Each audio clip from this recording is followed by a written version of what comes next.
Bienvenidos a Madrid. ¡Eso no! We are here. Let's go. No confiaron, pero míralo. Llego con los míos y la grada explota. Le di la razón al que me quiso ver bien. Lo soñé en mi habitación y ahora primera me ven. No te hablo del avión. Vine por mi cinturón. Voy a hacer que recuerde mi nombre. No me importa cuándo ni dónde. Yo por esto la sufro.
Y'all sit back and watch me speak. About to take over your screen. Talking bulls in 93. Talking mom, I'm on TV. Y'all know all I do is me. All I do is me. Y'all sit back and watch me speak. Y'all sit back and all I know, my money green. About to snap and make a scene. My cup off and make this free. My cup off and make them scream. Go back off for TMZ. Y'all sit back and watch me speak. Y'all sit back and watch me speak. Y'all sit back and watch. Watch me. Watch me. Watch me. Sit back and watch. Sit back. Sit back. Sit back. Sit back. Money long, nothing on credit. I got style, don't catch no feelings.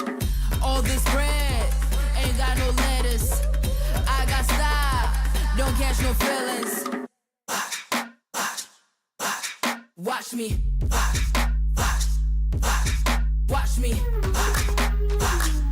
Sit back and watch. Sit back and watch. Sit back and watch. If it ain't got style, I ain't with it. I ain't with it. If it ain't got style, I ain't with it. Look. If it ain't got style, I ain't with it. I ain't with it. If it ain't got style, I ain't with it. Look.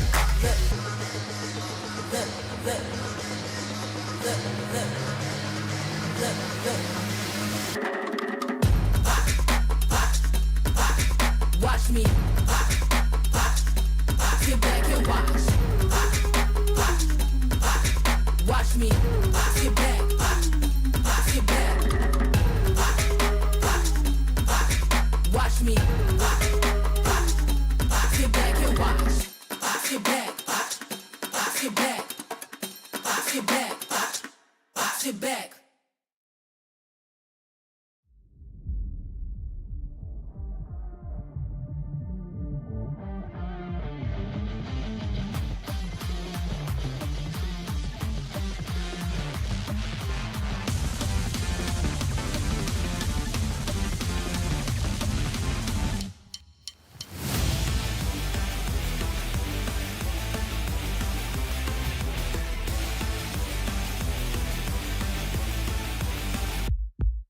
I wanna be a hero 自分を信じろ誰かのために心をたぎらせろ You know 困難な道を行く俺はヒーローどんな奴が来ても Take over game over 終わることない戦いを戦列に身を任せ運命は絡み合う限界の向こう側へと明日の勝者はどっちだお前は悪か正義か決めるのは真の勝者だ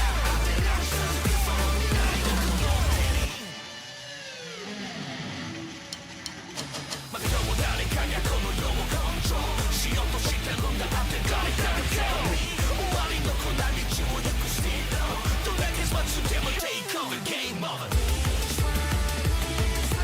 れぞれの正義がぶつかり合う答えを見つけるのは常に君次第だから終わることない戦いを戦列に身を任せ描き出すあなたのストーリー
Nesta casa não tem porta nem morada,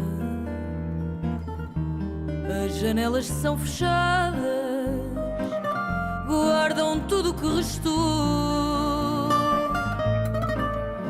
Mandei o recado à lua que agora é só tua, mas ela não chegou. Dizia que encontrei um passarinho que não queria andar sozinho neste céu que se fechou.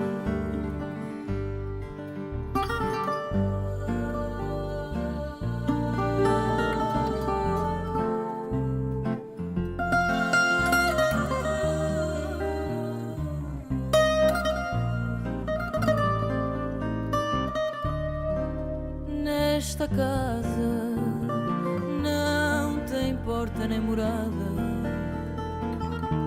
as janelas são fechadas, guardam tudo o que restou. Só quero encontrar o meu destino, sem saber bem o caminho de quem por aqui passou.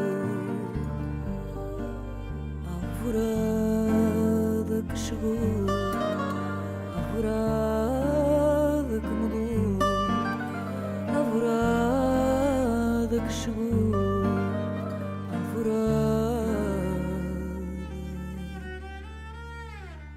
que ficou.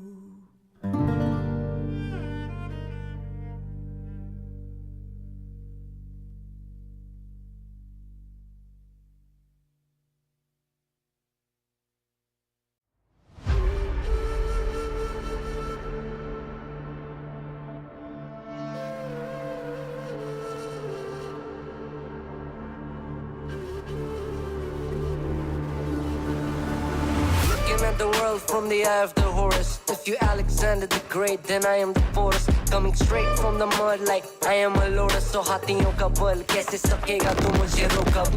देख तू कैसे मैं लड़ूं, तुम लोगों से ऐसे ना डरूं. करूं मैं जिससे मैं तरुण, पानी पे चलूं मैं जिससे मैं वरुण. चाहे मैं जीऊं या मरूं, जो करना चाहूं मैं वही तो करूं. आता है तू ना गरीब, तू बेटी चीप, जब तक कटे ना तेरी ये jeep. Better believe you're gonna bleed. Pick up a seat, get your team. I'm the king of kings. Brother in arms in a battle. You all gonna die if you act like a vandal. Bring the realm to reality from every angle. This is the public service announcement from Mumbai to the rest of the world. I am a Raja. I am the Raja. भिड़ेगा तो उठेगा जनाजा ना. तू मेरी तरफ आना. आ गया तो होगा फिर तनाजा ना. ये भारतीय भाषा फिर दुनिया सुनेगी ये तराना ना. 'Cause I am the Raja. 'Cause I am the Raja.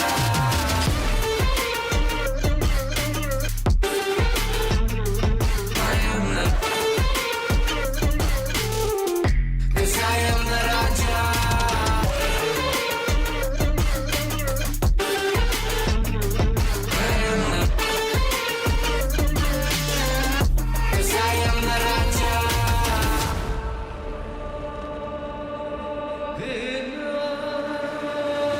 Look in my eyes, what do you see? I'm more than an average man. I'm a maverick, I can grow flowers on a barren land. Break a mountain with my bare hands and step back and cause a literal avalanche. Should've been about us traveling. आज तो बुझाए मेरी जैसे मैं tarantula. ना है कोई तोड़ मेरा जब से पूर्वजों का ज्ञान मिला. मेरे जैसा मिलेगा कोई ना तू और चाहे जो भी था सबकी कबर मैंने खोदी. क्या तुम लगाओगे बोलियां कम पड़े गोलियां. चंद्रगुप्त ने मौर्य या दिला तू लोरियां. Come to me and you just gonna die. That's really a given. I am invincible and you are invisible. See, that's really a difference. Get out of my way, I'll leave the world. The choice is yours. I don't kill my enemies, I play with them. That's what the toys are for. From Mumbai to the rest of the world, I am the Raja. भिड़ेगा तो उठेगा जनाजा ना. तू मेरी तरफ आना. आ गया तो होगा फिर तनाजा ना. ये भारतीय भाषा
this is your moment. Turn away, feel the pain. It's your fate, celebrate. Go get your freedom. We gotta stay awake.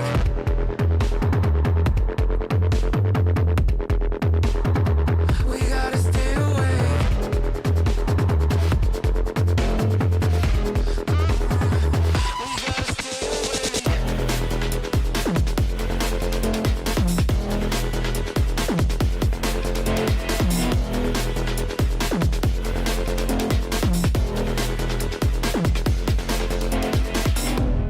Falling again. Eyes wide open. Go get your freedom. We gotta stay awake.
We back again, we back again. I'm bouncing up before they count to 10.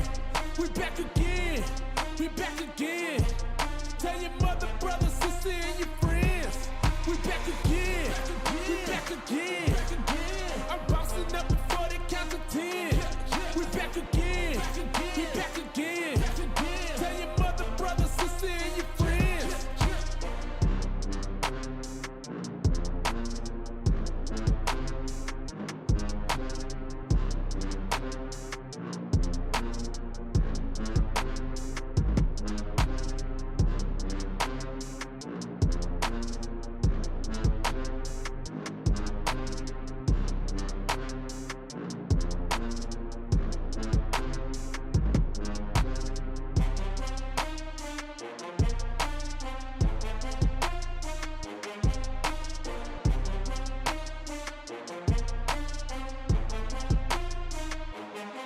We back again, we back again.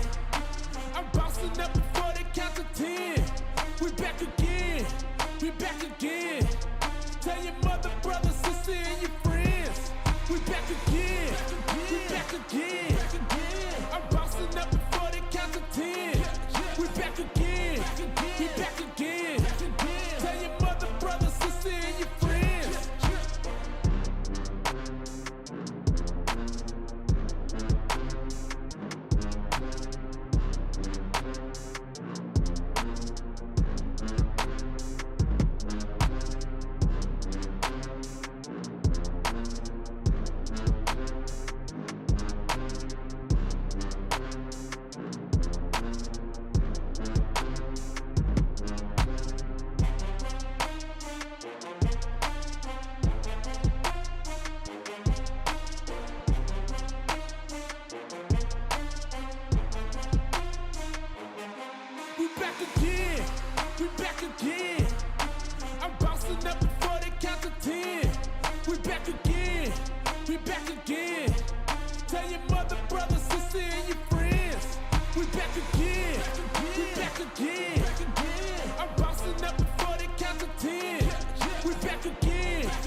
It all comes down to this day, and welcome at magandang tanghali to the final day of the VALORANT Challengers Southeast Asia Split 1, where ties are broken and dreams are decided. Ang remaining teams natin are already locked in dead even, and now's the time to settle it all. Mochi and Wolf nga pala on the caster's desk. Kamusta ka naman, Wolf? Okay naman, ako sobrang na-hype up ako for today bukod sa nalaman ko nga na maganda yung magiging mga tiebreakers natin. Nanonood pa ang idol ko ng #1 Indonesian lover. Ayan, si Justin Villaseran. Shoutout sa'yo. Tsaka ang funny dito, no? Sayang hindi naririnig ang viewers, pero grabe yung mga war cries niya dito, no? Talagang nagwawala siya. Kasi we have 2 series for today with the best of 3. Boom Esports versus Rival Esports, and as well as Alter Ego Maya-Maya versus Trinity. And ang tindi talaga ng groups A and B natin kasi talagang pangbalagbagan sila, no, Wolf? And kaya nga tayo may tiebreakers today. But I think it's bound to happen kung nakita natin yung pagka-grouping. Specifically, itong ikakas natin next, which is Boom Esports versus Rival, is yung Naos nanalo ng 2-0 sa Rival. And then eventually, Rival won against Boom. But Boom, yung pinakahuli nakita natin, bigla sila na 2-1 versus the team na tinitingala, which is yung Naos. That means, nandito na kailangan talaga magkaroon ng tiebreaker for the second place. Yeah, that is true. And they'll be fighting for very different reasons. Pero before that, let us check out ang ating social media dito, no? Pretty much the same naman across all platforms. Pwera kay Twitch is Valorant_PH. So if you're interested and you want to stay put, be updated sa mga kaganapan dito para sa ating Philippine Valorant Esports scenes, be sure to check all and follow all of the social media accounts na nandyan sa ating lower screen. Yeah. And syempre, pag sumunod kayo dun sa mga socials natin, makikita nyo yung mga updates. Kasi hindi lang naman ito yung close na mga matches na abangan nyo. In fact, makikita natin sa ating group standings, Mochi, kung gaano ka-close yung bawat mga group. Sinabi na nga natin at nakwento natin kanina, with Naos being top 1, meron silang +1 differential, pero magkakaroon nga ng tiebreaker for Boom Esports and Rival.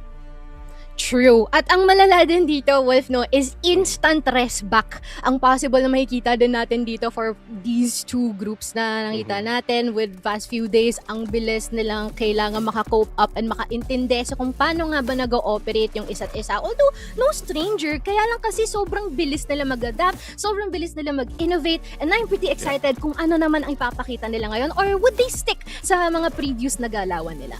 Oh yeah, sa ngayon dahil ito yung second time na magkikita ang dalawang teams natin where it was Rival actually na nanalo ng 2-1 nung unang pagkakakita ng Boom Esports at Rival. You mentioned na baka may maulit. I think there is still that priority dun sa Bind and Corrode for both teams.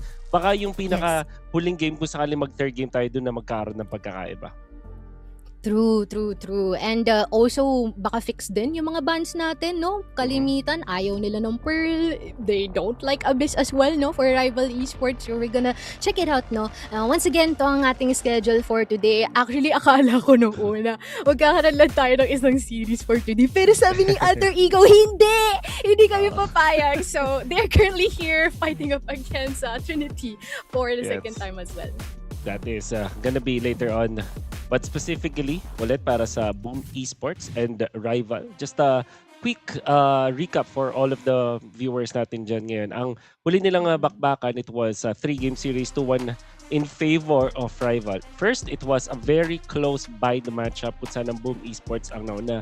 Pero afterwards, yung kapansin-pansin is naging momentum na ng Rival Esports na parang naging nasa side na nila. Although, medyo naging close yung second game, but the third game was definitely Rival Esports ang nangunguna. Yes. And I feel like ang magiging struggle din dito ng both sides natin is for Boom Esports is they really want very structured approaches, which is quite the opposite, no, ng Rival Esports na when it comes to their heavy reliance sa double duelist setup nila. So yun siguro yung kailangan nilang i-address for each other. But let us check out ang ating team lineups for both of our teams because it's about to get spicy. Sa Boom Esports, nandyan si NC Slasher, Shiro, Nakia, Nats, and Defo. Many familiar names in the Southeast Asian scene. Particularly ito si NC Slasher na parang matagal na rin dito sa ilang years na rin. And Shiro as well. You can expect na, as Mochi mentioned, mas methodical, systematic approach mula sa Boom Esports. I mean, kumpara lang naman dito sa rival na pag kinumpara lang natin yung playstyle nila in this specific tiebreaker.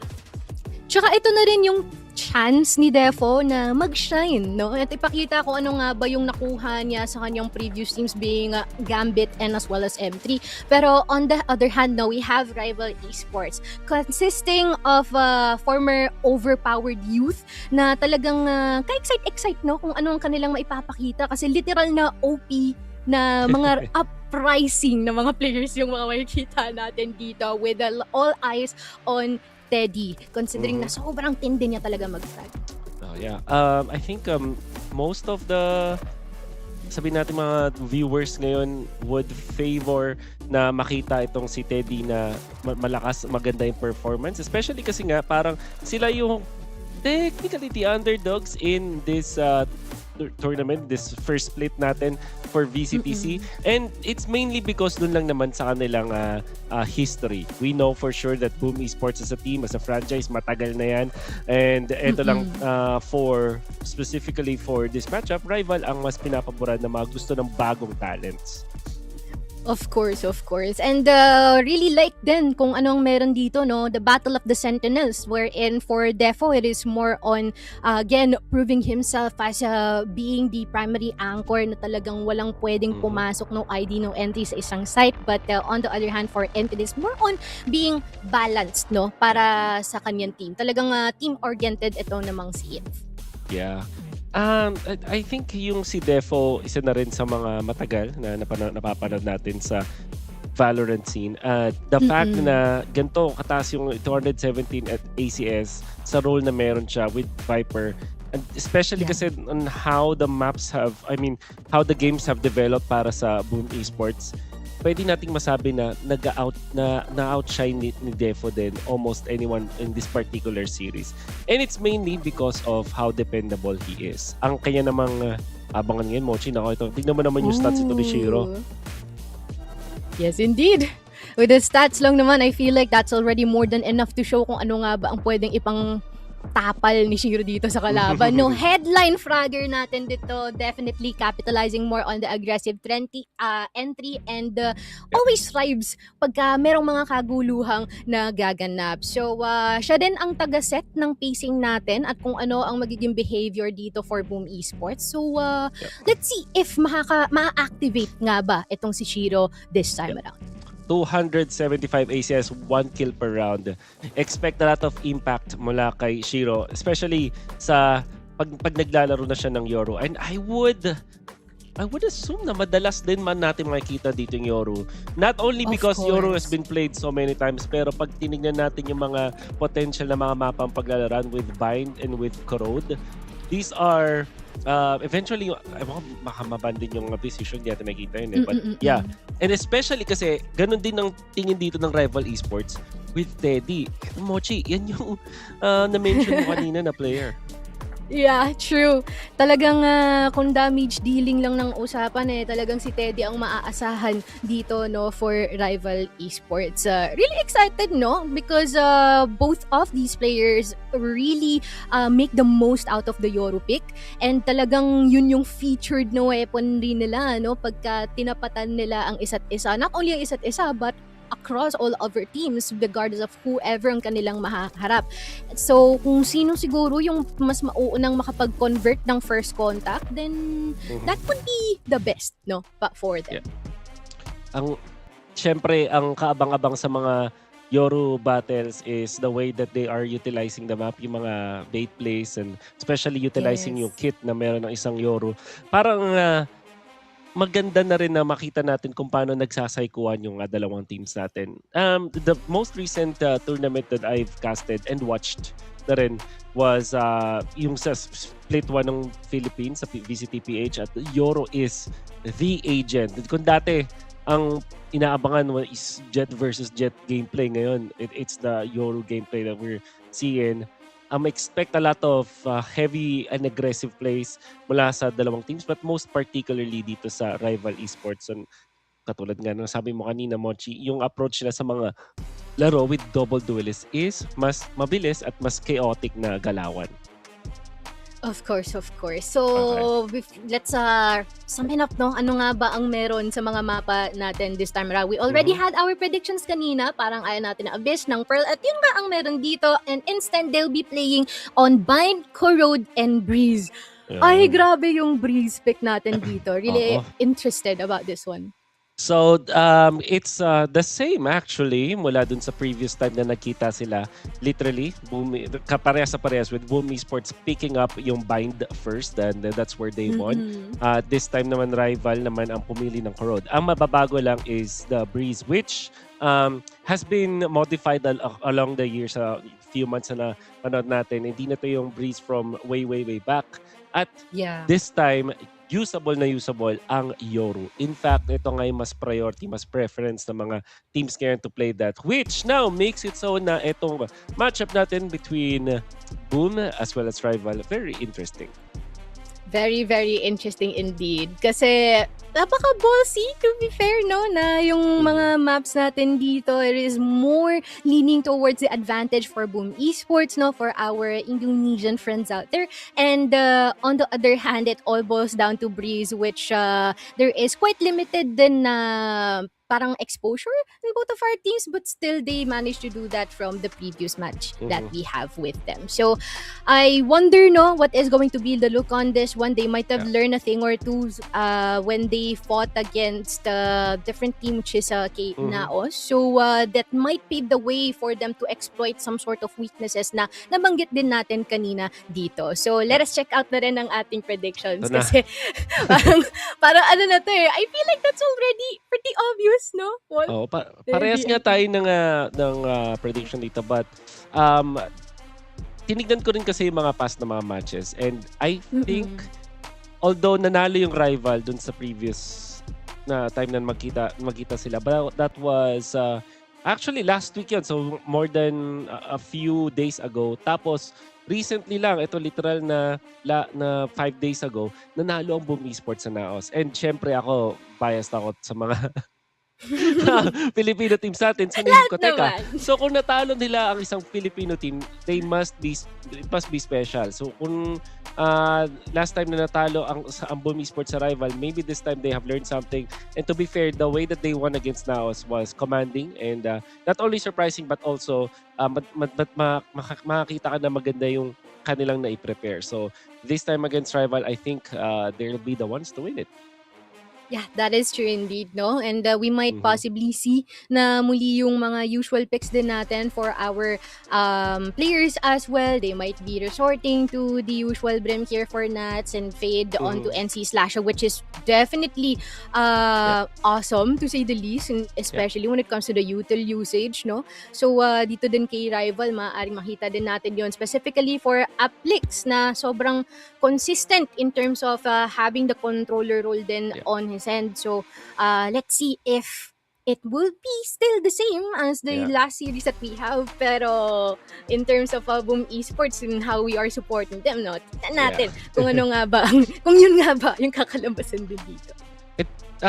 Kung tamang pagkakalala ko, Mochi, it was also Bind that Boom Esports won with laban sa Naos Esports. And yung mga na-mention mo, mga agent selections on specific players, it's also the same. You have that Brim and Yoru, tapos Brim Viper na classic naman dun sa Bind. And they opt to choose the Raze over other agents out there. Na, kasi yung Naos, iba rin yung approach nila. They want to go for Neon on Bind.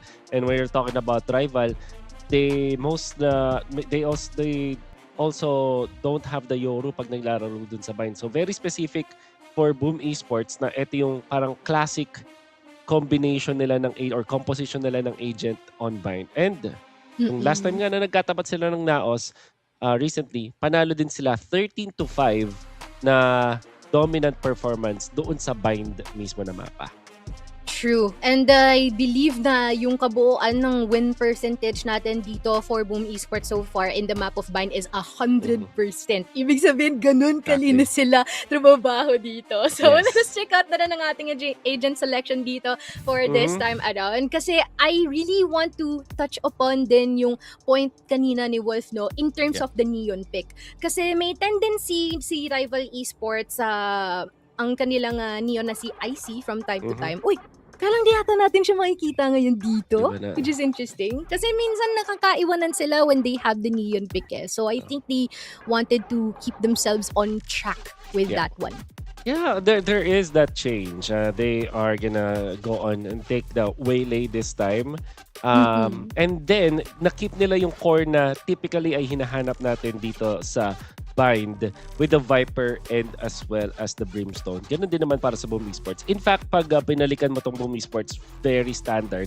Ito na yung napanood mo 2 years ago. Siguro yung Fade napapalitan lang ng Sky, but they're essentially interchangeable sa kit na nadadala nila. Yun nga lang syempre, depende sa execution, mas may pinagbabagayan ng isang Sky kumpara sa isang Fade. But as we have mentioned, ito ang Boom Esports comp na it has worked so many times before.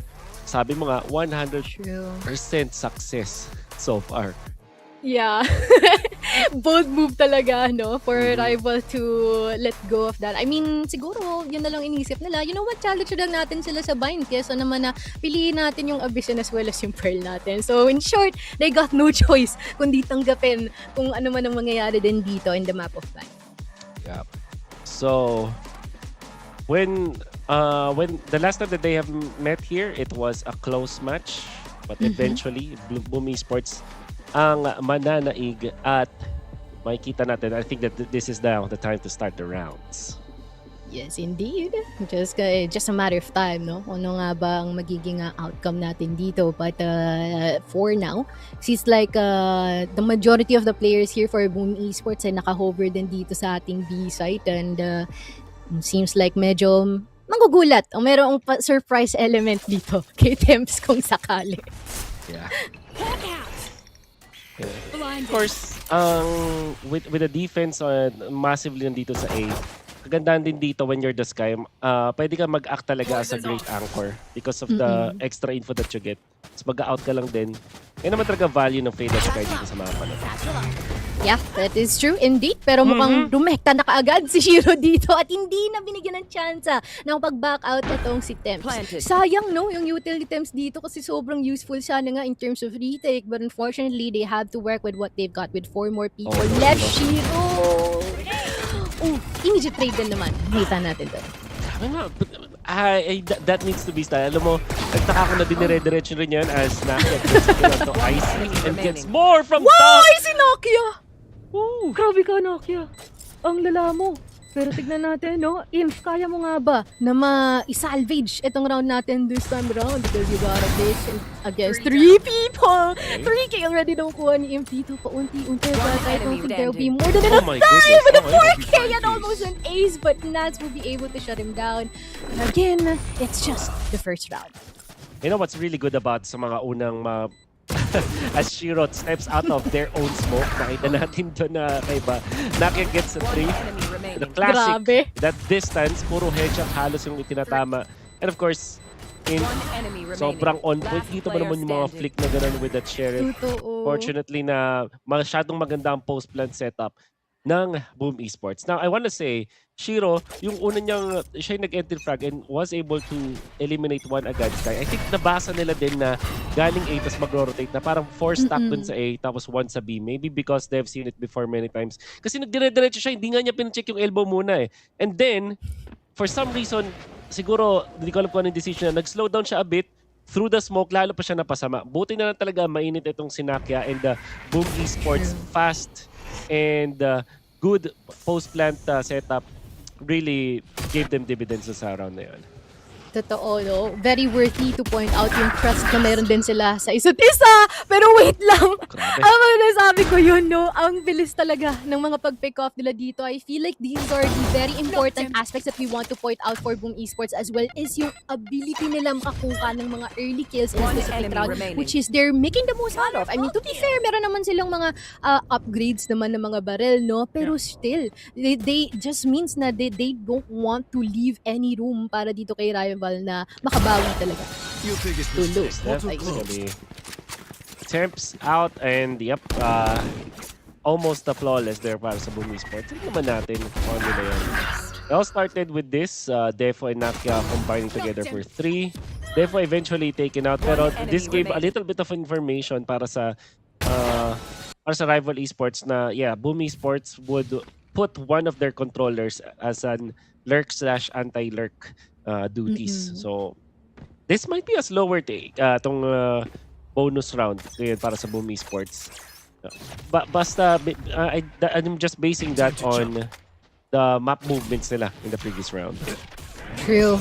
If it's about confidence, well, meron din talaga, no, si Boom Esports. Pero ngayon, mauudlot ng pansamantala as IC takes down itong si Shiro right off the bat. But now, I'm just gonna be waiting if there will be any potential trades. Or if that's Woody getting another!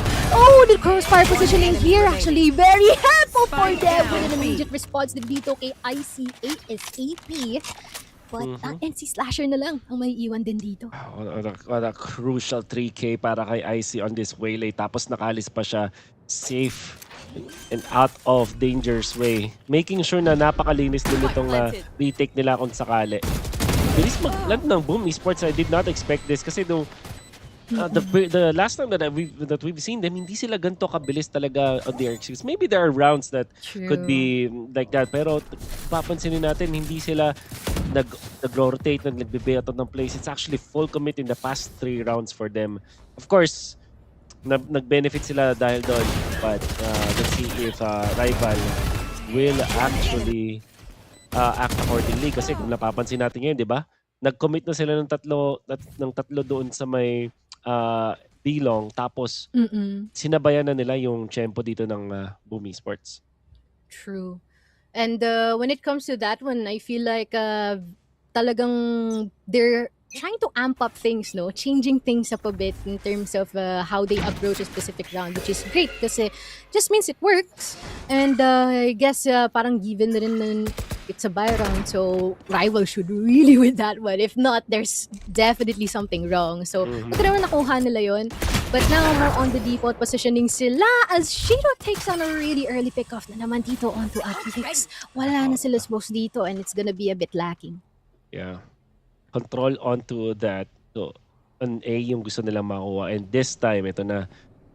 The rounds are starting to go slower. Kung first 3 rounds hard commit from Boom Esports, this time they will just go for pickoffs first, then commit afterwards. But seems like yung Rival, based sa movement sila ngayon, nagpasa nila. Oh! Kaya lang, parang nakakuha din ata si Naki doon. I see. Dito na lang mabilis ang kanyang pag-upload dito. Convergent pass actually being used as a 3K commences. Natsubi siya rin ito. Pero still, B2. Bakanteng-bakante ang A-site natin ngayon. Just gotta be waiting if they would be able to commence and put the spike down. Steady. Ang tanong, may mapitikas ba siya? Kaya din yata lang nandito si Defo sa kabilang banda. And it now boils down to Temps once again. Seems like history repeats itself as siya ang naiwan pero siya rin ang nawala. 2 controllers slowing down the game and actually nakakonekta with their own kills para matapos ang match, ang round na yon. As IC lands a great ultimate this time. Grabe yung pagbasa niya dito, walang nagawa. Buti na lang talaga mayroong isang return frag doon, and then Defo as well as Nats spread through the final setup or yung retake na gagawin ng dalawang members ng RVL na masyadong separate. Good read on the actual round that eventually, ito na, Boom Esports ang abante muli. 3-1. Shiro still holding on to this rifle na yun yung rifle of choice niya for long distance pick-offs. True. It's Shiro. Let's see if that will be useful indeed. Shiro the Outlaw connecting that into Temps. Pero ang tanong, iisa pa kaya siya o siya kaya ang maiisahan? Just to check me out in a bit as Izzy tries to walk into his crosshair in paparamdam pero magbabak bigla kasi parang hindi niya ata kaya, no? Nasabihan niya sa wait lang, parang kailangan muna natin kumalma pero paano tayo kakalma if 2 people are already down on our end? Massive outplays coming from Shiro. Pati yung fake na gate crash na ginamit niya doon to smoke out to another member and get more kills for himself. Nakya. Teddy though, makakuha ng isang barrel dito but down to 20 HP. Does have the grenade to at least buy some time or some real estate. One enemy remaining. And si Slasher will be taking off din ito si Even another. The crosshair placement is just immaculate din, no? Para sa kanya. Ang ganda. Indeed. Parang hindi ko nagagawa yun sa rank. Pero, okay. Sana all, no? Ang galing. But, just to say the least, no? When it comes to pickups and just narrowing down the numbers, talagang doon nag-excel dito si Boom Esports before they even let it happen yung kanilang pag-execute sa specific site. And the way that you explained it was perfect kasi yung ginagawa nga niyang outplay na yun coming out from Shiro. And hindi lang yung mismong placement, sorry, NC Slasher. Yung hindi lang yung mismong placement pero pati yung pagbasa niya na meron dito parang the information given and the way na kinonvert niya yun into his advantage gave them, of course, the round number 4 win. Viper split completed by the defenders. That's in wala sa rival esports. But syempre, counterin lang din yan ni Shiro with this dimension. Kita na lahat. Kaya mga silang pumasok dito. Everyone's already been spotted. Just gonna be careful. But Shiro takes him down.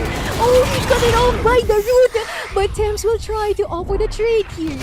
Equalize pa naman pero medyo duguan na rin dito si Nakia. Defo, sabi niya, don't worry kasi I got you. Thames already being put down as well. As ay lipag na rin ang ating Viper split galing dito kay Boom Esports. And it's just a matter of segregation. Grabe yung ginawa doon ni Shiro. 1 HP obviously under the Viper split. Waited for their best moment to strike but in comes... Oh! My! With the denial! Grabe! Grabe! Grabe nga! One enemy remaining. Ang hala ko makakaisa pa siya doon pero Uplix will just say na, you know what, you've been able to do it once but never again. Iikot at tatakbo na nga lang din si Nats dito. Iikutan niya sana pero ang tanong, would this actually work out or bababasa kaya siya? Parang basado siya! And Uplix will be able to take him down. Uplix is now online. If earlier all medyo hirap siya makisabay at lagi siya napipick up sa umpisa ng round, this time, ibahin ninyo. However, nakita naman natin yung clutch play. We'll start with Shiro, of course. After the dimensional dip, na-pwesto niya yung sarili niya to take out yung nandun sa loob ng Viper Split. And what a crucial pick-off mula kay NC Slasher. Eventually, mapapatumba siya, but they bought enough time. So, ngayon, na makikill nga nila yung Brimstone ng kabila, but already the orbital strike was there. Nabato na rin yung Molly. The fact that Nats opted na i-pop na lang yung orbital strike, regardless kung alam niyang hinahabol siya o hindi, before he actually went down, was really good the timing. Kasi saktong-sakto, pagkapindot niya, wala na, pinapatay na siya afterwards. So parang he's making sure that they will actually win that round. After so much na commitment mula sa kanila when it comes to their ults. Now, because of that, 5 points na ang Boom Esports. And that's pretty sad because it just means na wala silang natanggap no? Wala silang return of investment kumbaga sa lahat ng mga inilatag bilang mga utilities doon. Pero let's see if that would be the same this time around as Shiro takes out Teddy once again. And it seems like he's being outdueled here by him kung kanina sa head-to-head natin. But now the trade-offs are finally coming in with just 3 more people remaining din dito kay Rival. There's gonna be quite of a struggle kung paano kaya sila makakapag retake, but let's see if they manage to get even just one galing dito kay Boom Esports, that would be great. Sobrang commendable din dito yung entry ng Boom Esports and the way that they place yung kanilang mga smokes. Kung papansinin nyo the way that they enter, they get to afterwards, makita natin yung intentional na pagplant nila on default. Pero nakasetup na kasi yung mga smokes and you also have the hunt coming out from the fade. It came to a point na tatlo pa mga members ng RVL rival, but they could not contest anymore with that plan. Mag-opt na lang sila mag-save for the following round, but Boom Esports is so masterful so far with their execution. We're gonna see it again. And of course, bonus na rin na nakakuha dito ng kill si Shiro, but the way that they have placed their smokes and yung kanilang mga tao, their pieces, was so good. I think that was the most well-executed round na nakita natin sa Boom Esports so far. Indeed, indeed. Yeah, I couldn't agree more than sa sinabi mo, no? Because despite having given away just a single round, it seems like they're never bound to do the same mistake ever again as they try to do some adjustments in dito in terms of positioning din kay rival, no? Let's check out if this would actually be useful. Kasi napapansin natin, I feel like they really want that very early pick off sa isang round, but unfortunately parang hindi yun yung nangyayari sa kanila. But at least now, no, papasimunuhan nito ni Aplex as Defo tries to trade him out with just two more people trying to fight their way patungo din dito sa ating B side. They'll be dashing out. Nagka-position si IC, kukonekta ang mga bullets, but Defo would be able to take him out as well. Defo with already 3 on the board. Shiro, napakiramdaman itong si Imp at anong sasaksakin niya ba? Hindi. Too much respect to have for that one, but he would be able to get the kill. Yeah, Teddy, only one left, but seems like the better option is to say, well, naka-guardian lang naman sila dito, and because of the losing streak na meron din sila, for sure magkakaroon sila ng economy. But right off the bat, mula sa isang napakagandang round mula sa Boom Esports, they have executed well again. Eddie wins that duel actually. But just to extend lang yung explanation ko, the way na naman ng pumasok dito yung Boom Esports doon sa kabilang side. And okay? Wow. Oh, wow! Gusto ko, alam mo, nakikinig ako ng maigi sa sinabi, pero nagulat din ako sa ginawa ni Teddy doon. Wow! No?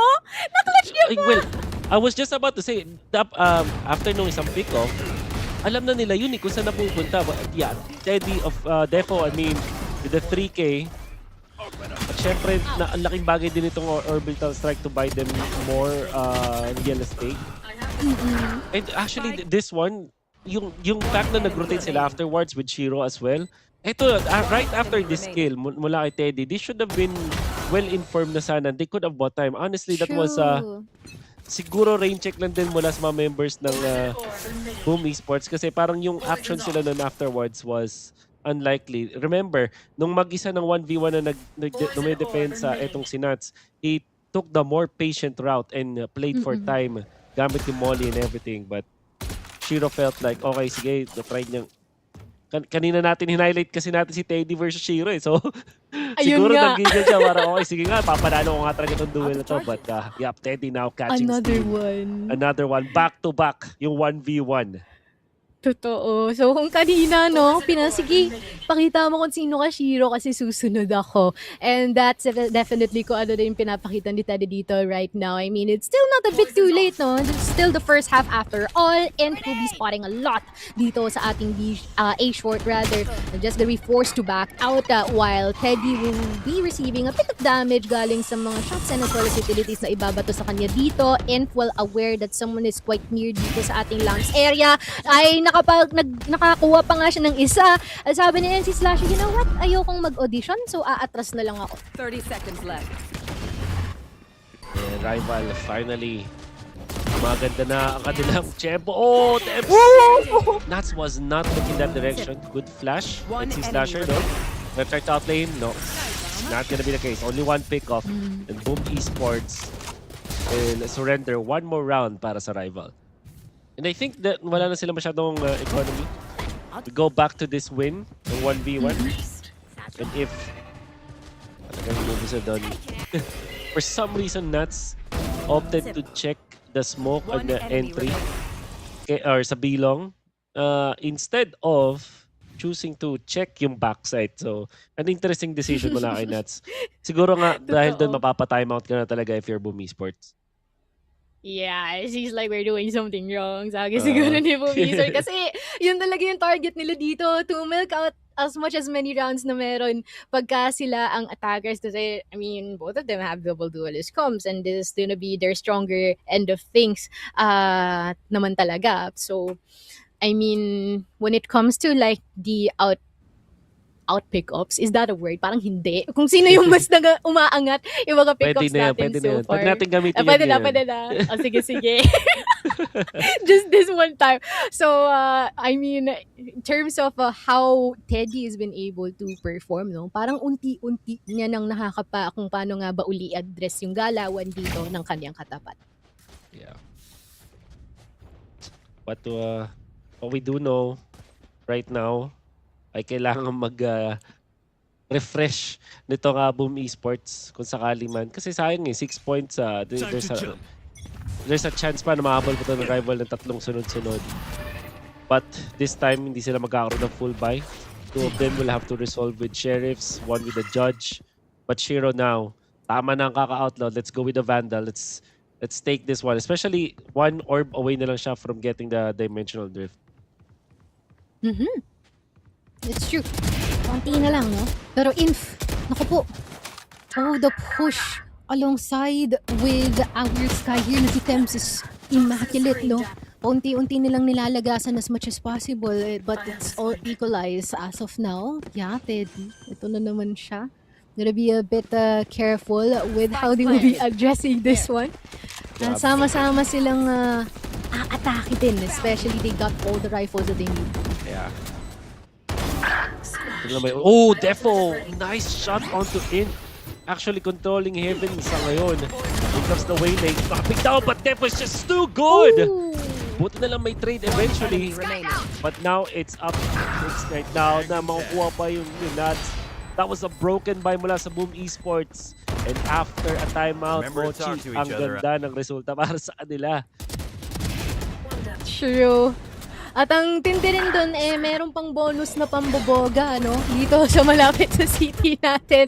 But Defo tried his best, but unfortunately did not succeed as of that moment. Pero, again, parang dito kay rival, unti-unti silang nahihirapan lalo. It seems like tama lang yung timeout na ibinato dito rin ng Boom Esports. We just have 2 more rounds remaining bago matapos din itong ating unang half. My God. Para sa dalawang teams natin. Parang ano talaga no? Di mo din talaga masasabi. I think, though, it's safe to say na maganda ang duels ng dalawang teams natin. I haven't seen any sort of, yung alam mo nagmimiti sila ng mga shots nila and everything. In fact, parang ang accurate and precise ng mga players natin. And it's a testament to round number 1 kung saan yung dalawang teams natin nagpapalitan ng mga frags in a beautiful manner, followed up by the second round and then 2 rounds prior to this. So, I would say, although lugi ngayon ang rival, kung yung fragging prowess lang, kaya nilang sumabay. It's just that Boom Esports have much better approach at their entries.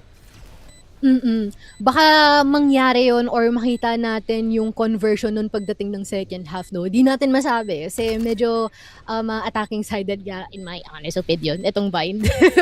Pero that might be a hot take. Pero let's see if magkakaroon nga ba ng matinong panunumbalik at paghiganti itong rival ngayon wherein Convergent Pass ay ilalatag na rin dito ni IC little by little pero si Nats ay hindi naapektuhan nun. 2 people down. There's gonna be timing right into the 5 spin. Teddy trying to equalize the numbers pero gagawa niya nga ba yun? All comes down to 2 more but it seems like the responsibility is just gonna be a bit too heavy for him to handle and thus 5-round differential dito sa ating match ngayon. Nats with a 3K pero nakita natin si Teddy winning those duels. In fact, it's just his positioning na psycho rin niya dito yung mga members ng Boom Esports. But the setup was just too good as we're talking about. Yes. Sabi nga natin, fragging prowess, meron dyan yung rival pero yung parang post plants dito and even yung pag-execute ng Boom Esports mismo, ang laki agad ng advantage na nakukuha nila. But this time though, that is the last round. Not much weaponry coming out from rival esports. At kung sakali maging 3-9 to, nako, Boom Esports will just prove that they are the kings of bind in this tournament. Therefore, they started with a full mochi. True. I feel like talagang na-establish na nga nila yun no? At tuloy-tuloy lang talaga nila ginagawa. Nokia being able to take Temps down alongside itong si Inf kanina, no? Nung nasa hookah area pa tayo. Pero I feel like they're definitely wary na rin sa maaring appearance dito ni IC and si Slasher more than prepared to adjust that person. Grabe din tong si Nats. Doubles in this guy just trying to push a couple of people onward as Shiro tries to take the last one out and will be successful in doing so.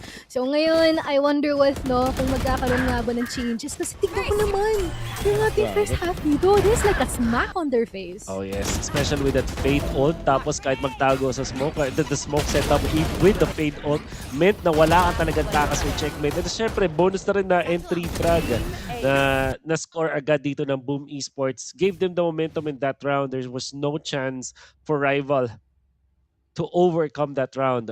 Kakaroon na tayo ng change of sides dito.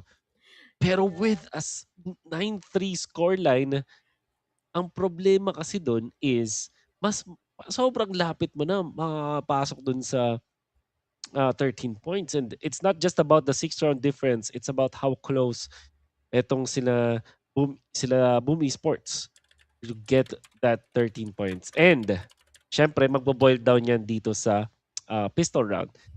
Lalong, alam mo, Momochi, I don't think that there is a true advantage kung attackers or defense. Parang wala talagang tunay na advantage ang sides dito sa bind and how the map was designed.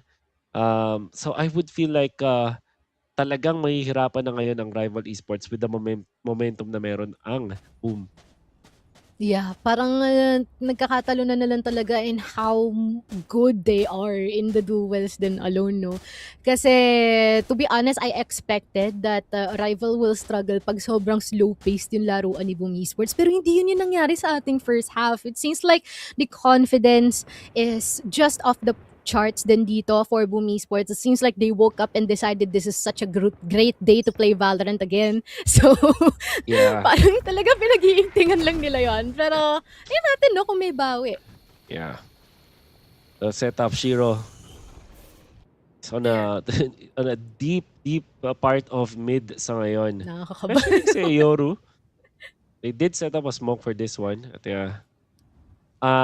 hindi katulad ng approach kanina ng Boom Esports, ang rival pa ang mas mabagal. This is not what we expected their setup to be.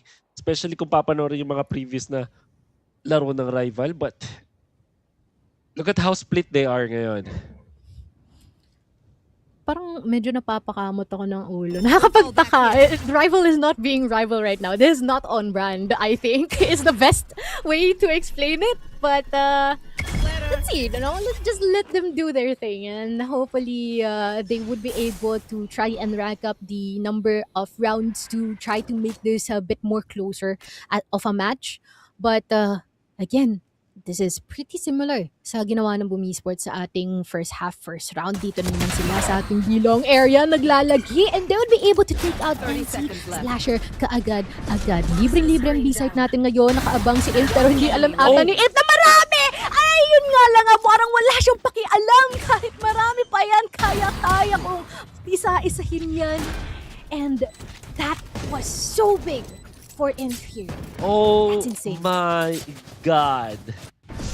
We can see it through the replay once again. How many shots? 1, 2, 3. Enemy remaining. Tig-isa lang, tig-pipiso. Was all it took. 3 bullets, 3 bodies, 3 heads in fact. Para dito kay...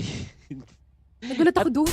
Ang malapit pa doon, Mochi, that was given to a Viper that would allow the Viper to get the Viper spit early. And a much needed na momentum para sa rival esports sa ngayon. With this Viper, maganda para sa rival esports on their road to recovery. True. And I feel like parang wrong decision ata na magkape to tea. Kasi parang bigla or pabugso-bugso yung mga highlight plays na ibinibigay dito ng ating mga players, no? And in all honesty, despite the changes in terms of behavior na meron dito kay Rival, all of our rounds doesn't seem like a far difference in terms of scores at all. Kasi parang ang bilis ng palitan nga, like you have mentioned earlier on, and it seems like they're doing what they can, but it will be needing a bit more time for them to adapt din dito sa ating attacking, and hopefully they get the confidence that they would want this time around again. Pero 30 seconds in the clock, sobrang bagal ng kanilang galawan dito. And 30 they really seconds want to left. maximize the space that they want to get, pero Plant the spike. parang naka-anchor down ng tatlo. Then dito sa bats natin, this is not looking good for them. But we can see Nakia doing the same thing One enemy with the remaining. new bandit gun. 4K being attributed on him. It 10 seems like seconds there's left. no more way for them to fight this off. Oh my God. What is happening? What is happening indeed? Gusto ko yung may premonition ka, Mochi. Sinabi mo may nakastack dun mismo sa bats. At delikado yung first arrival. Obviously, meron kasi tayong X-ray vision. So, hindi nila alam yon. My God. Grabe oh! Naakya. Spike Siya down. ilang bullets na One wara. enemy remaining. Oh my God. Magandang I mean, yun, selling point Selling Pwede mo na- point. Parang pwede siyang marketing na nung baril. Nung bagong baril natin. Totoo. Parang just slap it, use bandit right now. And then Use that's bandit more than right now. enough. Nakia's highlights is more than enough for that. I mean, Eco round, alam no? ko, yeah, Oh. nag-eco too. Grabe. Parang sakto lang na nag-time out kayo. Thank you, rival ah. 600 creds ang bandit. Na Mhm. tip. Actually, para siyang more on selling point siya sa mga yun nga, nasa save round pero magbabandit. Parang kaysa mag-sheriff pa ako, ganun. Parang, Yeah, parang okay na. Okay If na. kaya naman ng bandit to do it, Wow, then why my not go God. bandit na lang? Ang lala talaga. And normally, parang i-expect mo na Nakia is the pace setter. Parang hindi niya naman sinet yung pace during that round because there's no pace to be set with. Everything ended with Nakia himself. oh yeah. Ang lala. Natanong ko ngayon, kailan nga ba na-introduce ang bandit was Pretty recent, yeah. very recent. Yeah. January. Lang. Yeah, 2 months. Yeah, 2 months ago. And seems like they have a really good usage of it already. But Teddy will be taking out Nakia. And it is about time for Rival to finally put down their successful plan. Oh no, I might have jinxed it. Because the moment that I mentioned that, Shiro put a bullet right on his skull. Oh no, that is too bad. But again, DB3, there's still a lot of time. And a lot of utilities for them to work with, to be fair, no? So everything will be a bit more slow for now. And si Slasher, hindi walang Spike refrag agad One dun. enemy remaining. Hindi napag-react. Si Teddy.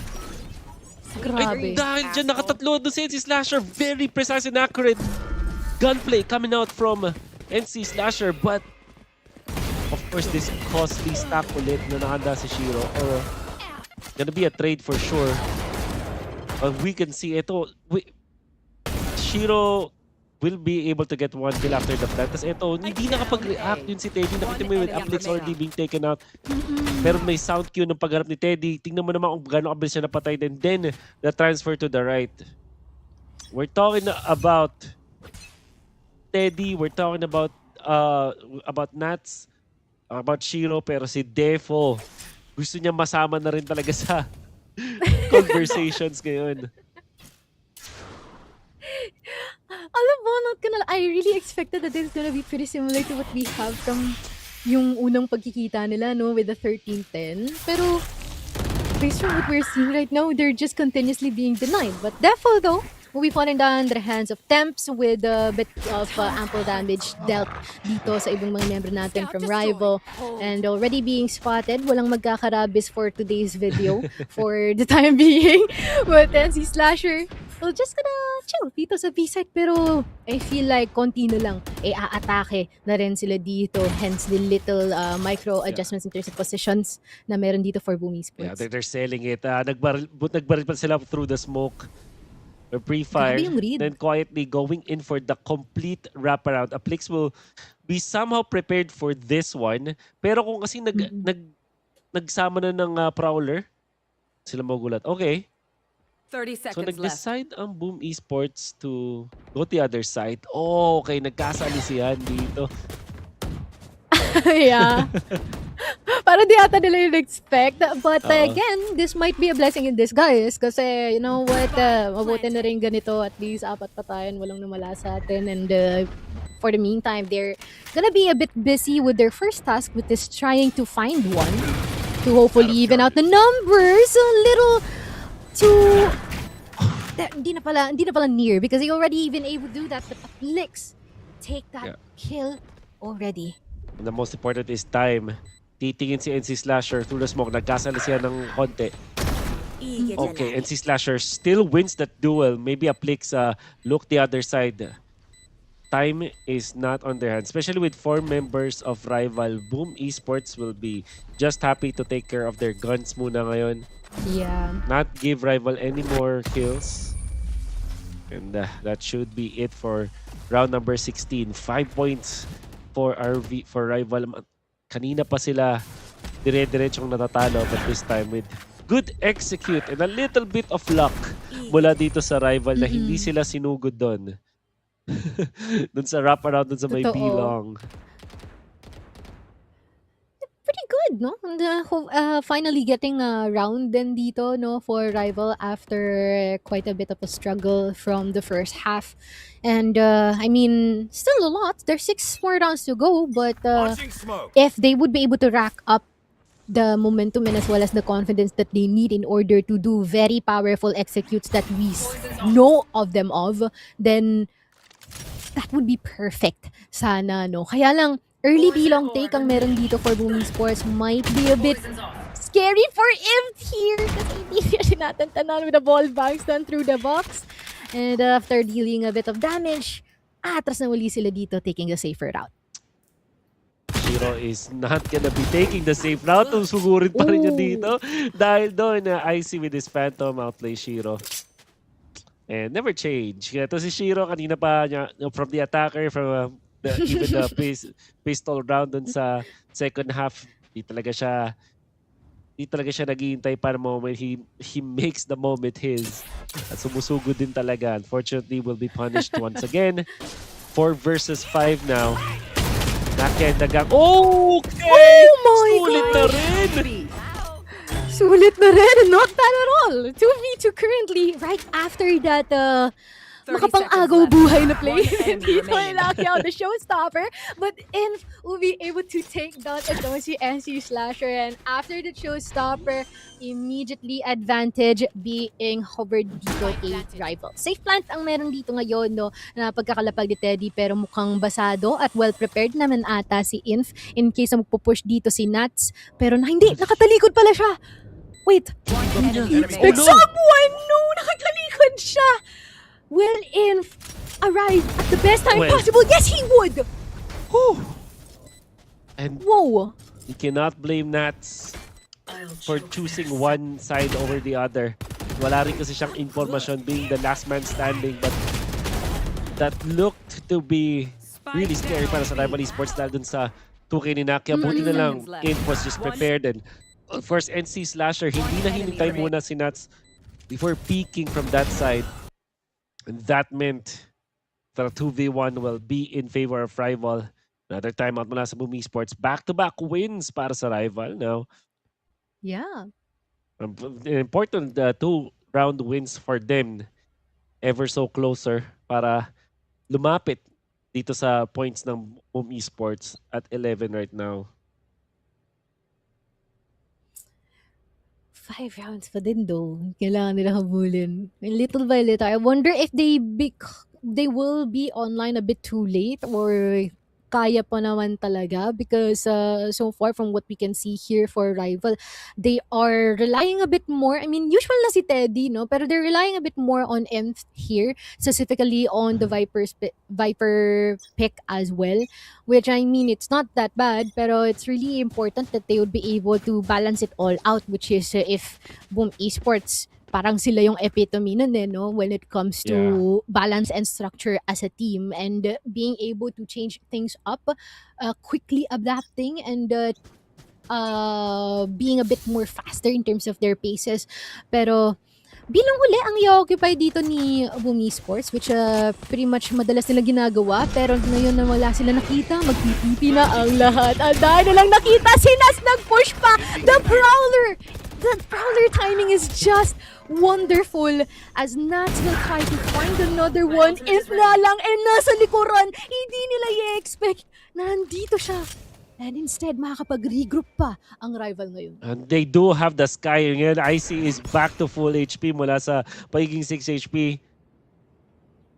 Pretty healthy to deal with the latter portions of this round.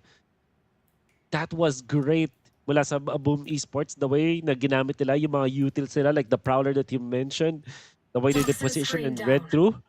Yung kanina pa nilang problema mula sa round 1 nitong half na to was in again with that positioning, covering yung initial na disaster na sana para sa Rival Esports. However, time 34 seconds. They will commit the Viper split as well. Gusto talagang i-secure tong round na to. At mukhang naramdaman nila Nats, okay, mukhang mas maganda ata na... Oh, hindi! Oh! Hindi daw! They will fight this! Will they fight it? Pero wala balik na buwasan dun to. I feel like, medyo sayang din yung orbital strike doon. Spike planted. The investment is not gonna be converting at all. Shiro, nalangan na iiwan, tried to free fire dito sa loob ng Viper Spit. Pero kung tanong kukonekta nga ba to at kaya niya bang harapin ang tatlo? The time, the pressure, the spike still planted. I feel like it's gonna be a bit too difficult for him to handle. And guess what? Matitrace ang kanyang bullets back into him and Ems will be able to do just that. 7-Eleven, not sponsored, no? But, napako ata si BME ngayon. Yeah. So I guess the greed part there was to try to take more of plants or maybe mag-recover ng mga baril. Not sure exactly what was the call from Boom Esports. What started out to be a really good round for them ay napigilan lang ni Inf. And I agree with you, yung orbital strike, pwede namang hindi na lang siya gamitin doon. Especially kasi ngayon na nasa round number 19 na tayo, unlikely na makapag-recover ka ng enough orbs and kills para ma-activate ulit yung orbital strike. So yes, I 100% agree that should have not been the choice. Look at that execute coming out from Rival. They're gonna take it fast, but Naka is there for the defense! Launching smoke. That is really quick to start off the round, no? I feel like Boom Esports decided to, you know what, pasan natin, let's amp it up.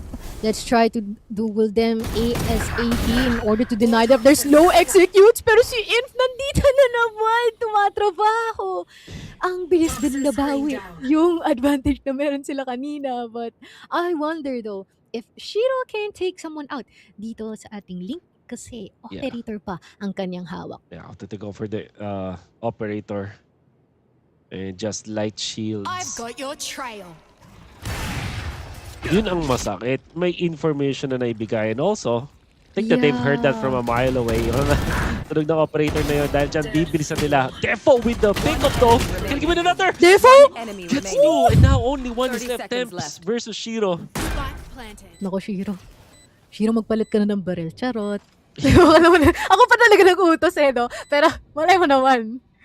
Let's see if you'll be able to clear out, though. Yung tunog din kasi kaya hindi siya mapapalit. Oh no. Oh! Oh, you were right. Pero wala siyang choice kasi nga naman pag nagpalit pa siya, maririnig. Nig! And that was such an expensive round to lose para dito sa Boom Esports.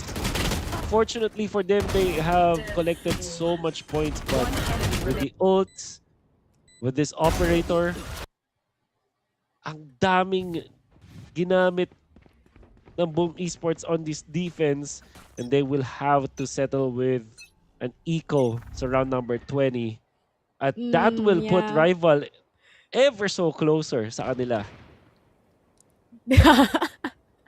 Grabe, no? Parang kanina, parang hindi naman ganito yung output, no? Nung huling laban nila. Well, guess what? It's already 3 more rounds. 11-8 na yung ating estado ngayon. And like what you said, this can be 11-10 in the blink of an eye.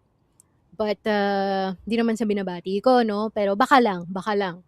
But, again, rival, ganda ng kanilang estado ngayon, especially in being ever so careful to trying to put down control, and especially performance ni Inf. Yeah. Ang lala. Parang hindi siya Viper. Parang siyang duelist. Oh. Iba to si Inf. Parang ano parang yung mga rounds na naipapanalo sana Boom Esports, parang siya yung tatapos ng parang siyang party pooper ng Boom Esports. So we'll see. Eco round para sa Boom Esports. Parang totoo, parang party pooper, no? Talagang panira ng vibe. Kasi okay na yung momentum talaga ni Boom Esports, tapos biglang andyan siya, oh. Guess what? I am here, I'm present, and I'll try to cut it all down, everything you worked hard on. Pero let's see if that would be inevitable this time around. But currently, the blind connecting, not being able to offer the really quick follow-up. Thames here trying to get him out at magagawa niya yun. Nakia, just a sheriff, Shorty, a bit in close range. Oh, mapabastos dito ni Thames, and as well as the support of Vice here is just splendid. Just one more remaining person, and eventually none. 9-11 ang scoreline natin ngayon, and rival is currently rallying over Boom Esports. Diretsong pagpapanalo para sa rival Esports. Dalawa na lang ang lamang. And they're also 4 points away from securing this round for them. And they have denied yung match point for the longest time now. Palayo sa Boom Esports. There will be another full gun round dito sa round number 21. And yes, operator pa rin ang weapon of choice para kay Shiro. And we'll see if this time they can use it. True. I wonder, no, if tatama nga ba or makikita makakuha agad ng pick-up itong si Shiro kasi all over the place. At tama yun kay Teddy. Akala ko mid-air shot yun eh. Lapit na sana. But at least they still managed to put themselves and make their way dito sa ating B site, no? All equalize ang ating numbers and a lot of utilities, to be fair, for them to be able to use. Dimensional Rift, definitely active, and wala atang may ispatan dito si Shiro except one dito sa ating garden area. Good usage of the screen para makalayo doon si IC at iligtas mula doon sa crosshair ni Shiro. But when we were talking about how important that operator could be, imagine taking down pa yung naka-showstopper na lumilipad. Yun nga, sabi mo, nasa flight pa pero medyo malapit na sa baba. So, ganun pa rin. But the fact that they have taken out an important piece of Rivals offense, that meant that they bought time. In fact, 29 seconds na lang natitira because there is a full rotation coming out from Rival Esports. And gagamitin na rin nila ult dito ni Sky after that orb. Yun nga naman, bro. Sayang din. Kakala ko makukuha na ni Instant, but Temps already good for 2. Saktong-saktong ka na pagpasok dito sa ating site. More than enough time for them to put the spike down. Pero Shiro, oras na lang swing dito galing sa rival. Pero mali ang kanyang tinitignan. Tempo falling down the hands of Temps as well. Getting that 3 already. And what is pretty insane din dito for both of our teams is every single round, laging merong nagpa-pop off na isa. Imposibleng wala. And that is Temps for this particular round. Not only with the way that he is fragging, pero yung yung shot call din nila doon to go for that teleport play, mag-heal up muna with IC and with the toxic screen as well to make sure that the waylay will be available to get out of there. At yung timing din nila to set up, knowing na may orb dun sa kabila. Well, of course, not entirely sure kung alam nila from the start, but it's a good guess na meron pang orb dun. That gave them the ult. At ngayon, mukhang madaling isipin na 11-11 ang magiging score natin with just an eco for Boom Esports. Yeah, that's true. Pero, yun nga lang nga. Sasabihin ko sana, never underestimate yung capacity ng Sheriff. Never underestimate an outlaw sa kamay ni Imp as well. Kasi 3 lang naman na nakuha niya dito. Basadong-basadong sinong maaaring mag-flank and thus naubos sila sa isang iglap. 11-11, make a wish, Boom Esports, no? Na maalis ang pagkapako sa inyo dito sa ating 11th round dahil kani-kanina pa tumatrabaho ng maigi itong si Inf. Parang pwede niya na ilagay sa resume yun, no? Hard worker and can work under great pressure. Ang lala niya talaga. So far, yeah, very, very quick round. Malingat ka lang saglit. Mapupunta na agad sa rival ang puntos. I guess the advantage here for rival is their momentum, but for Boom Esports, they have 3 ults to work with on the defense. And rival will try to break that. They try to go for the waylay play. Unfortunately, will not be successful sa ngayon. But they did take out Defo. Oh my.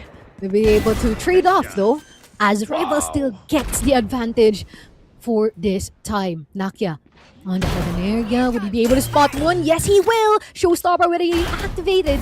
But would this actually connect? It will as well. Getting potentially one. Pero yun nga lang nga, parang hindi with the top-down positioning happening. And si Slasher will be spotted. Now the Viper Split will be activated. And Icy would be able to take him out. Much point secured for rival. This is very scary for Boom Esports. Oh My, no. oh my. Desperation at gigil, yan ang nakikita natin mula sa Boom Esports, the way that they move through bats.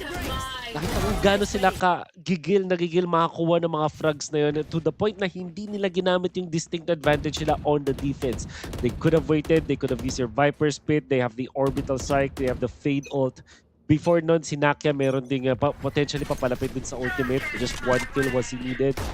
But that didn't happen. They were not patient at all. This time, they will be. Committed dito sa bats with the steam. At yun ang nagpaganda talaga ng laban para sa kanila doon. Grabe. Hindi na ako magtataka pag nag-overtime tayo dito for the map of Bayern. Because look at this. 3 more people for rival and they're yet to find the trade. Considering na for Inf still having the outlaw, but will be struggling a bit to find his way patungo dito sa ating bats area. But key factor na naman muli natin dito si Shiro kung sakali, no? For the trade-off at kung magkakaroon nga ba siya ng kill. But so yet, and will be able to spot someone at the bats area. Baka pagsisiyan nito ni Nats. Medyo kinabahan ako doon with the jump pick. Hindi naman siya matutuluyan, but the Plex will be able to take out Rosinakia. I am questioning a bit why you're still dueling. You should have take the safer route, pero I guess still 3v3, still 30 doable. seconds left. 30 seconds of the clock here para kay rival. Now the Seeker is already activated in hopes of spotting every single one down dito for Boom Esports. Pero ang tanong is this actually more than enough for them or will it be ended once and for all? Player standing. 10 seconds left. Like it's the case in 1 versus 2. 5 seconds, aabot siya. But that was the defense. Oh, there we go. Overtime for Boom Esports. It took so much bago sila nakaabak sa 12. Ganon katagal. But this was such an interesting gamble mula sa Boom Esports. Imagine, Mochi, ilang beses sila natalo dun sa bats. Ilang rounds yung ibinigay nila sa kalaban nila sa rival Esports dahil sa kanilang desperation at gigil na control nitong bats area. Time and time have they lost. But in the round to push to overtime or sa ikakatalo nila, they still chose to go for that play. And fortunately, na-rewardan sila, but in in any other case, that will account as ego, that will account as desperation. Yeah, that's true. But they won it And though. Parang kamunti ka na nilang ibenta yung kaluluwa nila for that round though. For just to take it over to overtime. But I wonder if they will be able to try and snatch back up yung momentum na hinihiling nila this time around now na magsasalit-salit na ang ating sides. This can be a bit taxing for both of these teams. Especially na, again, first map pa lang natin to. May dalawa pa tayong mapa maya-maya at kung aabot mo tayo sa mapa ng Breeze. So, they gotta be careful. They gotta budget everything wisely. And little scary din ang ginagawa din dito ni Rival, just having a really aggressive pick, pero expected sila dito na Boom Esports. Everyone falling apart, pero si In pa rin, the man of the house of B-site, taking out itong si Nakia. And just because of Inf, equalize na uli ang numbers natin. Insane. That was so crucial from Inf. But also Boom Esports 30 have seconds left. expected Spike that planted. outcome. I mean, yung first enemy one na yun. Oh, Shiro! Oh! How many rounds was Inf a problem for them, and this time naging handa na siya with that gate crash play. Nabasa. Read like a book, and it's now 2 versus 1 with Operator for Teddy. Not the best gun to have at this scenario na 2v1 sa bind. Lalong-lalo na, in hindsight, itong Boom Esports, they're prepared for this one. Bats play ang gusto nilang gawin. Okay, that's a decoy. Okay, ito yung baril! Inside your head. Yung baril niya. I thought it was gonna be so intense, but it just was down to makita yung operator. Look at that. A firing squad setup. May isang standoff na nangyari dun sa may D-long, but it was indeed Rival to lose that one. As Boom Esports, tamang-tamang pagkakapanan nyo lang in that important standoff. Parang a finally moment for Boom Esports. Finally, napatahimik ka rin namin, Inf. After like 6 rounds, nakanina ka pa nag-go online. Sa wakas, we've been able to track you down and take you out. Pero the question is, would they be able to do that again? Kasi mamaya, it might be another 13-13. Di natin masabi.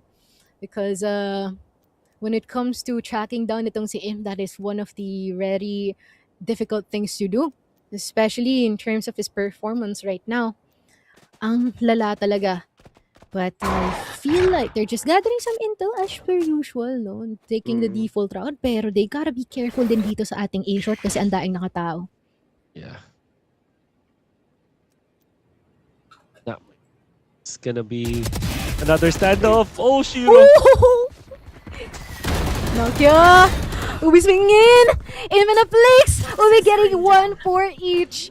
2 more people remaining dito for Boom Esports. Ang tanong is, would they be able to take 1 for each to finally make this into a winning game?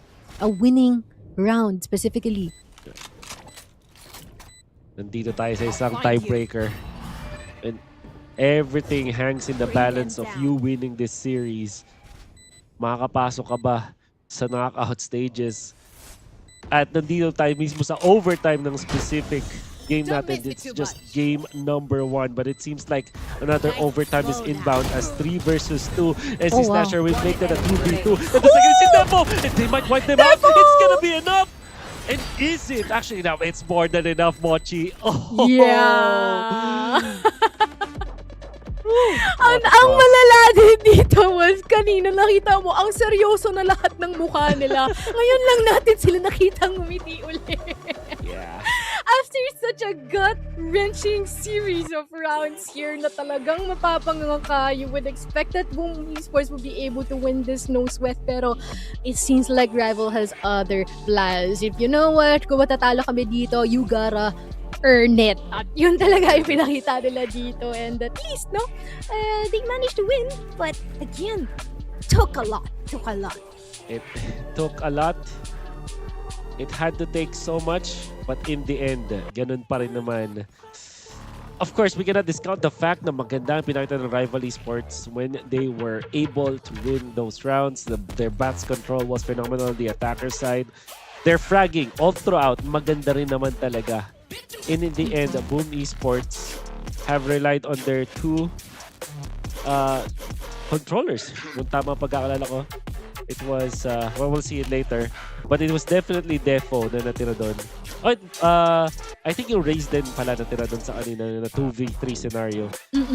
Interestingly, mula sa Rival Esports, they decided to stack doon sa may, I think doon sa may mid, no? Tapos dumiretso sila. Yeah. But of course, the defense with the cross was gonna be enough. And look at that, the way to what a way to tie it actually. True. What a way to tie it indeed. Kasi, I don't know, this match as a whole needs to be studied, especially itong si Inf. Kasi ang lala niya, promise. I agree. Grabe, no, sobrang lala niya. I feel like a lack of term na rin, pero yun lang talaga ang lala niya, chat. Pero 40-12 ang ating score lang dito. Let us check out ang ating statistics because look at how both of our controllers have been able to show what they are made of. Ang lala. Inf and Defo, this is gonna be a good way to say na sila talaga yung nag-showdown. We were expecting Shiro, we were expecting Teddy, diba? But in the end, it was Inf mula sa Rival. What we did say naman, doon naman sa ating player to watch out for, it was actually Inf. But I think that he really did overperform dito sa laban na to. Ang dami sana mga rounds na ikakatalo na automatically ng Rival. But sinabi nga natin siya yung party pooper ng BM ng Boom Esports. I mean, whereas for Boom Esports, collective effort, I think yung mga executes nila lalo na on their attacker side, kaya naman 9-13 sila, and their post plans 10 out of 12. That really just showed us kung gaano sila katindi with their post plans and with their executes on their attacker side. Unfortunately, tumagal pa yung laban natin. Defo though, 238 ACS, 1.3 KDA, and headshot percentage of flat 25%. Ever so reliable. At 101%, ginawa niya ng paraan yung mga late rounds na yung mapa na yun para sa kanilang team. Which is a perfect example, na definitely showing yung katas, the fruit of being part of Gambit and M8 way back, and now definitely been able to show what he's made of din dito sa ating unang mapa for this series. And what is really interesting on this one is we will be having the map of Corrode for our second map, which is arguably pretty close ang kanilang win rate percentage on this one. I believe Boom Esports has 75% and as well as itong si Rival Esports with 50-50. So this is gonna be a bit scary for Rival, but ano bang thoughts natin dun, Wolf?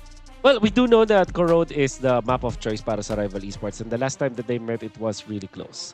At lalong-lalo na nakita natin na nagising kahit paano itong Rival Esports. My thoughts on this match is it's gonna be as close. Hindi na natin pwedeng sabihin na magiging sided siya over a specific team like in the previous map. Sabi natin it is actually Boom Esports map. Pero di ba nakita natin nakabawi Rival. So I guess with their map pick right now, they might be more comfortable. Groove nila. This game number 2 will be very close for me. Yeah, exactly. I feel like we have the same thoughts, and let's see if that will happen indeed. So ayan naman, let us throw it back in our break, and we'll be back after a few minutes para i-continue for our series of Boom Esports and Rival Esports.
be Papa Fellow, take 2. Nakamute pala ako. Take two. Welcome back dito sa ating VALORANT Challengers SEA Split 1, kung saan kanina nakita natin ang progress ng Boom Esports, specifically with winning on an overtime, no? Well played for Rival Esports, but I feel like what they did is not just enough. Oo. Maganda naman yung nakita natin mula sa Rival Esports nung second half nila, but it was clear na malaking factor yung 9 rounds na naipon ng Boom Esports to start this map dun sa may bind. Eventually, nakita natin na gumaganda yung fragging coming out from Rival Esports. They're winning the duels, yung mga one-on-one sila na ipapanala nila. Hindi nga lang naging enough, as you mentioned, Mochi, dahil dun sa overtime, it was some of the members of Boom Esports, Nanya, I think, and as well as Defo, na nag-pop off in the right moment to outplay them 2 versus 3. But that is old news. Papunta na tayo dito sa Corrode, where Boom Esports will choose defenders at ito yung mapping ng Rival. At ito na tayo, no, we're gonna be seeing possibly Ingenio replace and alongside with a Wele for both of these teams, and I'm really excited about that one, no? If medyo pang balagbagan at nakita na natin how explosive our players are in the map of Bind, how much more in a map like Corrode. I feel like a lot of people have mixed thoughts about Corrode, no? Some people hate it, some people love it, pero all we know, it is such a fascinating map to paint over. Parang blank canvas ba, no? Na is waiting to be a masterpiece para dito sa both of our teams. Yeah.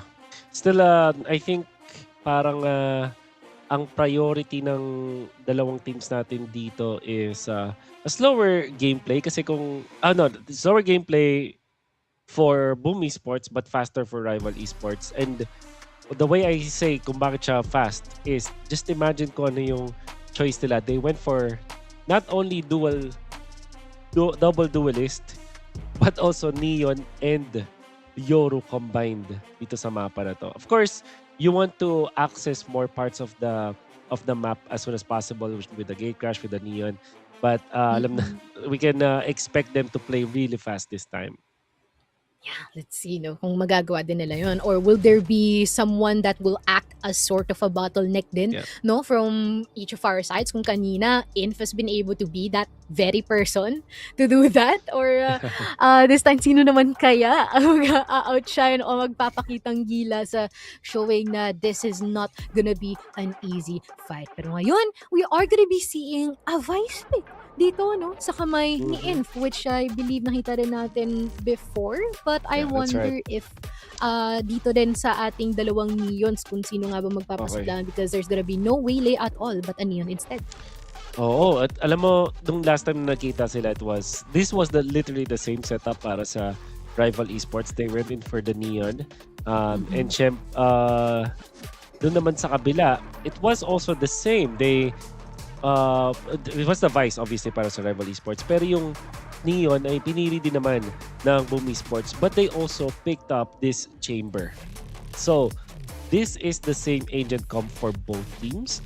But, ang noticeable din dito is this priority on the Chamber. Although, counted siya as more of a slower pace, they can also play this like nung previous one where Shiro was just so aggressive with that one. Pero tingin ko hindi si Shiro yung umawak ng Chamber, no? It was Defo ba ang gumawa ng Chamber? Yeah, si Defo. Tama. That's right. So, Defo and If uli ang mabakbakan natin dito. Yeah, that's true, no? And I remember that Plex has been able to perform wonders din dito, no, on using the Omen as well. Pero I wonder if that would still be the same case, because he's been like a sword and shield, kumbaga, no, to act here for Rival. So, hopefully we'll be seeing another interesting map din or match dito, especially in Corrode. And I am actually wondering kung, kasi may sakit itong si Rival na if they have the Neon, there is a tendency na Neon will boost himself pero may iwan yung iba. So I feel like yun yung kailangan nilang pagkaingatan for this time around, and hopefully that they can make it out alive. When we were talking about There. the faster gameplay na pwede expect sa rival, it seems like a little bit of the opposite as it's boom na mauuna ngayon. Wow. Really, down mid. Corrode is just designed for those immediate duels sa parte na to ng mapa at ganun na ganun ngayon nangyayari as there will be 2 down already for rival. Grabe, no? Parang sila yung attackers. Bumaliktad ata. Because look at this! Info! She's getting one! Pero nagkakaroon nga lang ng palitan dito. Biglang naging sementeryo ang ating A-lobby. As they try to put themselves into a safer position. Tamang TP out. May ispatan ba si Nats? Yes, he will! Pero hindi makakapag-react agad si IC dito. And an immediate right-click connecting onto Teddy is more than enough para mabinyagan ang ating first round here for Boom Esports. They say sometimes teams na mabilis maglaro on Corrode is rewarded heavily. And umaagree lang ako doon kung ganito akalupit mag-dragon. Enemy remaining. Boom Esports for sure have shown that they can really frag against rival esports. Walang ano talaga eh, walang preno to start with the A-lobby duel. Ang funny mix of play. Hindi ko na matahan kung sino yun, pero talagang nagwawala siya. Naglalala, ganun siya. Tuwan-tuwa siya for the first round, but Defo, hindi me getting someone mukhang hindi mapapa-attract siya ng bahagya. But you gotta be careful because yung Nats, naka-ready na ang kanyang pang-Happy New Year, pang-bati na dito for our A-site, just waiting for them to actually push forward, pero matatamaan ng ligaw na bala. Si IC, ang kanilang entry is no more alive, no way living as they just make sure the rest of them. Grabe, hindi man lang sila nakagalaw dun. Defo and Nats combining for 5. Of course, nakita natin yung judge play na I think also was started by that paranoia. Alam mo naman, one of the dream scenarios is sulitin yung paranoia. And it's also the reason why this is the agent of choice, smoker choice in fact, para sa Corrode. Because of the corners that you can cover. And interestingly, rival, alam naman natin, it was an eco round, so probably won't matter, but they still opted to go for that A-lobby play. And it seems like ang Boom Esports, they're not gonna change their setup. Nandun pa rin si Defo, covered by the Omen. But this time, rival Esports will have the weaponry. Ganyan talaga yung kinagandahan ng Omen dito, no? Yung fact na you're free to rotate whatever you want, pero parang hindi na yun nangyayari ngayon kasi talagang all-out dueling lang dito sa ating mid area. And they're not backing down. They just keep on occupying the most of these spaces, denying them access dito sa ating A-link, no? Pero si Inf! Wait lang, pacheck nga ng PC nitong tao to. Bakit ganito? Paano nangyayari yun? Pero grabe, you cross your place what you're doing. Just connecting all the shots into that guy. And immediately eliminated. Pero A-site is still available. Talagang nahihinder lang sila because of the trademark. Trademark, cutting ng trademark coming out from Defo. Ayun. Eventually, ayun, makikita na nga sila. But now, the preparation coming out from Boom Esports will pay dividends. 30 seconds na lang 30 natitira. seconds left. Malalim naman na sa site, sa A-site ngayon ng rival, but we'll see. Oh, what inf talaga. Kanina pa siya problema dito ng Boom Esports. Totoo, masakit niya sa ulo. Ay, nako, gusto niya pang umisa. He's well aware of where they are. And I feel like they're just gonna back down, you know? Actually, safe na nga sila. Ay, ang lala. Joke Eventually, lang daw. they will overcome itong challenge na to, but that's a lot of HP na nawala kay Defo. 20 na lang sa ngayon. At handang-handa sila up next. Great recovery. And again, who's the problem? Inf is the problem pa rin. Totoo. Parang I feel like they're gonna be already for the full series and potentially the future games to come, no? Para dito, playing this caliber for Inf in such a very young age, no? For the rest of the rival people. Ang lala ng talaga ng kanilang ginagawa. And I mean, this their buy-round after all. Dapat lang talaga na panalo nila. And they've been able to do that as very, very nice indeed. Pero uy, At yun ulit, happy ulit. Ay, hindi. No, this is B actually. Yes, B, pero Shiro with a judge! Nababoga na dalawa as Nakia follows it up with another more. He's gonna be dashing over the neon moving actually present in the 3K already. Hindi man lang sila hahayaan na makapasok sa site. No way in, no entry. So fast. At syempre, and alam mo, I'm immediately ngayon tinitignan ko yung previous na pagkatapat nila because there is no way that alam agad ng Boom Esports yung mangyayari na yun, apart from the fact na siguro naalala nila that it happened before, that there was that same play na parang round number 4 ilipat doon sa may team. That was such a great read coming out from Boom Esports. Naku, ito pa, no? Si Nakia din. Ewan ko naispatan na siya. Pero, little by little, he's trying to secure every single one. But Icy will be one step ahead. Just gonna be planting it down. Teddy and Icy pretty low in terms of HP at nakapa-operator pa itong si Defo. Headhunter ang kanyang hawak dito. Tig-isang bala lang ang kailangan niyang kumonekta dito sa dalawang naiiwang miyembro ng rival. We better be careful. Pero si Teddy, well aware, well prepared. Joke lang, hindi pala! I feel like I spoke too soon. Pero more than aware na ata si Icy dito. At nasa-shot niya lang. My, oh my. Hindi pala dash. Slide pala yun, no? Tamang slide to the right lang siya. A very smart Dion usage out there.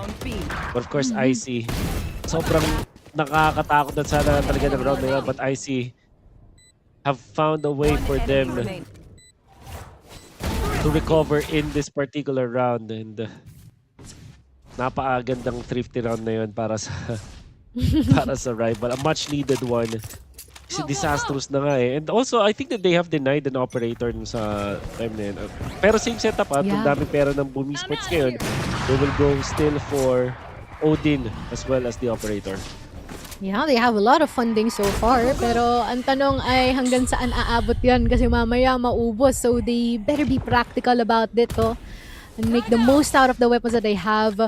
And even dealing ample damage dito kay NC Slasher, no? But Defo, sasangguni, sends on the trade-up. Defo with another kill with the operator. Pero Icy, sasagutin siya. Sabi, wait lang, no? Every kill ng operator mo dapat may kapalit yan. At mukhang magkakaroon ng sandwich onto Inf. Shiro taking him down.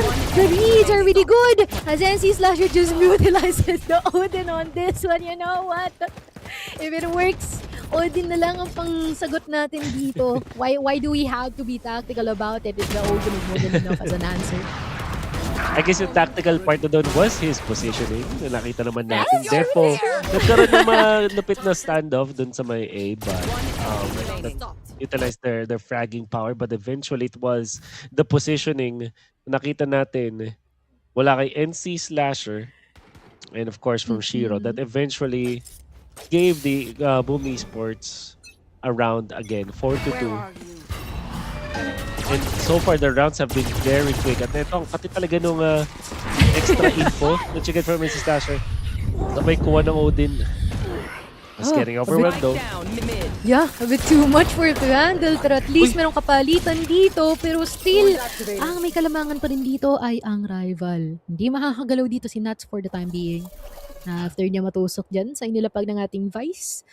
And we'll just gonna be waiting kung saan nga ba maglalagi at pupunta ang rival ngayon. One side for each ang nakabantay. But is this more than enough to stop the force that is about to go into the sites that they're guarding?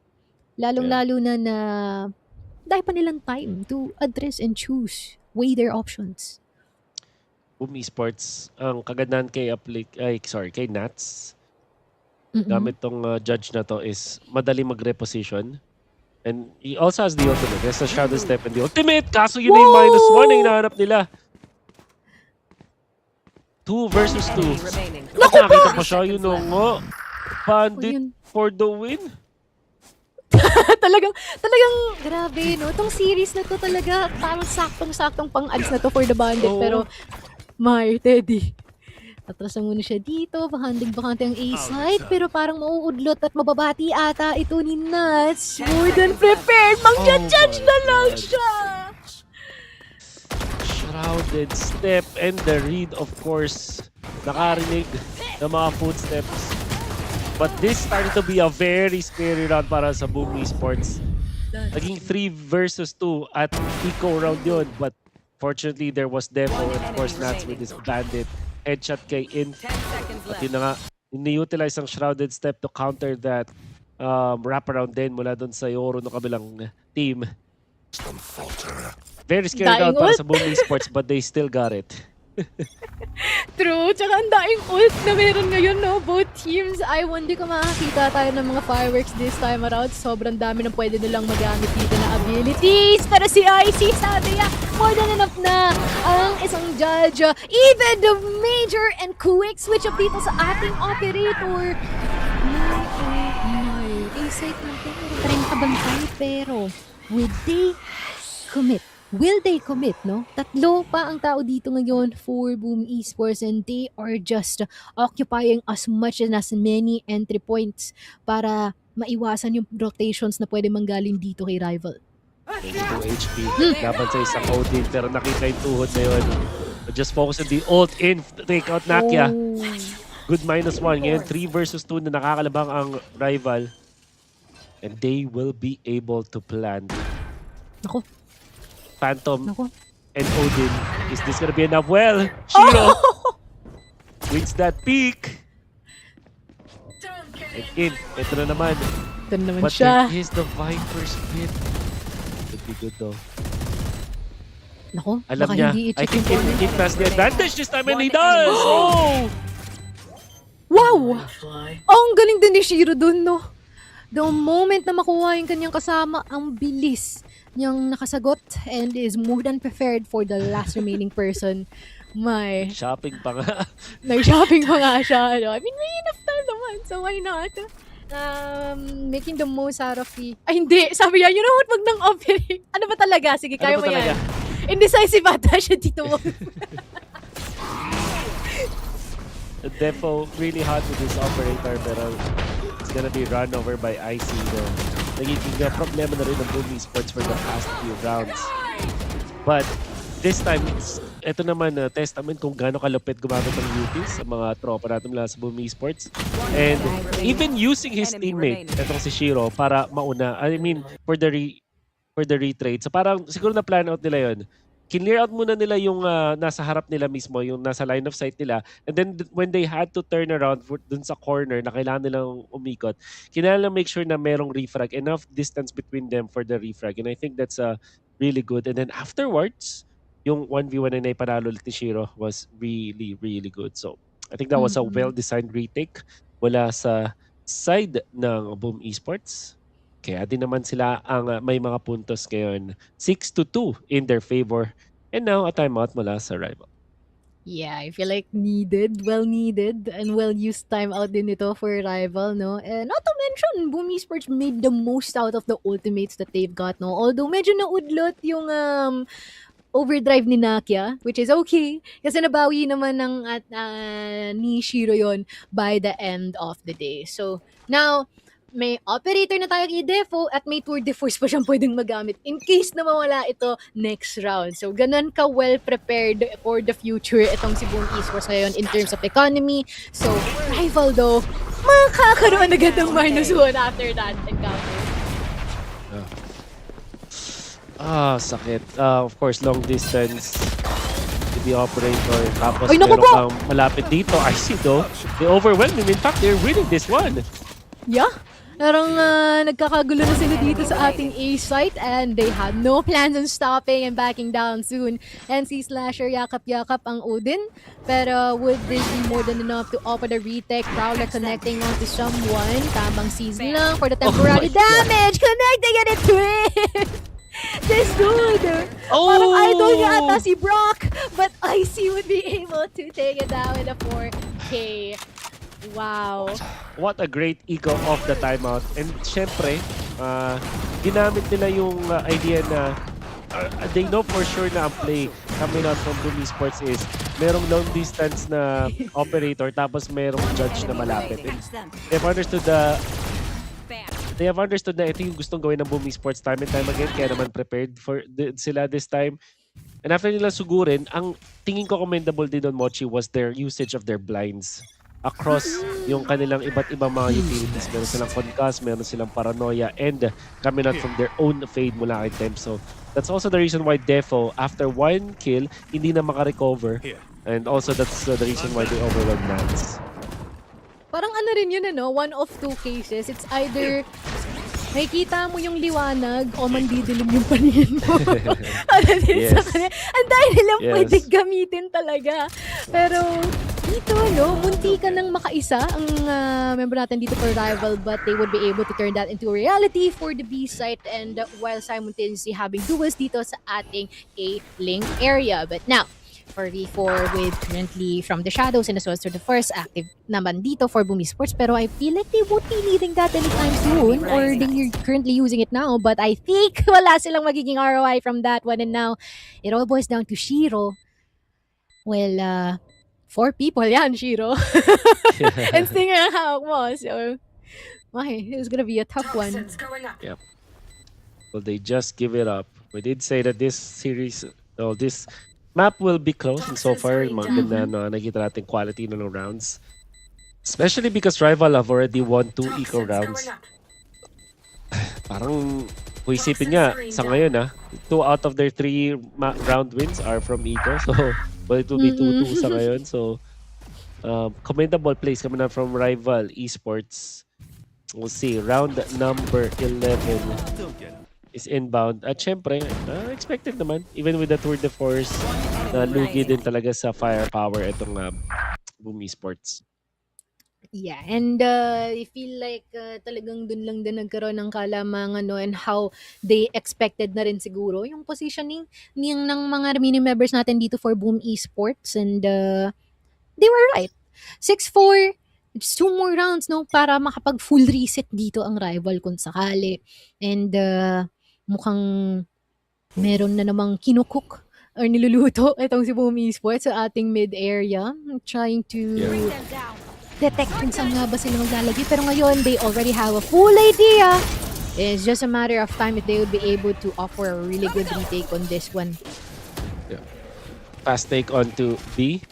And now, they're Naku, hindi spreading check. their members. Spike planted. Oh my gosh! Are you kidding me? The Are you kidding discipline! The discipline play! Pero yun nga lang, he will be able to get just one. Steel Garden already activated here. Operator still active dito kay Defo. Pero ang tanong, magkakaroon nga ba siya ng mapipitas at maitake to hopefully try and narrow down the numbers dito ng rival Nats. Being able to take out itong si Inf. Just one more shed area. Kita barrel. Last taking him out. A blitz. Taking out si Defo. With the trade-offs, dalawa na nakukuha niya.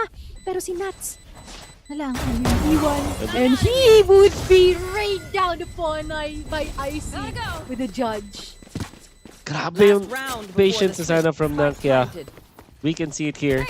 Pero kung papansin natin, gumalaw kasi din si Ome ng tamang timing. So, kahit na may crosshair placement na ililipat na niya, and of course, kailangan pa i-reset yung recoil mo, di ba? So, napakahirap i-pull off with how our rival have spread themselves. Sa moment na yun, that would look to be very scary, but at the same time, not the easiest thing to do para Inakia. At kamuntikan pang maubos sila dito. Nila Defo, nila Nats, I mean, but rival, they rain through a Plix, popping off in the right moment. Grabe, no? At ang sama ng ugali ni IC kasi hindi lang, yung talagang binoga niya pa yung remaining person. Wala man lang ka-idea na nandun pala siya sa bubong nung shed.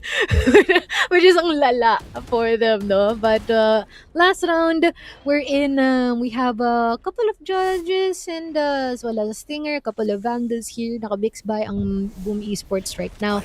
And they're looking into closing this off, pero how are they able to do so if in terms of momentum, talagang may kalamangan ng rival dito, no? They just gotta be careful. Utilizing the Prowler, more than aware na sila dito sa kulong. Meron at susubok at gumugusto pa ata si Nakia. Pero hindi ito hahayaan ni Temps. And now, Teddy, we'll just wait alongside with the Plix, no, na mawala itong ating dark covers. Hopefully, meron sila mapipitas and hindi nila mamamataan actually si Nax doon.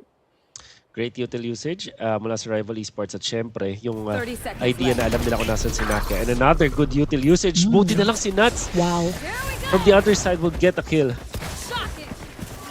Get kill. Hindi, 23 HP na lang itong si Icy pero isusugal niya pa rin yung kanyang overdrive dito, no? And! Naku po! Magbabanat pa lang siya ng buto sana doon pero bigla na siyang nawala. Oh, will there be enough time? Nag-struggle na sila. They're panicking a bit. 4 seconds in the clock. They gotta put this in. Pero Deco will be able to take him down. Hindi na sila hinayaan na mag-flash Switching ng sides. spike and the first half is now done. Enemy down. Ito yung magandang usage nga ng yung sinabi natin. Mas si Inf, grabe nag-stretching pa lang doon. Enemy remains. Kaso, nabuta na siya. And like you said, they are scrambling, they are scattered. Hindi na sila nakapag-relax at dahil doon na-overwhelm sila ng Boom Esports. Especially on that plant that Defo was able to punish them afterwards. Ang pinakamaganda dito nakita natin mula dun sa dalawang teams natin was, although Boom Esports have more round wins over Rival Esports, it's clear naman na yung pagkakasetup nila, paggamit nila ng utils has changed kumpara sa previous game. This time, they were more on point. They're reading it properly. There's so many eco rounds na naipanalo ng side ng Rival Esports just because of their util usage. And I think magandang tingnan to heading into the next half. Of course, tricky pa rin dahil 1-0 na in favor Boom Esports and they have lost the first half. Hindi ganun kalayo, but at the same time, you're gonna feel the pressure now if you're Rival Esports. Tiebreaker hangs on the balance and they're just one lose away bago ma-eliminate sa ating torneo. Yeah, and that's gonna be tough indeed, no? Especially if you're looking into introducing yourselves dito sa region natin. And such a young age, I feel like while the fire is still burning, the dreams are still alive. They really want to make it through as early as possible. Pero they have to address the biggest hurdle that they gotta go through, which is itong si Boom Esports, as you have mentioned.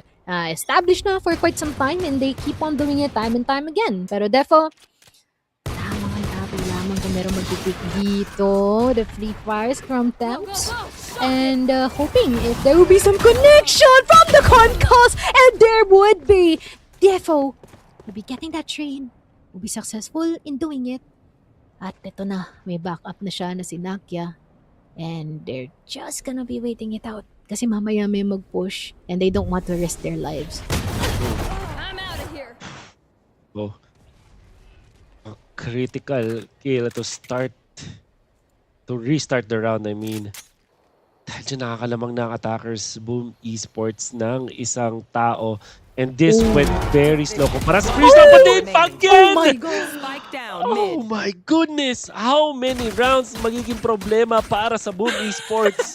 Nadagdagan na naman ang mga rounds na naipanalo ng rival just because of Ay, may ko! Grabe! And a fourth at that, grabe. A thorn in the side of Boom Esports Mochi. Napakahirap hanapin. At dahil dyan tuloy-tuloy silang nakakakuha ng puntos. Rival Esports off of Inf. Sakit sa ulo ni Inf. Grabe! One enemy. Chef's kiss! Chef's kiss!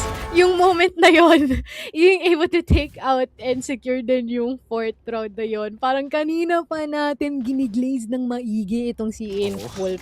Sa sobrang tindi ng mga duels. He doesn't even need the utils. Sa totoo lang. Kasi habang nakukuha niya yung lahat ng kills na yun, ang kailangan niya lang is literally the gun. And that is more than enough. Look at this! Icy with a stinger! With a 3K already! At yun na nga, sa isang iglap, mawawala ang lahat. And I don't know if that is quite of a read, but I can definitely attest that in terms of trying to back up each other, they did so well din dito for Rival. galing ding umacting ng Omen eh. It was Ting. Aplix, di ba? Kasi kinuha niya talaga yung attention ng Boom Esports. Walang nakatingin dun sa side ni IC just because Aplix have sold that siya yung kailangan targetin and Stinger ng short distance Find you. and heads have dropped because of that. And di ba sabi mo, isang iglap na ubos ang Boom Esports at sa isang iglap din, wala na yung lamang na meron sila. Rival now, back to back. Oh yeah! Quick Ano, ngayon ko lang ones, napansin. 7-7 na tayo. Grabe, no, pantay na ang lahat. Here na mga Corrode. Depo. Nakabahan ako sa'yo! Sa'yo na nga!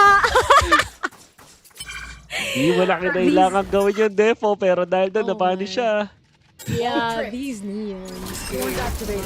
Parang judge all day, every day is already really good and the best fit for them indeed. Pero tong si Nakia, alongside Spike itong planted. ating tropang si Temps, nakaabang lamang. Nagtatatalon pa. And the rest of the people just trying to see if meron nga ba silang makukuha. And they will, actually. Now a 2v2, Shiro. Actually, napakaganda ng kanyang positioning on this one. Mali pa ang tinitignan ni Aplix doon. And it all is now up to IC na handa niya pang i-clear na nooks and crannies dito sa ating A site and I fear na wala na siyang time. To be fair, this is their bonus and restartable naman. They gets what now? That's a 3. That's 3 left para sa Boom Esports. So, ibig sabihin, maganda-ganda ang kanilang... maganda-ganda pa rin ang kanilang pera sa susunod na round. Defo didn't have to make the additional pero ganun yung nangyari. And I think this time it's Shiro na ulit nag-init for the team. We were looking for Shiro in the previous game. Nag-stand out ngayon sa specific na laban na to is still Shiro. 12-9 and 4. Of course, Defo 16-9-4. Super commendable naman, but Shiro in important rounds. Nakita natin nagiging importante for Boom Esports. True, and I feel like dun din talaga yung nagsashine din nitong si Shiro do in maps that encourage chaotic plays and definitely yun yung nakikita natin so far. And walang kupas, kumbaga no, pareho sila ni Inf honestly. But after all of the bullets na ibinato dito sa ating B site area, well, no one's gonna be eliminated, thankfully. No, which is good for both teams, pero there will be some utilities na nagamit na lala. So they better be a bit more careful into using those. Pero other than that, mid area is about to turn into a grave after all of the damages that has been dealt. And one pick for each. Defo occupying the mid area, taking out tong si Tams with immediate trade. Pero tong si In, mag-spray and pray lamang, and that's more than enough. Shiro, ang dahil nangyayari. Wait lang. 2 more people. IC taking him down. At hindi na nga hinayaan na mag-put ng spike sa ating A. Pantay pa din ang laban. Important about that. IC this time. Makikita natin nagiging importante for the team as he's able to start to really make a lot of space. Then eventually nandiyan na naman si Inf na ever so reliable on fragging, malinis na malinis with his positioning and the way that he's surprising Boom Esports. Ang maganda dun sa panalo na yun ng rival, I think yun yung talagang magsiset nung kanilang economy. Because of that, parang yun yung bumasag ng ekonomiya ng Boom Esports with that win. Kapalitan sila ng panalo, but this time Boom Esports has to settle with the broken buy, which will then mean na ang rival esports ngayon ang mas may chance ng makakuha ng lamang sa ating mapa. It could be 9-8 in their favor just because of sheer amount of economy. And ang kanilang approach is to net Boom Esports in once again. Oh, ang bilis nila ng mga pangyayari at palitan din dito sa A-site natin, no? And with the current status that they have here for BME, I feel like it's gonna be a bit tough with just the pistol kung meron nga din sila, as you've said. I see. Oh, judge na naman ang hawak niya dito. Parang di talaga siya nagsasawa. At tuwang-tuwa siya sa paggamit nito. Pero yun nga lang, hindi na magagamit yon with the rest of the people na kakalyado niya who just be securing every single one as clean as that. And unfortunately, I feel like this is quite of a I feel, hindi bad positioning, pero sobrang powerful lang talaga ng retake ng rival, in all honesty. Yeah.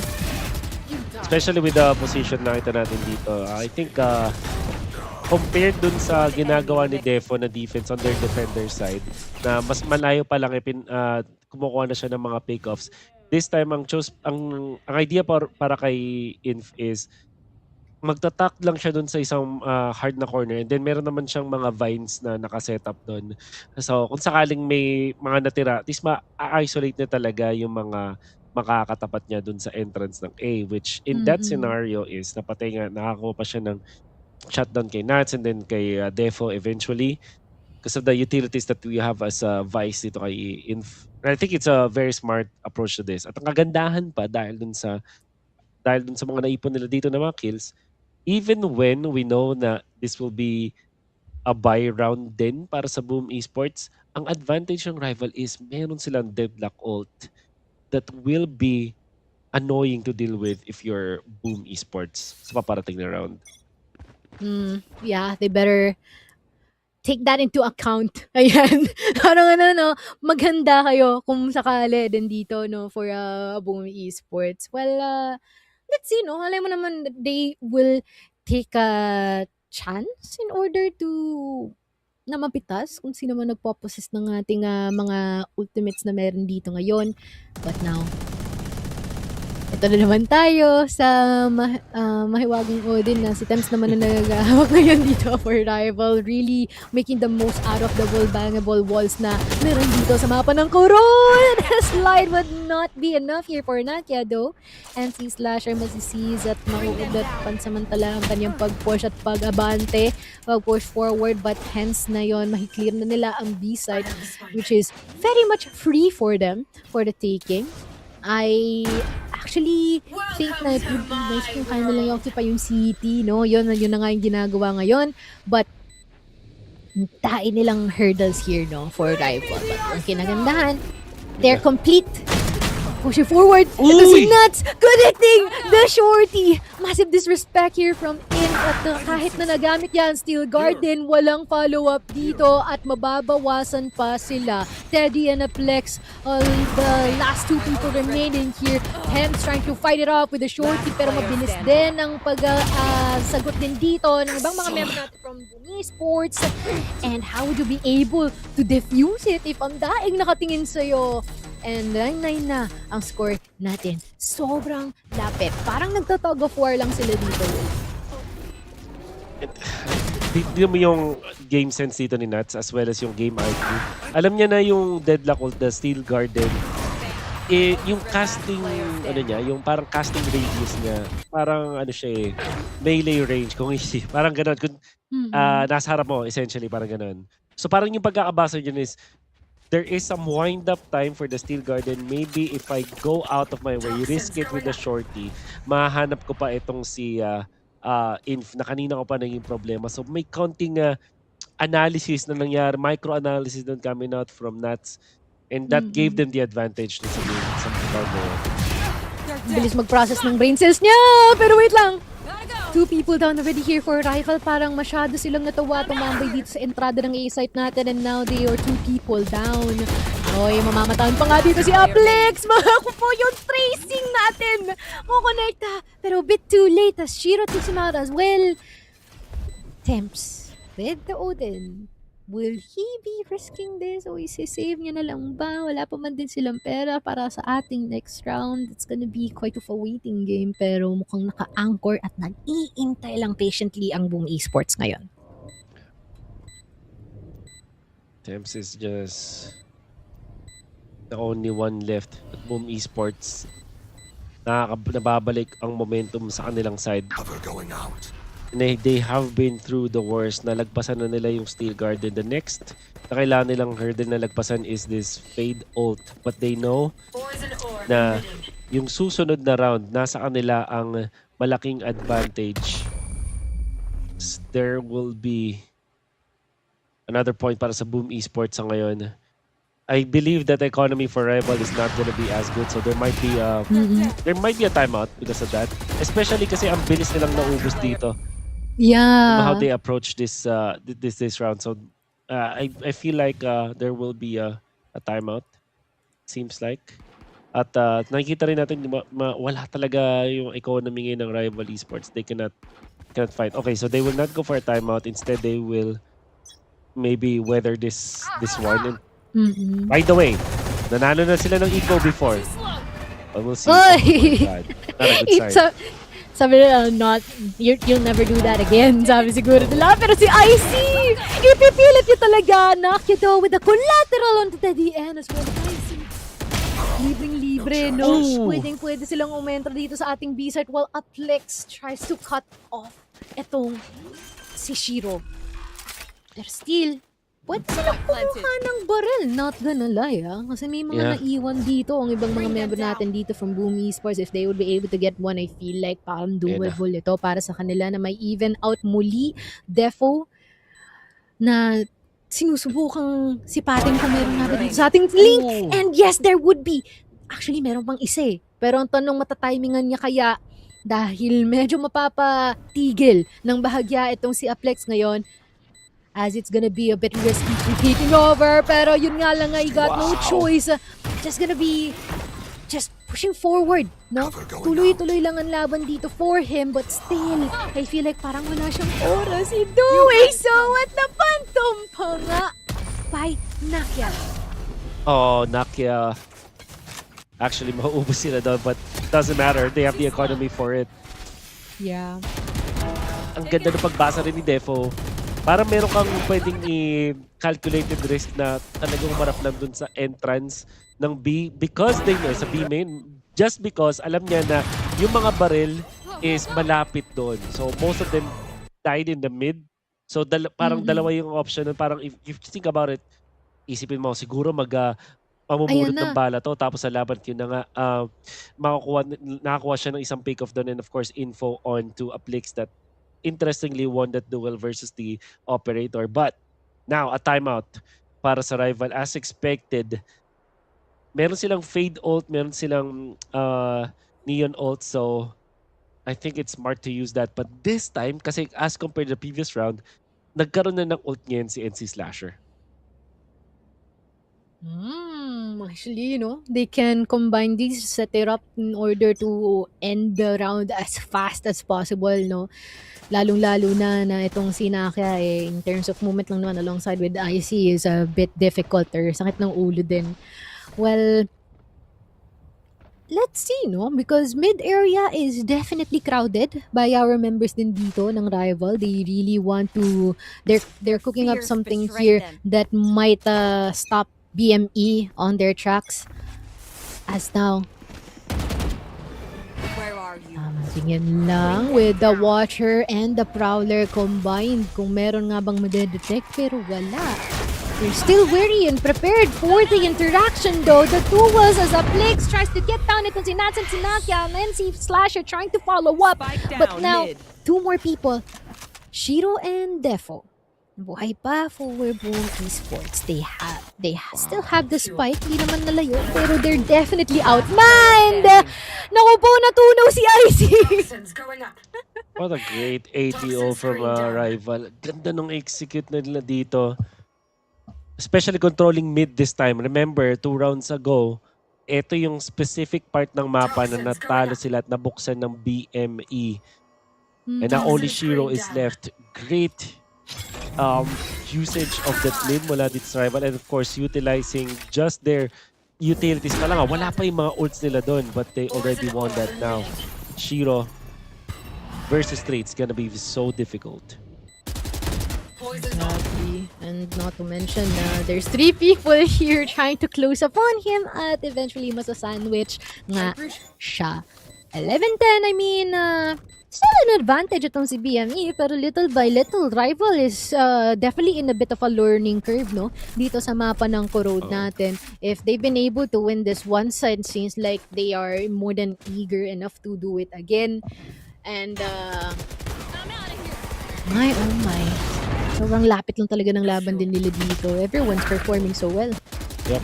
So you can see yung ginawa nila dun sa may mid, utilizing yung paranoia with the faster neon.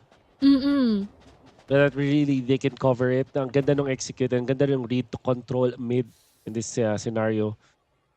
The mid control for Corrode is not emphasized enough, pero kasi specifically for this match yun sa previous rounds na nakita natin, crucial siya.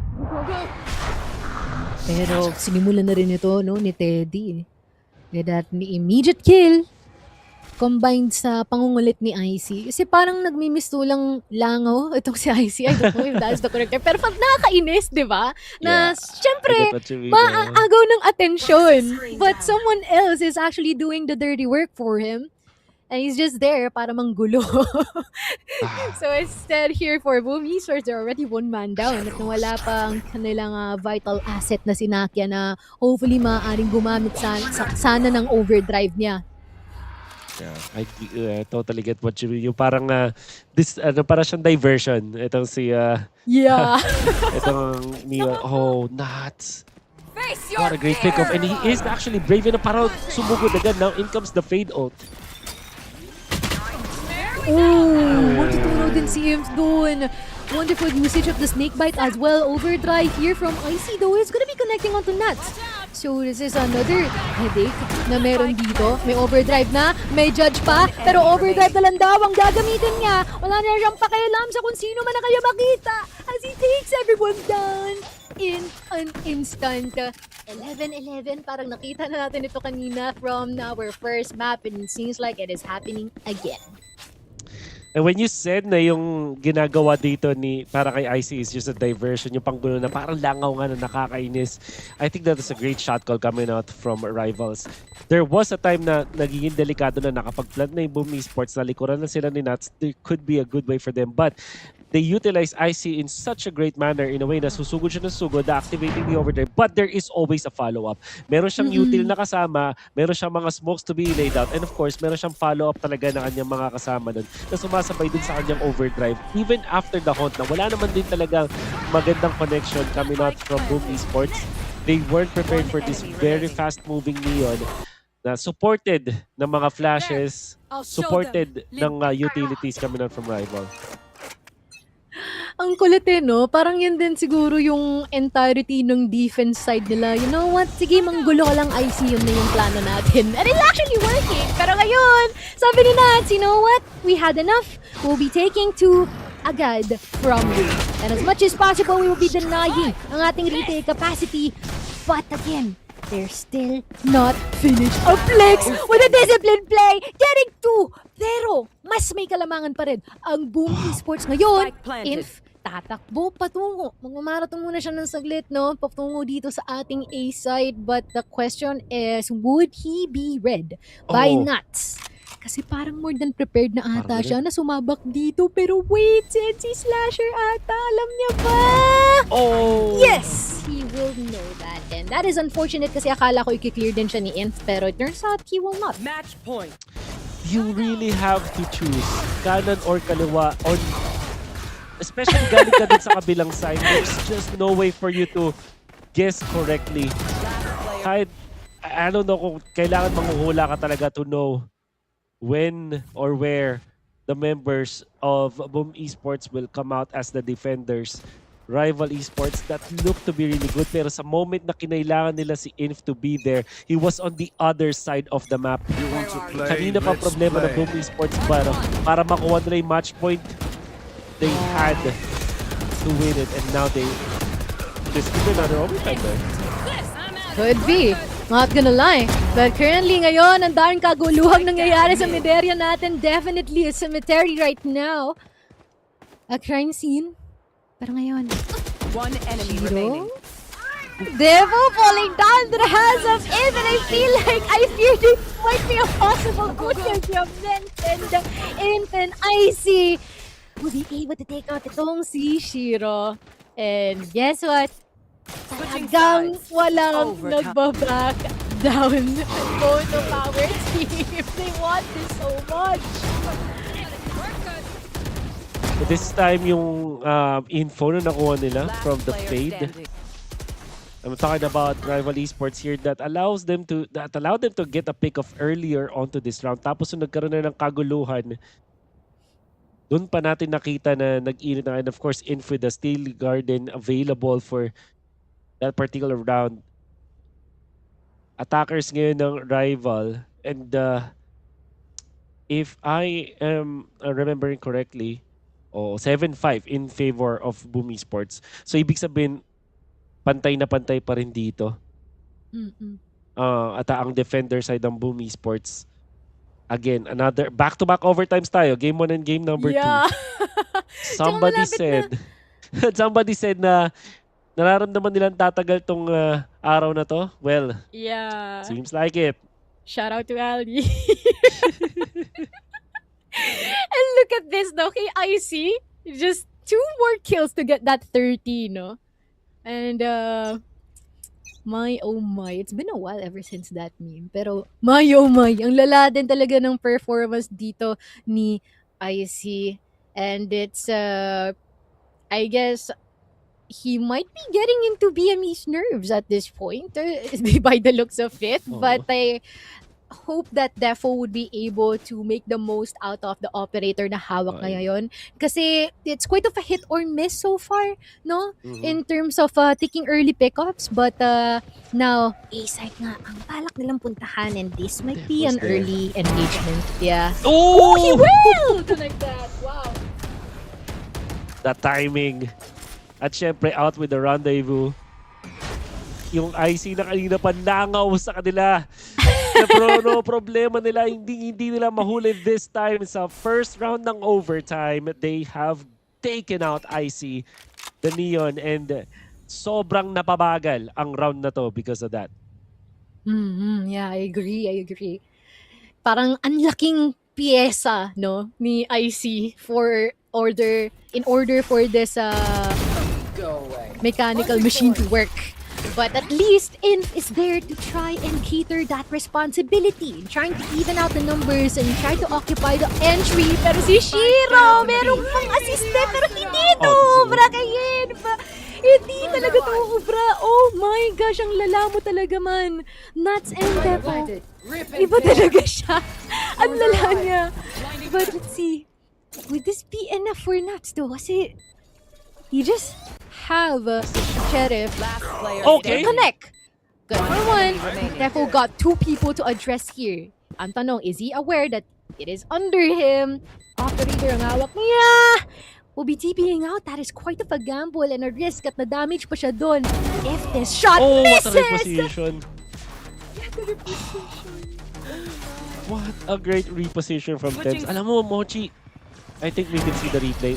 Si Nakia, dilingon siya yung mismong mata niya. Hindi nakita dito. Pero I saw it previously. Nung papasok na yung kalaban niya, tumingin siya sa kaliwa. Sinulitran yung mata niya dun sa camera.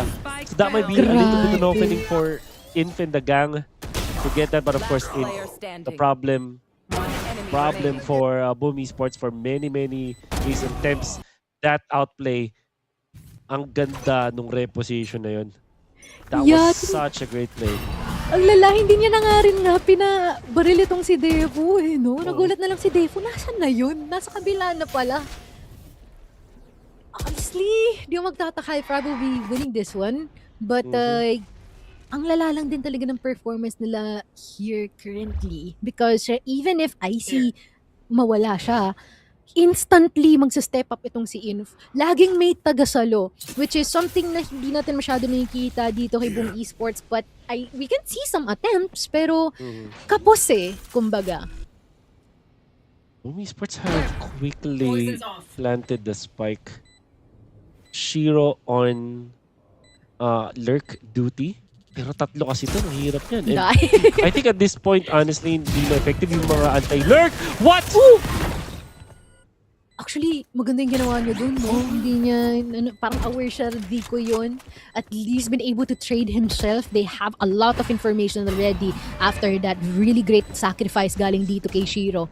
Pero ang tanong will they have the assets that they need in order to deny them from taking? Kasi parang masyadong marami atang nagagaling dito kay rival. Iniisa-isa lang ni Edsy Slasher yon! At magagawa niya yon ng maganda. A clutch play from Edsy Slasher. My, that is so wonderful to watch. But this round started with that Ang ganda nung ginawa doon ni Shiro, but NC Slasher, insta-mo. One bullet.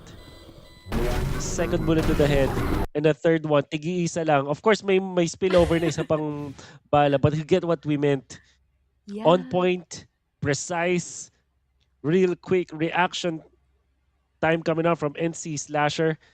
And Rival, to be fair, ang ganda na nung execution nila doon. In fact, pati yung try nilang paghahanap kay NC Slasher, tama naman yung timing sila. But NC Slasher was just so on point. The veteran in this team for Southeast Asia actually forcing another round that could have been Rival's game. Pero ngayon, papunta tayo sa ating second overtime. Para bang pinakita ni NC Slasher doon kung paano siya trumabaho sa firing range. After seeing every single head at tumama lang lahat ng kanyang mga bala doon, I feel like he's also been quite aware din dito, no, with the sound cues kasi parang by the looks of it, with the last two remaining people dito kay Rival Esports, na obliga silang mag-react ASAP. And unfortunately, that reaction led to their demise. Cannot really blame them totally though kasi Yeah. it's still both teams in fact na pulling their weight. Ang ganda ng mga pinapakita ng dalawang teams natin. Defo hindi makakaulit from the previous overtime round and now paulan na naman sila. Trying to look kung meron sa elbow, kung may makukuha.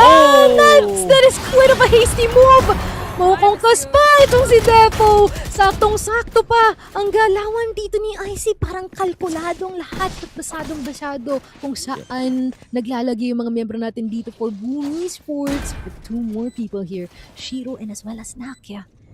And it's still remaining, but will they get the chance to offer the retake here? Kasi magsuswap pa lang sana itong si Shiro, hindi na kaagad pinagbigyan. Temps, very much aware kung nasaan si Nakia dito. Sliding in, trying to tip them up the balance, pero hindi ito uubra kay Inf. Switching sides. Ganun lang kadali. Parang ano, no?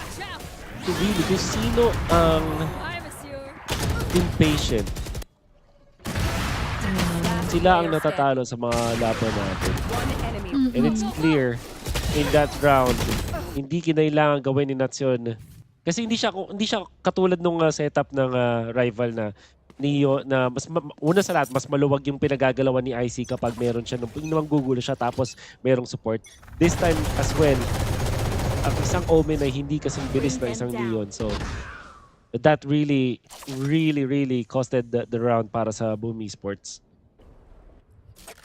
Grabe nga yung naging kapalit nun, no?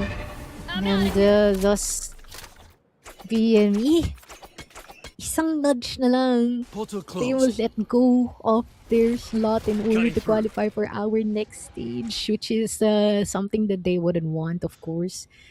Pero ang ganda lang din talaga ng pinapakita dito ng Rival ngayon. Temps currently on the Odin and as well as si IC na every single lang halos naka-judge, no? So, napakadali sa kanilang makisuyo ng bilihing baril ba para dito for Rival. But now, Temps will be stunned.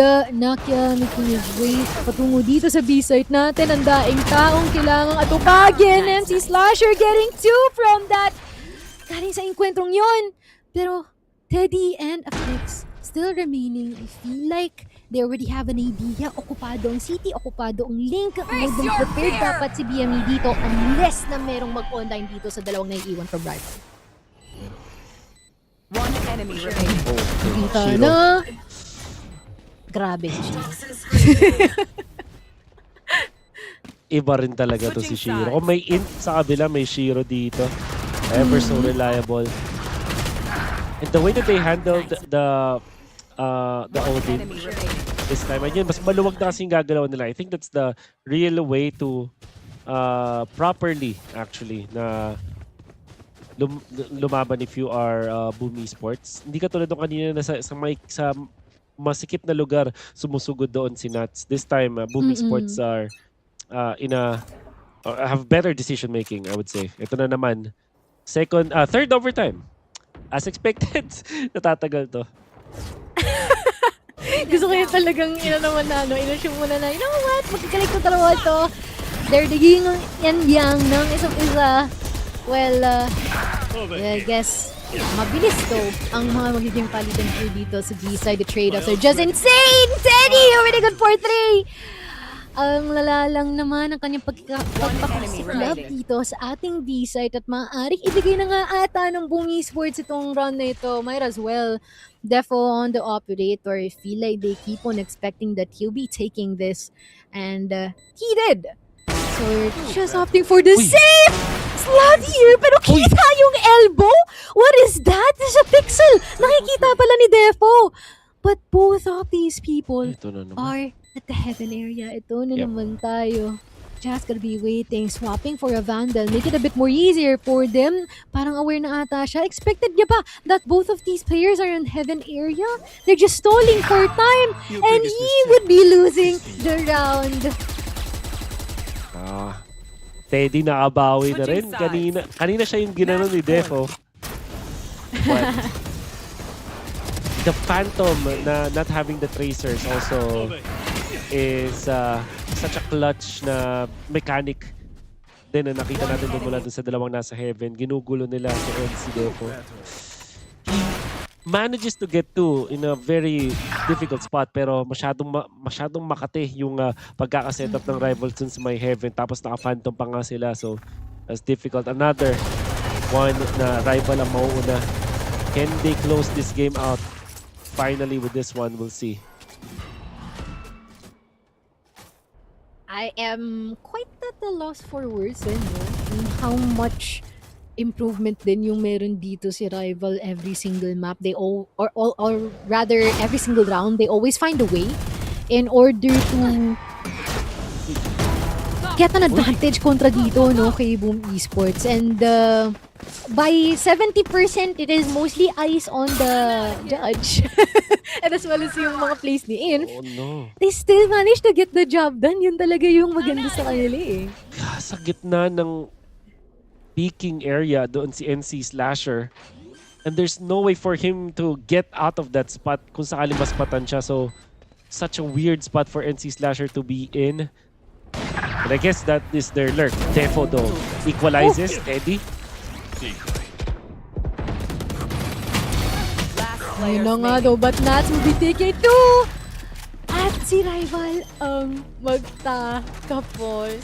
Hindi na nila papatagayin to, Wolf. I mean, it's been quite of a good push and pull in terms of the overtime rounds, pero still, it all boils down to the win dito for Rival. At kitang-kita yung mukha ni Icy, parang di pa ata siya makapaniwala that what? It ended already? After all of the things that just happened, finally, natapos nila ang laban dito sa Corrode. And in the contrary, if last time if the last time talagang hindi na nila ito pinaabot ng OT, well still, si Rival pa rin ang nanalo dito. 30 rounds was what it took for Rival to eventually beat Boom Esports in this tiebreaker. At dahil dyan, pupunta tayo nga sa game number 3.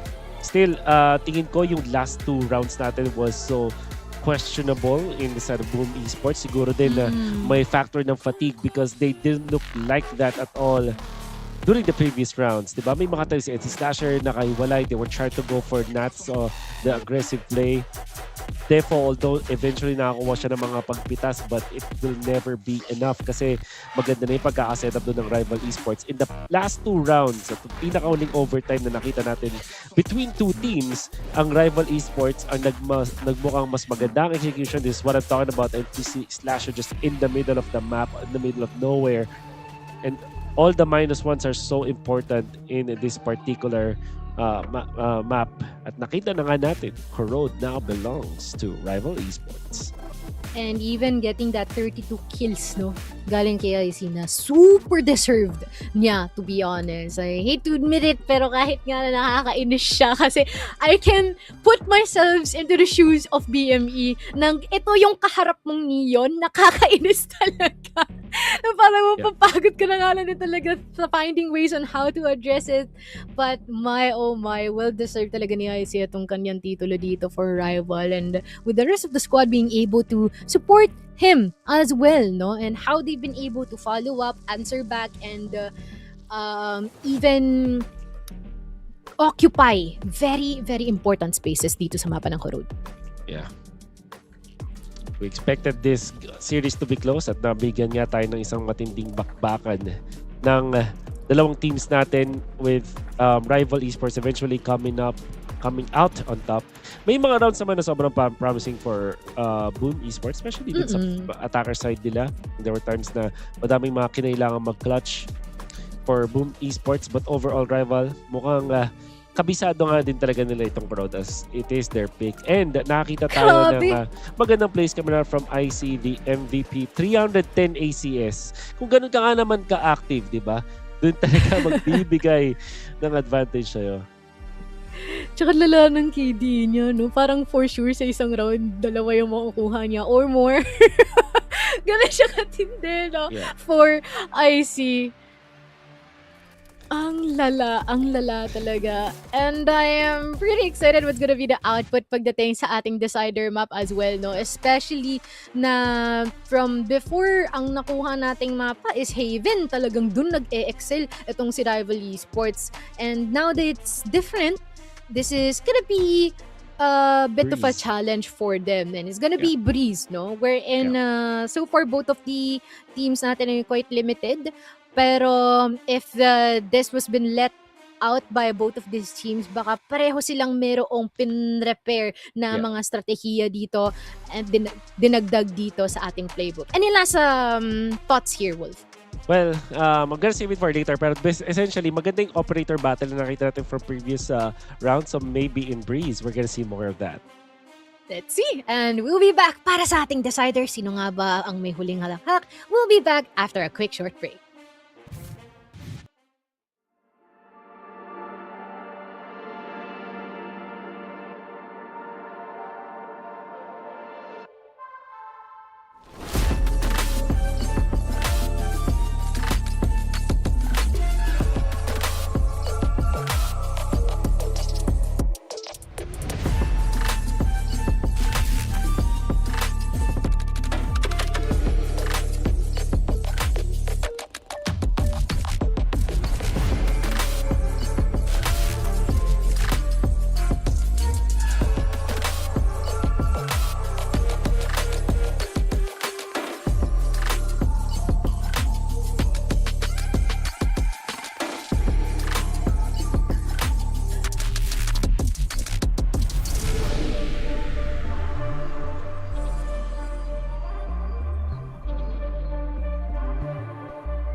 And now we're back to the final do or die match for Boom Esports versus Rival. And my, first map, second map, nagbigayan lang sila. But both of those ended in an overtime. Ano naman kaya ang magiging tema dito sa ating pinakakuli, which is Breeze, Mochi, and Wolf pa rin here on the caster desk. Wolf, what are your thoughts dito so far? Kasi ang lala talaga na performance nila. Yeah. Well, it was clear that when Boom Esports ay nagagawa nila yung mga setups nila and na tactical yung approach nila, it looks really good. That's true for when they went sa bind, and that's also true for Corrode. Para sa Rival naman, if they read Boom Esports, parang yung mga off the timeout plays nila, di ba, nagiging successful sila. At maganda yung pinapakita nila. So yun yung makikita natin from both teams. Basta hindi sila masyado nagmamadali. If they're patient with their utilities and their plans and their tactics, dun sila nakakakuha ng panalos. Now, alam mo yung sinabi natin kanina sa Breeze, before we went to the break, Breeze is gonna be map kung saan nagsashine ng mga snipers with the operator plays, and you can expect that in this particular game as well. Of course. I wonder if we will be seeing Defo on the chamber again, or will it be the latter? Kung magkakaroon din ba tayo ng mga ganong appearances, no, dito for Rival as well. Kasi kanina, I mean, because the map is Corrode, they're mostly on the Judge and the Odin aspect, and no one's actually handling or daring to touch an operator at all. Pero ngayon na nakapag-warm up si Defo, this might be a key factor then for Boom Esports to actually excel dito sa ating mapa ng Breeze. And if it is all about the all-out power and as well as aggression, I feel like this is the best time for Rival to show that too. Yeah, itong sa napansin ko dun sa Rival is parang unti-unti yung nakikita natin na parang pag-improve nila when it comes to their gameplay. Specific the specific day. Hindi siya tungkol dun sa ibang araw. Kasi I think nung game number 1, it was a 9-3. Pero nung 9-3 start for the first half. And then the second half, doon natin nakita na on point na yung reads nila. Mas maganda na yung kanilang pagka-setup and the usage of their utilities. And that's also true for game number 2. There were times na nakikita natin na luging-lugi sila at sa unang salvo pa lang ng dalawa when they meet each other in the battlefield. Pero ang nakikita natin, kapag naman nananalo sila, masterful yung mga rounds sa kanila. Bihira yung kinailangan nilang mag-clutch because of how they were able to execute early into the round. So that's also a pattern that I'm noticing here para sa Rival Esports. And maybe this time in Breeze, baka nga mas maganda na yung discipline at yung usage nila ng kanilang mga utilities. Yes. And tingnan din natin kung meron nga bang pangbanat dito si Boom Esports, no? Kasi parang labanan ng pride and as well as how established they are in comparison here for Rival Esports. They're still looking into introducing themselves dito sa ating scene internationally, na talagang pinapakita nila na, you know what, kahit nakaka-establish lang ng aming team and we've been absorbed ng Rival Esports, well, kayang-kaya namin makipagsabayan. At yun talaga ang pinapakita nila dito, no? At I feel like numerous times they've been able to prove just that. But dito talaga, ito na talaga yun. Ito yung mismong kailangan nilang pag-iktingan, kailangan nilang pagbutihan, because if not, well, it's okay on their end. Pero if they kay Boom, kung sila ang matalo, that would mean a lot of things, numerous things for them, and especially for the region. Yeah. I guess kasi nandito na tayo sa point na literal na one game separates both teams from elimination and elimination from the actual split natin. So, talagang yung pressure ay nandito na. You really cannot blame both teams for making some of the mistakes eventually per round or in each of the map. Especially because everything is at stake, literal. We just have to wait for one more game for that. And it's gonna be Breeze to decide it.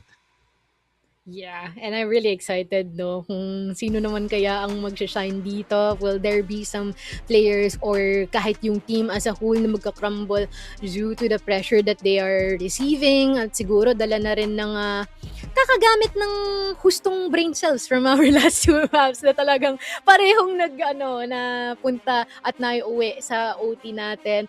Well, I wonder if we're also gonna be seeing other players that will be shining na hindi lang si Shiro, hindi lang si Teddy, hindi lang si Inf, and as well as itong si Nakia, no? So, lots of possibilities, especially in a map that we haven't seen them played yet. But, I guess we'll be heading to our agent selection na rin ngayon. Okay. We are expecting Yoru pa rin sa mapa na to. There was a time where sa Breeze ay laging mataas yung priority sa isang jet, and it's still going to be the case. This time, I think for the longest time hindi tayo nakita ng mga Sova, but now we all see it. And Vito, obviously, not to be confused by Ma'am Vito, pero di ko rin alam bakit nag-decide ng Valorant na mag-name ng isang agent ng Vito. Ang dami-dami naman choices for sure, pero yep. That is true, no? Ba't nga ba? Valorant, can you answer this? Why did you name this agent Vito with the map Vito in the competitive scene? Oh, di ba? But, pwede namang yeah, hindi. It's true. Yeah, you can choose another name, pero tama naman, no? As is actually a great point.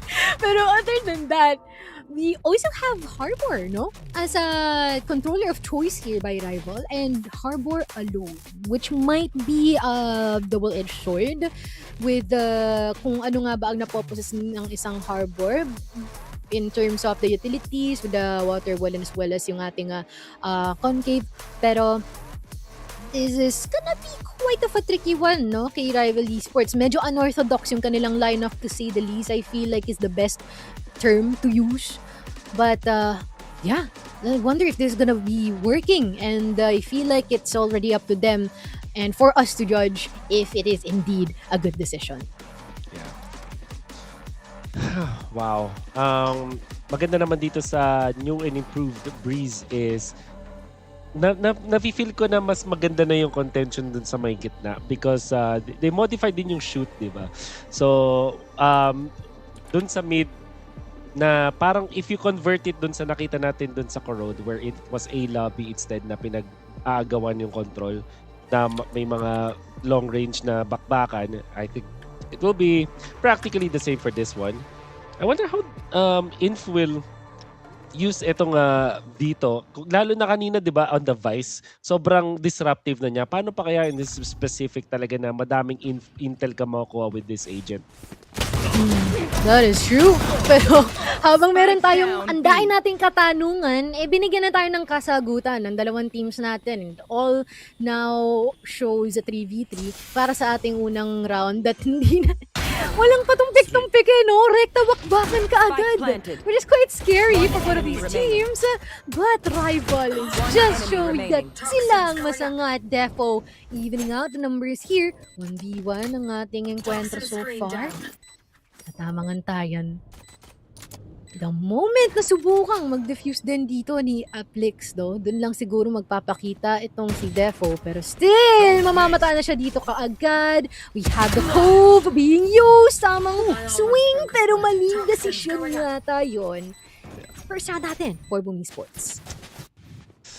Ito yung isang bagay na masasabi mong palagi may kita sa Breeze, yung mga sayawan, yung gagamit ka ng smoke mo, then you will try to wrap around sa mga pillars like this one. Because there are so many angles for you to utilize para sayawan yung katapat mo. And Defo, this time siya naman ang mananaig with this Viper. A costly round for sure, but a pistol win nonetheless. True. And as much as, I mean, no stakes naman so far, no? Para sa aming unang round. Kumbaga, bahala kayo kung anong diskarte nyo basta makuha yung round in order to get the advantage in buying guns for the second. But currently, parang medyo nahihirapan ata na makapag-des itong si Inf, no? Trying to offer the crosscut, pero yun nga lang that would not be that would not be a leverage for him na mas mabuhay pa na matagal. Pero maganda rin naman sa ginagawa ni Rival ngayon. Sama-sama silang sumusubok na bumawi at ma-retake itong A-site natin. Sheriff. will be overwhelmed by too much. Pero kasi ang bilis ng plant eh. So, -1 pa rin. No? Tatlo, 3v3 tapos tatlong magagandang barrel for Boom Esports. Difficult scenario still para dito kina Temps. Rival. Oh, naka-1 sila lalo. Yeah, Blix still been able to connect the shots here to NC Slasher regardless of him having a bulldog.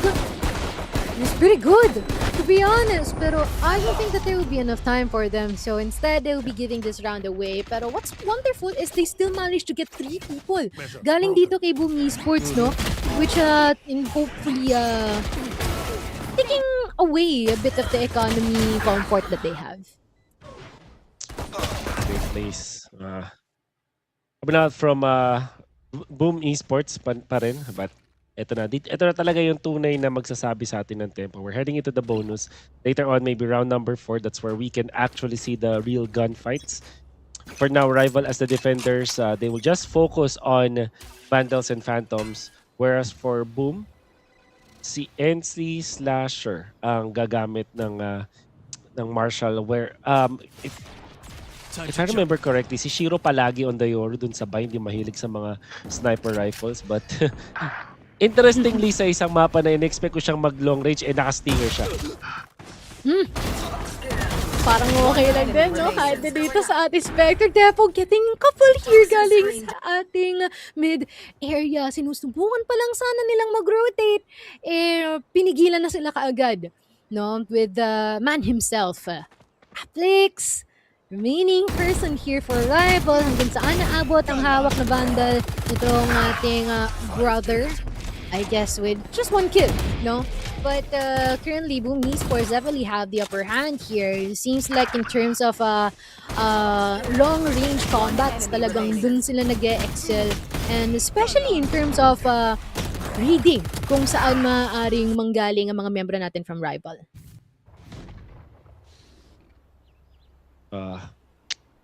That's a painful round ang masasabi ko para din sa Rival Esports. Especially kasi parang hindi nagmukhang nahirapan yung Boom Esports sa round na yun. And now that they're up 3-0, ito pa naman sana in-expect ko na magandang round para makita yung power nila ng parehas, pero maganda agad simula para dun sa mga sniper shots from NC Slasher. Now they're starting again, only 2 remains for Rival. Nagmamadali na matapos tong round na to agad. Unfortunately, Boom Esports have a distinct advantage over them. Totoo. I mean, umubra pansamantala, no? Yung Bucky nito ni IRC, pero hindi rin siya nagtagal doon because it's gonna be taking him a lot of time in order to back out then from the position that he found himself in. Pero ngayon, Nats, ang linis ng pagkakatrabaho to taking that 4K dito for our 4th round. Deserve na talaga ng replay nun. Yeah. We can see yung next na round natin will be a very, very interesting round. This time, pwede discount pa muna natin na mabilis because of how quick that went. This time, ang isang magandang meron dito, ang side ng Rival, is the ult na available ngayon para kay Aplix. And it seems like B is there. Hindi, nakasplit pa ngayon ng Boom Esports. They will try to divide this one. And I think they will be able to do so, Shiro. Already aware, tamang TP out lang itong si Inf, pero baka malikuran nga sila dito, no? There's gonna be quite a scary for them. They gotta address this, pero with the shots here, the ball pass connecting from Mighty here onto Shiro. Will force siyang mag-back out at nilapagan na nga ng ating Cascade. Temps trying to find anyone here, pero the rest of them are here. Dito sa back area, talagang ang smoke lang ang nagsiseparate sa kanila. Pero sabi ni IC, you know what? I can leverage that. I can make the most out of all of this. One enemy remaining. Shiro, from nowhere, will be appearing, whispering right behind their backs. Opting for the half defuse. I-expect mo ba na nandito si Shiro ngayon? Pitin low in terms of HP. Trying to stick it in. Needs to push forward and Shiro would be able to secure this round. Phenomenal performance from Shiro.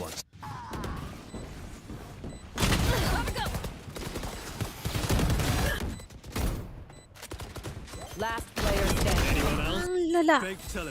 Ang lala talaga na nakita natin dito so far, and despite of all the valiant efforts na inilapag din dito ni IC, unfortunately, hindi ito sumapat.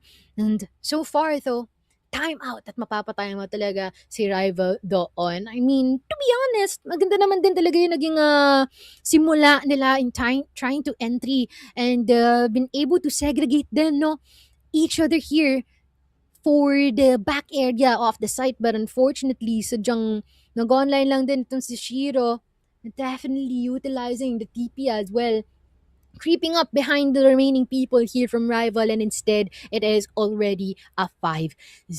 At wala pa rin kasagutan dito si rival ngayon, no? It's been quite of a cycle na nagbabuy and save sila, but at least now they have a lot of ultimates that they could use with still a bit of economy that they can work with, pero mas okay talaga kung mag-save na lang sila this time around. With rest of people here for Boom Esports, no sweat, they're just chilling with currently what they have because economy is stable, performance is stable, and all the rounds is currently on their side. And nonetheless, if they won't be able to cut this off, this would mean trouble for them pagdating sa ating second half here for rival. Little by little, nag-occupy ng kaunting space ang Boom Esports patungo dito sa B-site natin, with all of the veto utilities being scattered here for the interceptor and as well as ang chokehold natin. As lots of them already made their way here. Si Eve, nakakrouch lang, nag-iintay, pero hindi ito uubra.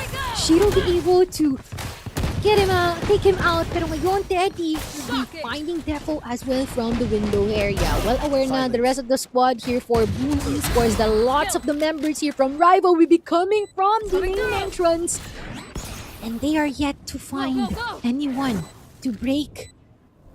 One enemy remaining. Shiro will be taken out by Thames. Akala ko that is actually a duplicate of him. Pero si Thames may kipag-chacha na lamang, pero tamang stick lamang ng defuse etong si NC Slasher. First round being secured here by rival, and mukhang nagkaroon naman ng magandang palitan here, especially after putting out this timeout earlier on. And it is also great that they've been able to utilize the overdrive here galing kay IC, making sure that all of the information is actually being racked up, no, by rival.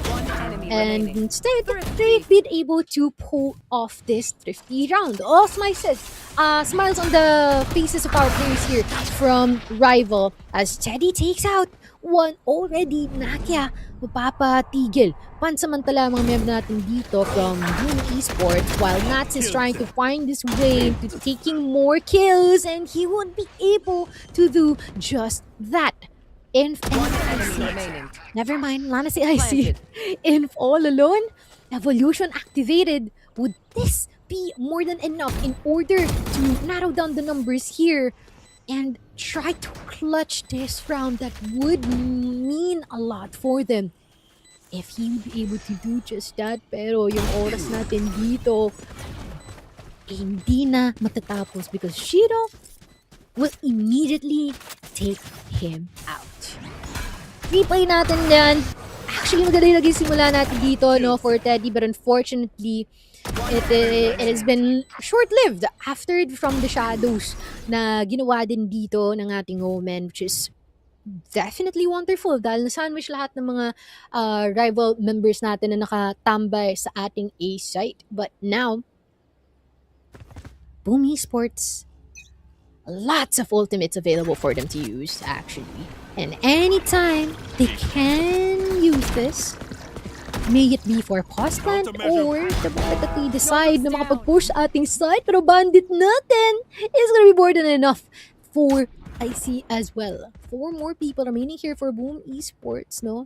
Nagkasaliwaan lang din sila dito with 2 people trying to see if meron ba silang mga madidiskubre here sa ating A site. Just gonna be anchoring down ang ating mid doors in case that there will be some presence there. NC Slasher taking one down, trying to swing for another, but unfortunately Inf will be more than prepared with the ADS. Viper Spit activated already. Icy taking out itong si Nats. Dimensional Drift trying to spot out every single one na nandito sa loob ng ating Viper Spit. Wonderful usage of the ultimates here. Nagkakanda sa agut. And then Icy with a 4K. And that would be my oh my. Another round here para dito kay Rival and just a few more rounds in order to even this out. I mean, it's quite of a challenge, but to be honest, in terms of their performance currently, that is more than doable. 50 round again here for Rival. Which is pretty crazy because it seems like they definitely excel with all of the pistols that they've been handling here. And I mean, if you have a bandit, a sheriff, parang more than enough na yon as long as tatama naman at may tutok pa. But now, IC is definitely just showing that he is the king of the lobby ever since ang mapa natin from Corrode.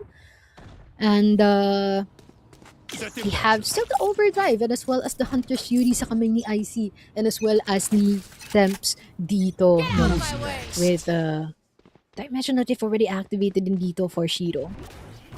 Just gonna be clearing out itong ating B site. Piping lang siya dito kung nasaan yung mga member natin here from Rival with the combination of the Hunter's Fury, which is wonderful. At na-damage pa nila itong si Teddy as a bonus.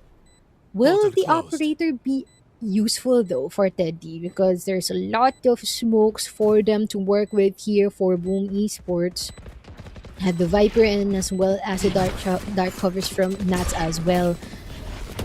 Try to spot out anyone. Kung sakali, no? Blade Storm? Will be enough.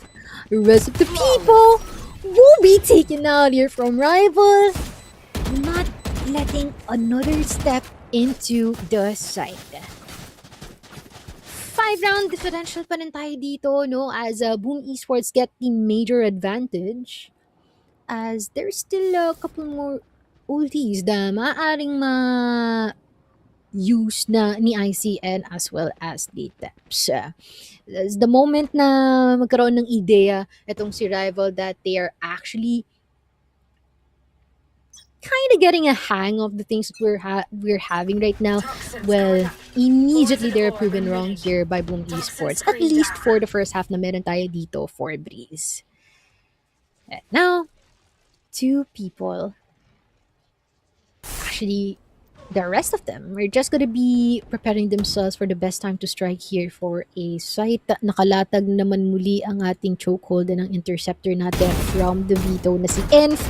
But sabi ni Enf, you know what? Kahit na meron mga utilities dyan, okay lang because we have the duos as well with immediate chase here from Shiro. Now 4v4 as Rival finds a way once again in order to for a retake.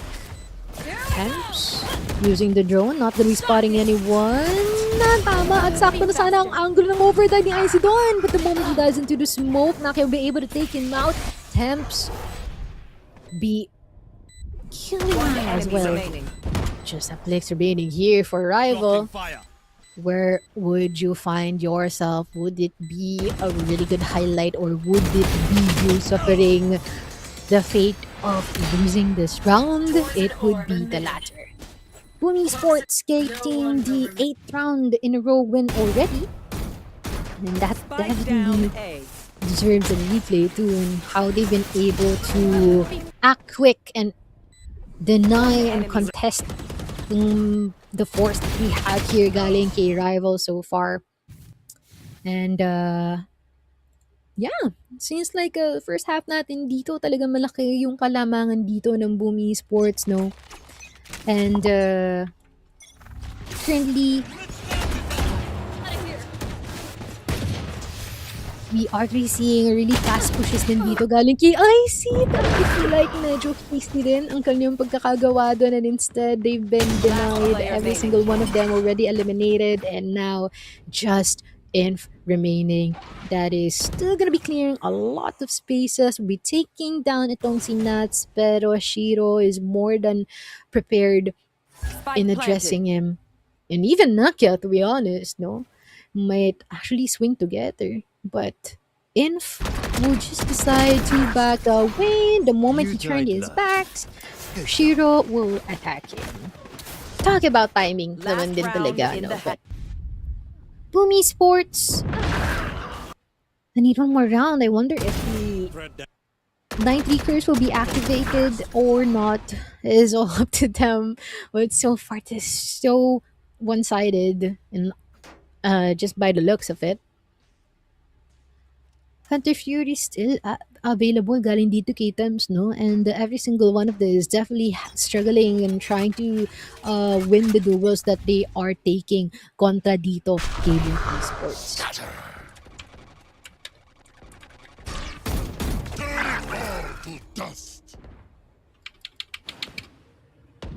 Three people here, Boom Esports. Already 2 down, pero I see will be taking out a couple more. Handsy Slasher na lang din ang iiwan dito. They're definitely stopped on their tracks here. And even if that they want to early pick up advantage here for Boom Esports, hindi sila pinagbigyan this time around. I guess it's gonna be safe that they will be taking this round for themselves as NC Slasher still tries to push forward, but it's not gonna be favorable on his side. Ano naman, first half natin tapos na. Switching sides. At tayo ay mag-iintay if magkakaroon nga ba ng kasagutan ang rival right now. Because to be honest, in terms of the anchoring down, when it comes to the discipline na ipinakita sa ating last round kanina, well, that is all that they need. At nagawa naman nila yun. Everyone's just gonna be keeping up the pace here for Boom Esports. And we are gonna see if there will be quite of a comeback happening here or if Boom will be finishing it ASAP.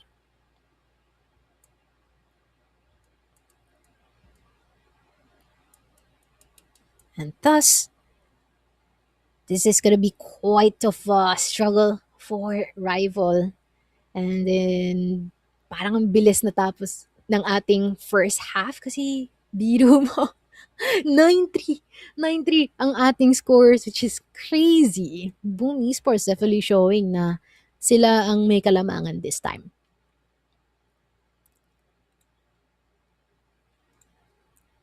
And I feel like you're just preparing din dito sa ating second half, pero hello, Wolf? Are you there? Oh, ako yata na-veto ata ako in real life.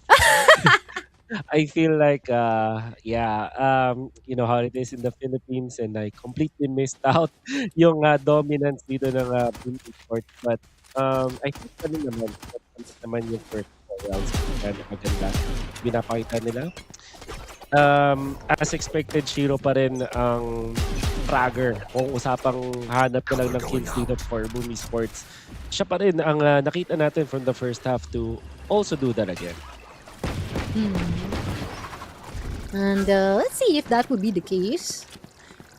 Especially that they did so well here for Boom during the first half na attacking sila, and I feel like they want to continue the same trend as Depo tries to duel out every single one with some trade-offs actually present, no? Parang it's less of a utility usage din para dito sa ating mga players. Parang all-out battle lang din with the guns that they have. That's such a good deal breaker do para kay Aplix. Siya yung bumasag nung 3 versus 3 and nag-allow na makapag-plug na Nakia. The 1 left versus 2 gamit ang Sheriff. Super doable. Especially pag makako pa siya ng isa, it will allow him to get a dash. But Oy! timing! Timing! Pero nakatingin siya no? Tapos bigla siyang lumipat sa kanan. And that is a much needed win for rival.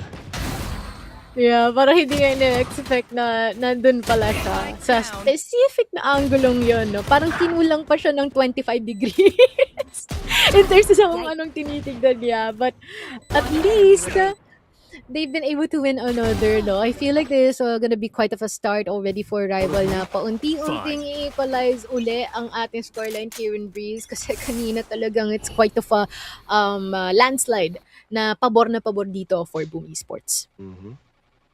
And Teddy, ine-expect niya to. Grabe, yun na nga. Grabe! Collateral. Pa. Nabasa niya eh. Alam niyang pag nakaikaw yung kalaban, may chance talaga maging aggressive. And pag-play off yung pagbasa na yun and the patience as well, gets a collateral. And now, it's safe to say, Rival Esports has got this round. One enemy remaining.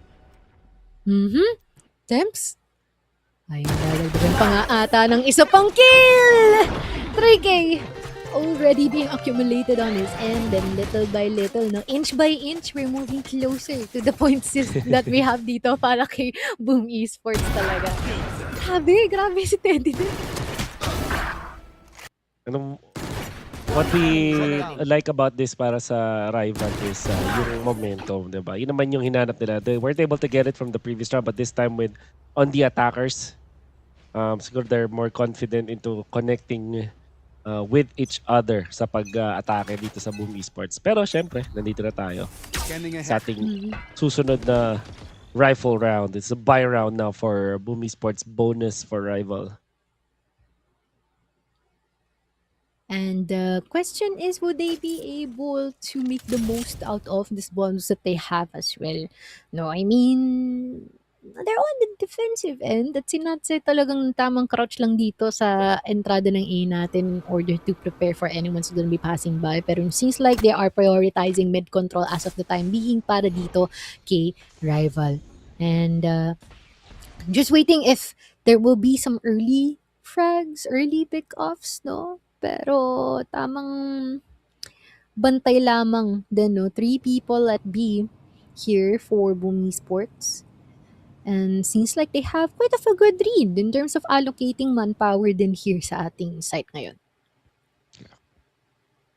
Teddy is so close to Nats, and Nats, oh, finds his head. Grabe. Parang lahat ata talaga ng shells na yun napunta dun sa ulo. Kitang-kita.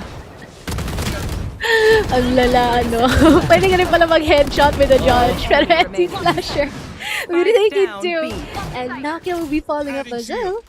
Alex will attempt. Oh. Wait lang. It seems like he's actually doing it. 0 bullets. Wait lang. Reload ka muna man. Pero pagka-pick mo ulit, you're gonna be denied by Shiro. Oh my. Ang ganda nga lang nung -1 niya doon sa dulo kasi dalawa lang yung tinalo ko dahil, no? Grabe. Parang literal na lahat tumama doon eh. But of course, the fact that dalawa lang yung natira dito on Breeze, on defenders para sa Boom Esports actually, as far as bonus is concerned, masaya dyan ng Rival Esports. Hindi ganun kaganda magiging resulta para sa Boom Esports. And actually, wala nga sila ditong na mapipili na mag-outlaw. I'm talking about Boom Esports. They will go for another judge round for Nats and Nakia going in for the kill. Actually gets 2! Wow! Despite being, ano yun, na-paranoia ba siya doon or hold? Grabe yun ah. Hindi, kahit na nasmokan siya, wala siyang pakialam. Accurate pa din yung... Parang siyang may photographic memory, no? So, kung saan niya huling nakita, despite being covered up yung kanyang vision, okay lang. No worries at all. Pero yun nga lang nga, with that, Nakia will be left, and Teddy will be able to take him out. Ang bilis ng sagutan nila dito. And thus, 4 more rounds ang kailangan pang ipanalo dito ng rifle. Indeed, just the smokes out there. Teddy. So, tingnan mo naman yung mga movements yun. Gamit na gamit yung mga boxes dito sa A site as way for him to get out there and to want to and yung mga tropa. What a great round for Teddy. In fact, ngayon meron na siyang ult and will setter for the outlaw. Tindi rin na ginawa nila doon, no? I really thought that Nakia already had it, pero seems like that wouldn't be the case at all. IC will be eliminating shortly itong si Nats, no? I'm not quite sure bakit siya nag-swing doon. Pero nagbabaka sakali lang siya na makakuha ng pick-up. And despite the lack in terms of guns din dito ng Boom Esports, kitang-kita pa rin yung respect na meron dito kay rival. They're just letting them do their thing. Bahala kayo kung magpupush kayo. And if kayo ay magpupush, pabor yun sa amin. Nakia from up top. Magamit din ng kanyang jet ult. It's a Blade Storm, but of course, Odin to the face. Now up top, Nakia gets 2. Can he get the third? No. Teddy with the denial. Ganda rin nung pagkaka-sidestep nun. Micro sidestep that allowed him to get out of Nakia's crosshairs. And dahil dyan, si Defo na lang natitira with just this the shotgun. At malayo-malayo, mukhang malabo to. Labo nga. Hindi din siya nabigyan ng chance na makakuha or makapagpalit ng ibang baril eh. I mean, he attempted but unfortunately out in the open, yun yung baril na yun. And grabe din yung pagbawi dito ng rival, no? Talagang as much as possible, they really want to di nga lang to hold Boom Esports hostage and under an equilibrium in terms of rounds kasi talagang gusto nila malapit kung malapit or minsan sobra pa. Time out na ng Boom Esports, no? Which is I think dapat lang, honestly. Kailangan na. It seems like kung pagbabasahin lang natin itong initial setup, it's gonna be the operator para kay Shiro.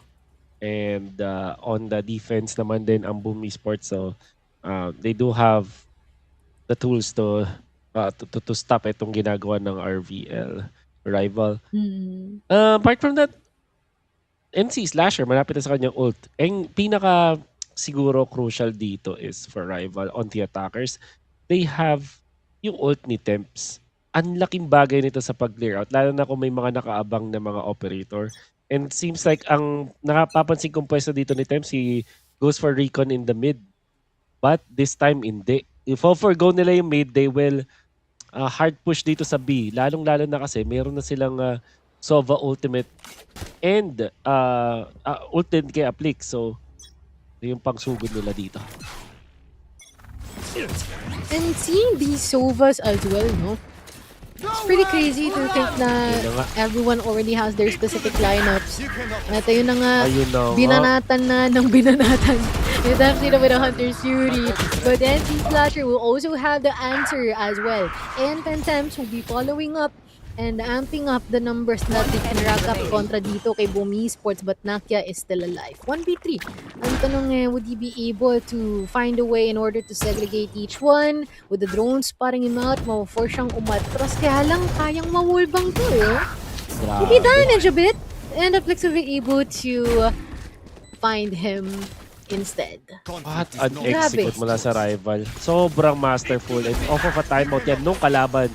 Si Temps, nakita mo yung pag-divide nila dun sa may B-side. Nagpakita mo nila sa nest. May flash dun sa nest at actually yung Sova ng kabila, kinailangan tumalon-talon dun sa may bandang pillar, dun sa may backside ng B, I mean. Tapos, dahil may ult na mula ito, wala sa dulo, tapos ult pa ni Aplix, walang coverage mula dun sa Boom Esports. Hindi sila makaalis. So, despite there being a kill from NC Slasher, masyado nang malalim sa site yung mga members ng rival esports at nakapwesto na sila for post-plant.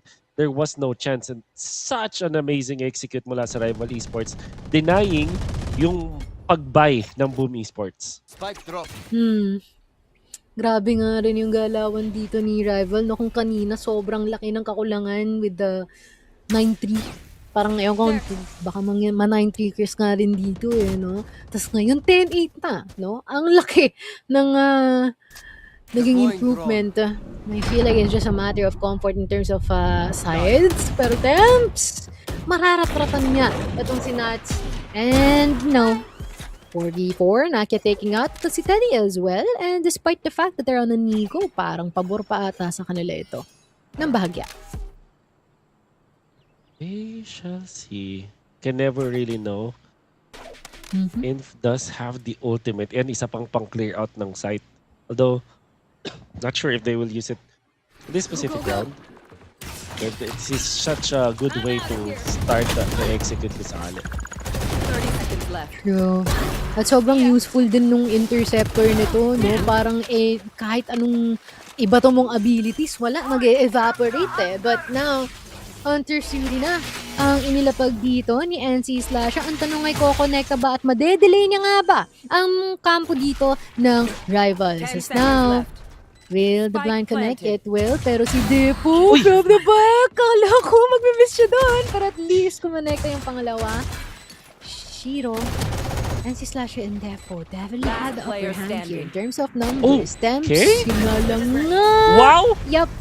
He'll be overwhelmed.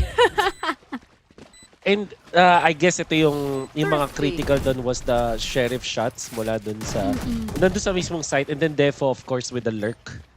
That allowed them to get the thrifty, at makikita ulit natin yan dito.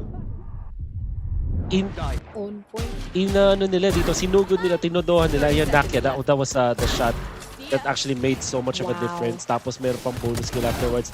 Siyempre mapapatumba siya, pero parang doon na nadali yung our rival because they were so focused on taking the backside. Kasi naman, understandable doon sa pupunta. Hindi naman nila may expect na sobrang tsatsagain ni Defo. From the other side of the map, through spawn, then to A, to cave, with that sheriff. Medyo na-underestimate din ni Inf yun eh, no? Kala niya hindi mag-lurk. Pero si Nakia, pinasimula na kaagad. Si Inf na-de-deny at hindi hinahayaan to do Inf things similar to what we have from our previous maps. And instead, he's been immediately eliminated. And someone might possibly follow right now. The concuss connecting to Nats and instead will be electrocuted with the overdrive. Ngayon, 3v4. Still, rival. May kapalangan in terms of manpower, pero ang kailangan lang naman lang gawin dito is ma-equalize sana, no? Bladestorm natin from Nakia. Ang tanong, iko-connecta kaya? IC, spotting out itong si NC Slasher. We're more than prepared to doing that. 2v2, ang ating labanan! IC! 1v1. And Nakia the showdown! Sino nga bang may kalabangan? time. Ako pa, wait lang! Pinagtripan! Pinagtripan ni IC! Icy with the moves! Ice cold play mula kay Icy! Lalo na yung pag-straight niya left and right. What a long round that we've seen, and everybody just pulling their weight. Nakadalawa agad doon si Nakia, even after all of the utils being thrown at him. But Icy, eto, nakapag-activate pa ng kanyang ult. One enemy remaining. This 1v1, look at this. Alam mo yung tumitigil-tigil pa siya, nagsa-stutter step para then mapakomit at naubos yung Blade Storm, hindi ka makapag-shift to operator basta-basta. And what turned out to would have been a disaster for rival na turnaround pa nga dito. Itong si IC. And now, they're poised to get their 10th point after Boom Esports having to rely again on their eco broken by. Grabe, di ako move on doon. Nag-drawing ng bilog si IC eh. Hindi na follow through ng mga daggers dito ni Nakia. Pero let's see what is going to be the progress for esports to. You have one more round remaining. Parang ito na naman tayo eh, no? Kung mapapako ba sila sa 11th round or would they manage to get and secure the match point instead?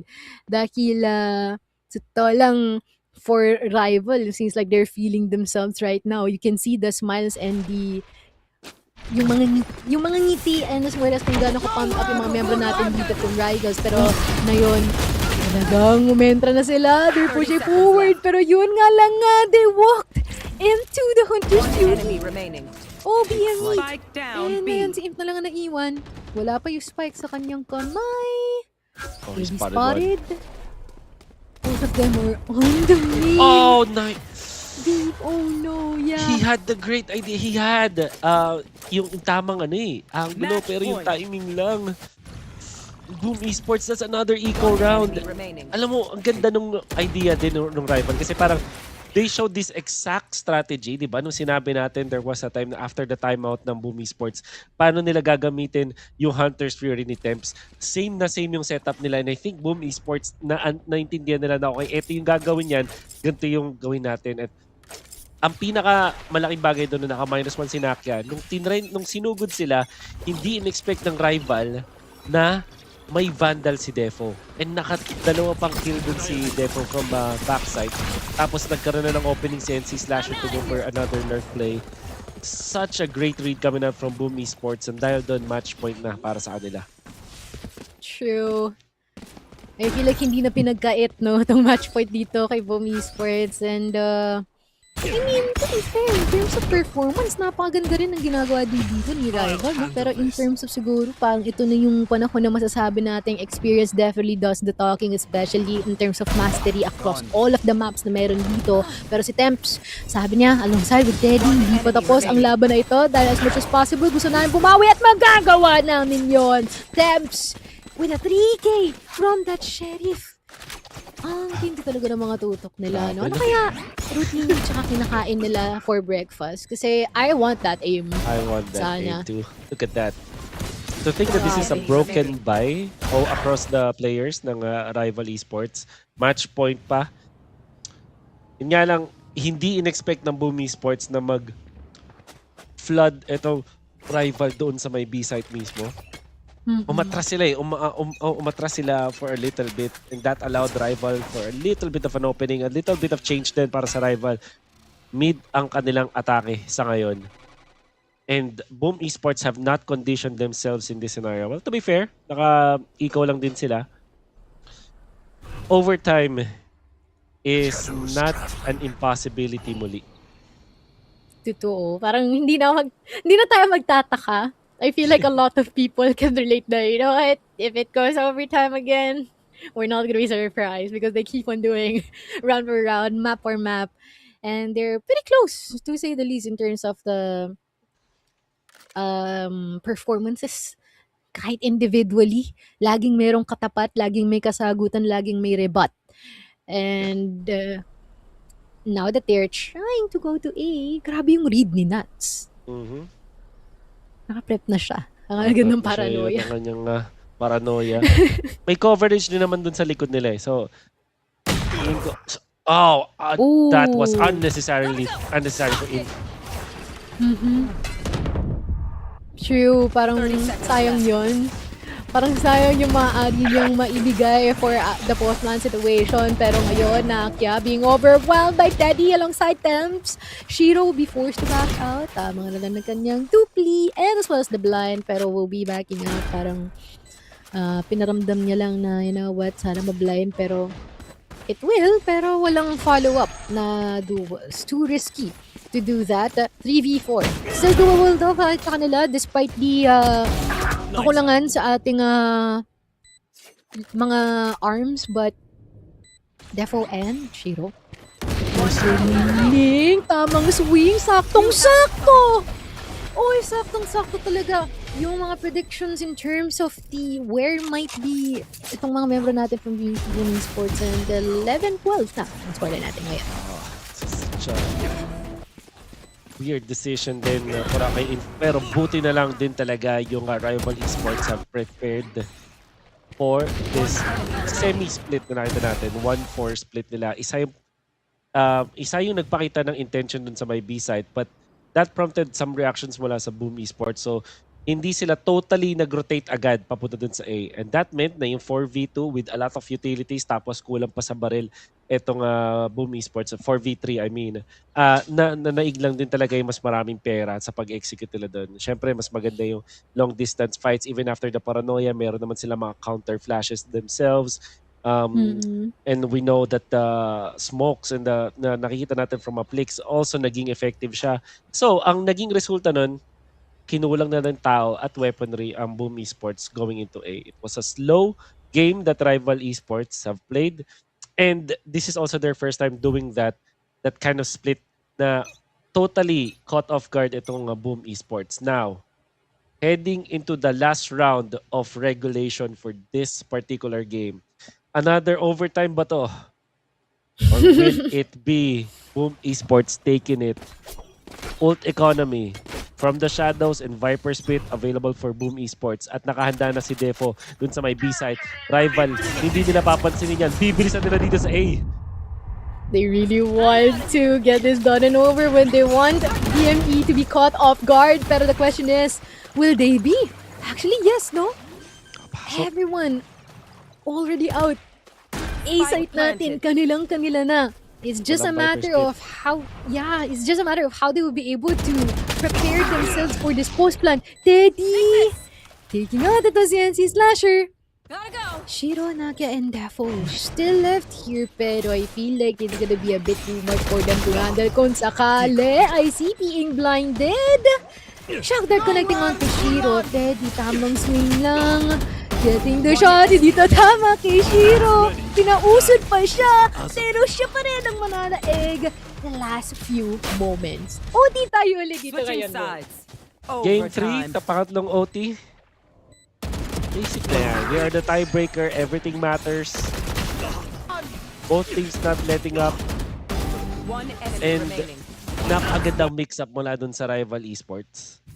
'Di ba? May Hunter's Fury ulit sila nung time na yun. At kinondition nila ang Boom Esports na dun sila sa may B-site with the Counter-Strike. The first time they did it was successful. Second time na ginawa nila, nabasa sila ng Boom Esports na counter yon. But now third time when it mattered for the overtime, hindi in-expect ng Boom Esports. In fact, wala sila masyadong tao at resources to control A. Lalong-lalo na Viper Split committed onto B. Because of that, we're going to overtime. Boom Esports on the attacker first. Overtime decides who gets to the knockout stages. And this is scary. Prepared na prepared si Teddy dito. At may nagpakita pero hindi tumama. Sa decoy pa tumama yun. Decoy? Be forced to back out. Nakia, tamang push lamang. Kaya lang basado na ata ni Teddy. Madedena yung kanyang pagtingin. Mabablock ang kanyang sight. Pero Defo from the backlines. Gandang info nun. That is so sneaky. Oh, man, taking two in the process as before Alpix being able to take him out. Pero a bit too late. And Alpix na lang ang naiiwan and now all boys down to Inf with the operator pa. This means bad news indeed. And Nakia will be able to finish him off. One round out Switching here sides. for BME and rival. Ano ang masasabi niyo doon? One enemy remaining. Grabe yung better play na yun. True. And that kind of gamble mula sa BME to put their pieces papunta dun sa may double doors. I wonder kung nanggaling yun sa mid, but I highly doubt it. Or siguro may nakasetup din siguro sila na Viper util for that one, but it's clearly not enough. And gave them, ito naman, match point ulit para sa BME. Ayun nga lang nga, nabinyagan itong si Nakia. And this might be quite a fun issue. Because we are yet to see, no, if there will be some ideas popping up dito for a rival na nawala na yung tao dito sa B-site. What if mag-B-site na lang tayo na kung saan si Nuts lang ang nandoon? That could be a good option. Yeah. Rival will take this a little bit slower. Despite them having that -1. And this could be for the better. Kasi yung Boom Esports, ang parang ginawa rin nila na reaction is to spread themselves thinly as you're seeing right now. I say that though, parang ito na yung immediate reaction. Tatlo, lagi natin sa B. Depo, dyan ka muna mag-isa. Ooh! Gets Spike one. down A. Viper with the operator. Tama po ang inyo nakikita. Gusto kayong kinonfirm mo ng maiga na opo. Tama po, naka-opo siya. Adding shield. Ayun tuloy, pinarusahan. Paano nga ba kasi siya aalis doon after taking Oh my that kill? Wala pang nakatoka dito sa ating mid-doors area. Pero, no, One meron na. enemy But a remaining. bit too late as IC takes out 3 people in a row. And we'll be using the overdrive too, no? To serve as the cherry on top of the cupcake. No, but Uplix will be able to salvage that, to say the least. So, second round of Switching overtimes na tayo ngayon. Yeah. Third na pala. Eh. Oh my. Oh yeah. 30 seconds Or left. second reset ng overtime natin. Wonder. In the defense, nagka-crumble talaga. Well, I don't know if it's the both teams that can be said na parang ganun. Safe to say, parang, di ba, 3-9 nag-start yung half. Parang both teams have equal points on the defense. On the attackers, I mean. On their attacker side. So, kunwari, para sa so far ngayon, naka 7 points pa lang ang Boom Esports when they're on the defenders. Sorry, 6 pala. Tapos, tama ba? Tama ba math ko? It's my mathing. Something like that. Quick maths. 3 plus, okay. So, anyways, basta ang gusto kong sabihin, parehas ng puntos ang nasa score ng teams pag attacker sila. As in, they're the same. It kind of tells us na kung sino ang unang manalo sa defender side dito sa overtime na to, sila ang magwawagi dun sa series. Ganun na kalaking bagay ang defender side.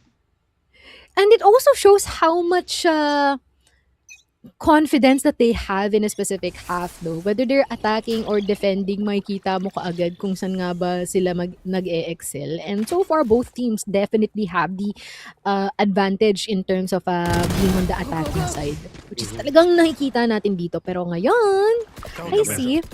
Denied si Defo. Grabe, nagsisimula na naman siya. Gusto niya na naman magwala. Pero si In will be taking out one immediate trade. Palitan natin dito sa A side is still ongoing. 2 more people remaining here, Shiron as well as NC Slasher, still finding their way into narrowing down yung mga positions natin dito from rival. Pero yun nga ay magagawa nila. They are sticking together here, which is perfect positioning for them. Get to see. Pero yun nga lang nga. Nag-audition sila. That might be the winning play from Teddy. And yes, pwede mo nga paulanan. All started with Defo getting punished dun sa tinry niyang gawing play kanina with that sneaky play onto elbow. Nakita natin doon. And then we're gonna see Teddy getting the most important 2K of his career here dito sa split 1. Oh, that is the game changer. And let me just reiterate ulit. Ito yung unang beses sa overtime na nanalo yung defenders. And this could mean that on the attacker side, rival might just win this series all over. They can rack it up, honestly. They can finally end it here. Here, as in here. But Teddy, we're taking out to si Shiro as well. Lahat sila sugatan though, which could be a good sign here para kay BMB. Pero still, 3 na lang sila. So it's just a matter of timing and how accurate will they be in terms of predicting kung saan naglalagay mga remaining people natin here from rival. Si Uplex mamamagdaan, si Icy mangboboga lamang. They're pretty low already, but Thames and Uplex will be able to seal it off. The dawn of a new era, that is meron dito for rival esports, proving that their win against them initially is legitimate, and they've been able to do it again. The second refresh ng ating overtime, we said, kung sino ang mananalo sa defender mang una, they will take it. And we said also, yung spray down na yun mula kay Teddy would have ended this for them, and that's exactly what happened. Nung nasa attacker ng rival, they're unstoppable. Na counter nila yung mga rotation mula kay Defo nung nasa defender sila on the second overtime that we saw. And then sa pinakahuling round, it was just near perfect execution for them. Alam na nila yung kailangan nilang gawin. They have stopped BME. Duguan yung 5, but it was a 5v3. And icing on the cake pa doon. Si Icy nakakuha pa ng judge kill ng significant distance. And because of that, the reverse sweep is complete. How many rounds did it take for both teams all throughout the day? We started ng bandang alas 4 dito sa Pilipinas. Hindi pala bandang, literal alas 4 at natapos tayo with 1 series after 3 hours and 30 minutes. We now have our next entrant papunta sa ating knockout stages. And it's not Boom Esports that we all expected it to be. Both of us, kami ni Mochi, in-expect namin that it will eventually be Boom Esports, but no, they were denied. And this is the team that you see there, Rival Esports, denying all expectations. They will be the ones to move on. Ang lala talaga ng performance dito ni Rival. And the way that they've been able to catch up, cope, and adapt in moments where sobrang stressful ng mga nangyayari, yun yung nakakatakot sa kanila. And that might be something that the later teams that they'll be meeting in our next stage should take into account. But in terms of the performance, parang ganun at ganun pa rin, no? Despite the advantage in terms of first kills dito ng Boom Esports, talagang naunusan ng Rival when it comes to the second half. Oh my, the ability to scale and adjust for these youths is insane. Yeah. Ganda ng pinakita ng Rival. Especially, kasi sinabi natin na hindi ganun ka-perfect.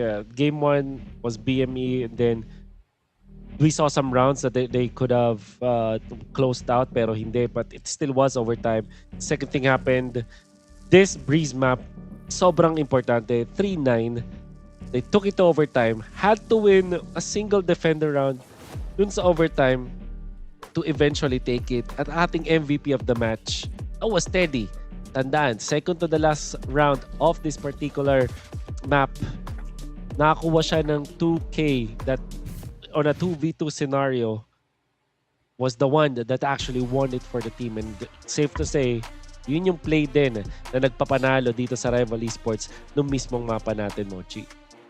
And what's pretty crazy din dito, Wolf, no, is si Teddy, he took the role of not being quite of a proactive duelist this time around. Is more on the supporting role type of duelist, especially during the second half, which is very notable, no? Yeah. Na we're aware of the struggle nung nakuha nila during our first half, pero ang bilis talaga nila maka-adapt, pati yung sakit ng ulo dito kay IC. Pero I believe that we have an interview waiting for us, so let's hear it out. Anong masasabi nila? How are you guys feeling right now?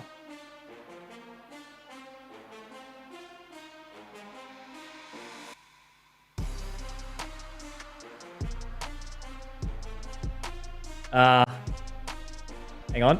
Looks like we haven't gotten the audio from Icy there, so we'll try and fix that one up in just a second. Wait lang daw. I-check daw muna natin. Parang hindi ata marinig. But, I mean, so far, in terms of their performance, malalalo din na talaga. Minsan may mga moments na napapakamot na lang din ako ng ulo with how aggressive they are and been able to be so powerful. Yeah. Talaga kung paano nila na-address yung mga member natin dito for Boom Esports. Tingin ko yung sa Rival Esports, yung napansin ko na trend para sa kanila was kapag yung the play out nila, yung play na gusto nilang gawin, at hindi yung basta-basta lang yung gagawin nila na spread the map or whatever.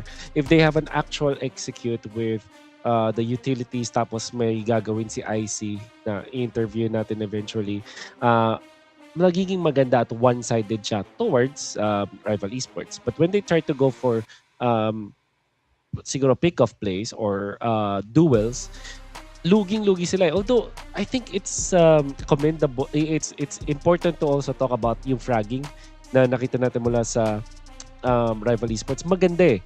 Kaya nga lang, when if they're separated, if they're spread thin, hindi sila nakakuha ng panalo ng mga rounds or kailangan nila mag-rely kay Inf to make the hero plays eventually. But when they do execute properly, Mochi, kung may play talaga, you have the flash, followed up by speedy neon, tapos may actual execute na pinpoint yung location na gusto nilang i-target, dun maganda yung pinapakita nila. So, I think it's good to still have the fragging prowess, but if you're Rival Esports, you should be very proud of your executes. Totoo, no? And they've come a long way, honestly. Being able to qualify and reaching to the point of do or die. And they did win this time around to. Parang talagang na-prove nila na, you know what, kaya na naming maunusan itong si Boom Esports. Yeah. And our win before is not just a fluke because they did it again. And Alright. let alone 3 maps full of overtimes, which is crazy. That just proves a lot, no? I feel like the only thing like what you have mentioned, is-support ko na yung idea mo na for rival esports, I feel like the other struggle for them is the fact na pagka nagkakaroon ng mga slow paces. Kasi honestly, okay naman sana yung ibang mga ginagawa dito ni Boom Esports, no? When it comes to them playing slow, they really want to stay put. Nagkakaroon lang ng oras na impatient sila. Similarly, with some occasions, nakikita natin si Nats na nag-extend kahit hindi naman kailangan. So, let's put it in a scenario na what if patient sila? So, I feel like that would actually be headache para dito kay rival kung sakali. Yeah, sa rival, kung nakita natin na parang ipatuloy-tuloy nila yung klaseng mas compact at mas careful, I guess is the word that we can use in that, pwede talaga na at Mochi mo ang mayroon na paparating na yata tayo sa ating interview. Yeah, that is. And let's hear it out. Mga ready na sila. And look, all I can say is, you know, like second seed in MYSG, you guys had an incredible series. You especially on an individual state, right? You know, playing the roles that you've had to do. The whole thing was you guys were kind of coming from behind in all 3 of the maps, but you kept resilient. So what were the comms like there to sort of get you guys restabilized and win in back-to-back-to-back overtimes? Okay, I think first and foremost, of course, credit to like the team. Everybody played their own individual part in, you know, their own individual brilliance, which resulted in our win overall. And I think something that we actually we did well was the fact that we didn't let it get to us when we were losing rounds. When we made, you know, small little micro mistakes, losing 1v1s, we didn't really let like let it get to us. And our coach said, you know, on Breeze, we were down 9-3.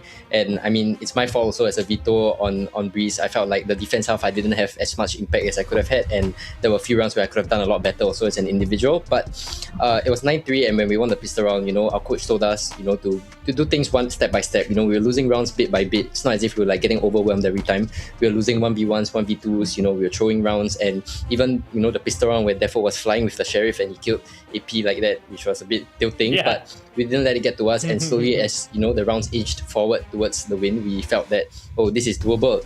And I think big shout out also to IC and Teddy, especially Teddy. You know, Teddy was having a sleeper the first 2 maps, and before before the map started, because Teddy plays on a very low sense, like 800 0.16, so it's like very, very, very, very low. Thames told him, it's Breeze, it's a long range map, you low sense, you got this. And then he woke up the last map. He won us a lot of important rounds, he won a lot of important duels. But credit, you know, to IC also for, you know, the Dumby cosplay. You know, he's buying Judge on Breeze in OT, and you know it's working out. And of course AP and Thames also for you know their support. You know, Thames was hitting his sheriff shots. And I think for me, I had a pretty good first 2 games, but on the Breeze I was sleeping. Yeah, I think my Sheriff today was hitting. Yeah, the Sheriff was hitting. Yeah. Nice.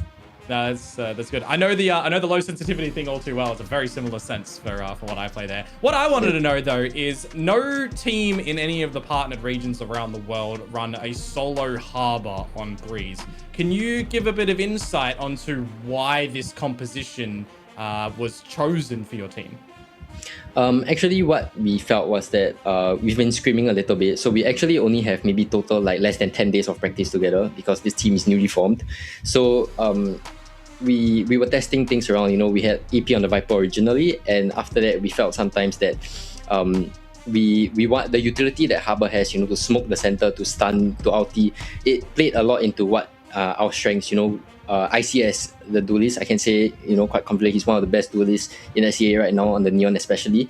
We can set him up and we can get Teddy to trade, you know, and everything with the Harbor. Of course, it comes with the sacrifice that we are unable to wall up and wall down with the Viper, so we are unable to do re-hits. But I mean, apparent from the Breeze game, we don't really do re-hits, you know, we just, let's go A, let's go B, let's go A, let's go B, and it worked out in the end. Fantastic, man. Well, look, thank you very much for that. Obviously, congratulations on making playoffs, and we can't wait to see you in there. Yep, thank you. Bye-bye. Awesome. Legend. Love to see it. Great insight there from Ian. Oh wow, he nerded out. He nerded out on Favorite in- that one. He Easily said my favorite everything. interview. It's my favorite ever interview as well. Everything in detail, no? I feel like he's just so... He just loves that Valorant that much. That's crazy. Grabe. Yung isa sa mga pinapoint out niya yung ginawa ni Teddy na kaya din pala malaking bagay din, diba? Nag-start daw siya ng low sense, parang sa breeze, parang buti na lang, nag-init siya. Tapos, kinredit din yung pabanalo ng duels doon. Yung specifically sinabi natin, Mochi, na importante doon sa overtime, yun yung sinabi ni Inf na nagbigay sa kanila nung momentum boost na yun. So, laking bagay. At thank you so much. If ikaw na, nakalista ka na sa mga players na gusto ko ma-interview. INF, no? And I guess that wraps up everything, no? It's gonna feel a bit new to us that Boom is not gonna be advancing. But I guess we can't help but to say na deserve yun ng rival after everything that they went through. First series already done. Tie has been broken and we will be arriving later para sa match na Alter Ego alongside with Trinity. We will be back.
Nesta casa não tem porta nem morada,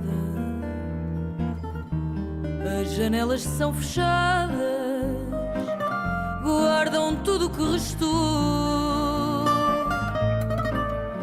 Mandei o recado à lua que agora é só tua, mas ela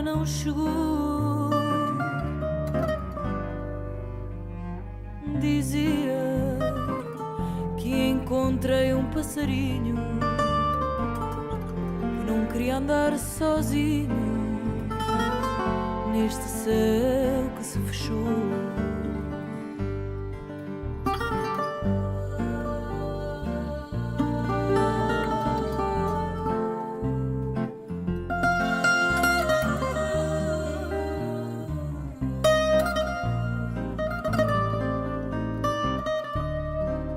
Nesta casa não tem porta nem morada, as janelas são fechadas, guardam tudo que restou. Só quero encontrar o meu destino, sem saber bem o caminho de quem por aqui passou. Alvorada que chegou, alvorada que mudou, alvorada que chegou, alvorada que ficou.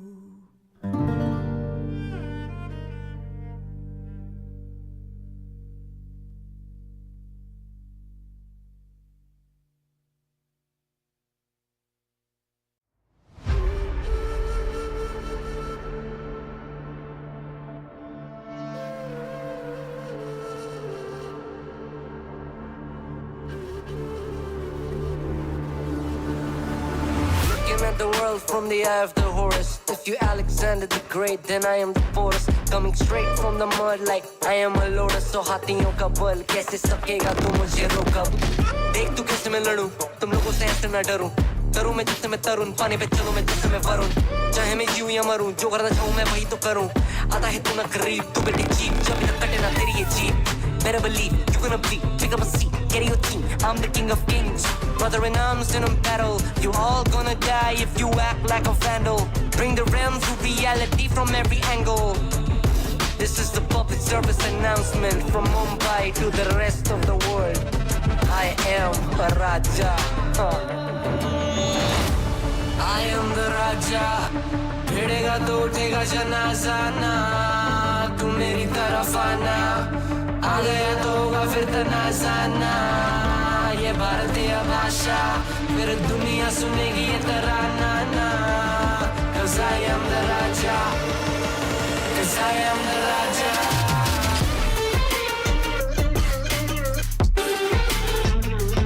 I am the. 'Cause I am the Raja.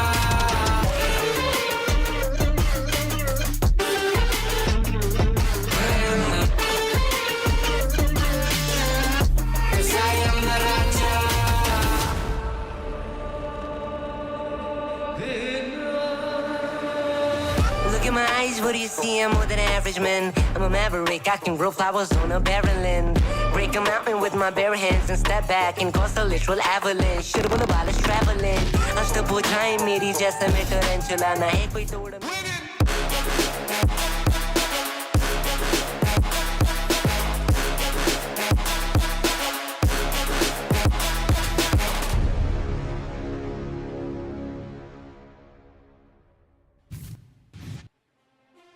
And now we're back here at the VALORANT Challengers Southeast Asia Split 1, wherein earlier on, nakita na natin na talaga na naig itong si Rival. Pero this time, sino naman kaya? Who will be the Raja for this series? No? Would it be Alter Ego or would it be Trinity?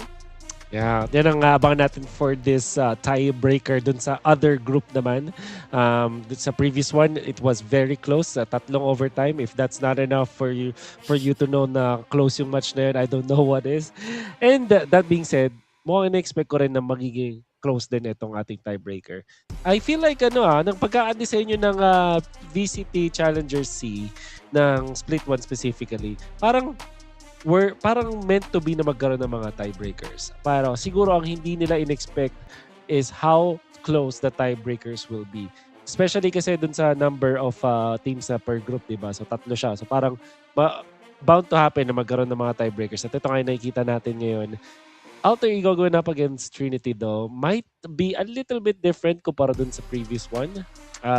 Kaso nga lang, parang ayoko na mag-expect na magiging one-sided or magiging close. Parang di natin talaga malalaman kung ano mangyari until it actually happens.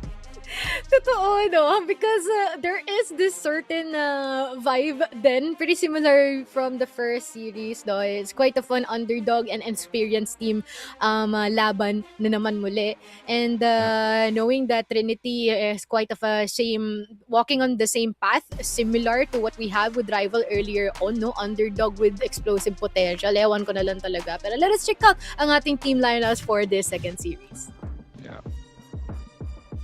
Match the Alter Ego na may dalawang Pinoy actually nandito. And sakto, nandun sila sa dalawang gilid. That's Parscofield and Sovano. In between, ito yung mga Indonesian natin na local for Alter Ego being an Indonesian-based team. That's Ray, Scar, and Elmi Moore. Matagal na rin na natin nakita si Elmi Moore, but it's Savannah as well as Parscofield. Maraming bets na rin natin sila nakita dito sa local leagues natin dito sa Valorant. But yeah, this is number 2 ng Indonesia Alter Ego. We'll see. Dominant naman sila when they do it. It's the only reason that they are here dito sa Tiebreakers is because of their loss. But essentially, kapag nung naipaglaban sila, it was a 2-0 whenever they win. Yes, and yun nakakatawa kahit saan mo makita tong si Sovano tsaka si Parscofield, kahit sinong kasama nila, they still perform well. Pero ngayon naman dito, no, for Trinity is yung fact na little by little nakikilala din sila. They also have quite of a really aggressive playstyle, no? Specifically when it comes to Decoy as their pace setter, no? And he can definitely lay down yung momentum na mangyayari dito din for Trinity. But for 140, actually, consistency piece nila itong taong to, no? And the being on the controller role, ang insane niya talaga pumabako. Pero ito na nga yung dalawang pinagtapat, no? Both of our duelists. But at certain times, itong si Sovano, parang may pagka-flex din siya, in all honesty. And Decoy, sa apat na nilaro nila, actually played the Yoru. Saktong-sakto din sa pangalan niya. Siguro is meant to play that specific agent. This team, for those who don't know, came from the qualifiers. They're a team from Mongolia as well. Yung base camp ng Trinity is in that region. And so far, we can expect this to be a highly aggressive match with Decoy playing aggressive on the Euro as well. And look at that! Parscofield as a player to watch out for, no? Our very own. With previous agents being Clove and Vito, definitely showing that he's one of the people to look out for, especially in terms of performance, lalong-lalo na when it comes to defensive anchoring. Malaking sakit ng ulo si Parscofield. Yeah, kasi Clove with 239 ACS, how good what was that? That syempre from a defensive anchor position, di mo naman din expect na ganito kataas yung performance mo, let alone your KDA of 1.4. Just tells us na maganda yung kanyang ipinapakita. Now, it's going to be Trinity on the other side. This is the player that you mentioned, ever so reliable. Upwards of 200 average ACS so far with the Omen at how about 271? Kung kanina, pinakitaan tayo ng Clove na 250, how about a Brimstone with a 271? Expect a lot of good stuff coming out from Trinity kung paano siya nakakapag-turn around ng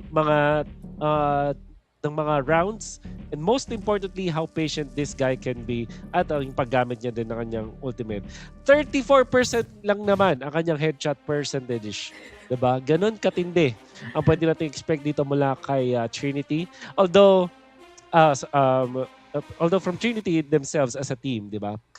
Hindi natin ina-expect na sila yung mananalo dito over Alter Ego, especially because it was a 2-0 the last time they met. But we'll see. Things may change.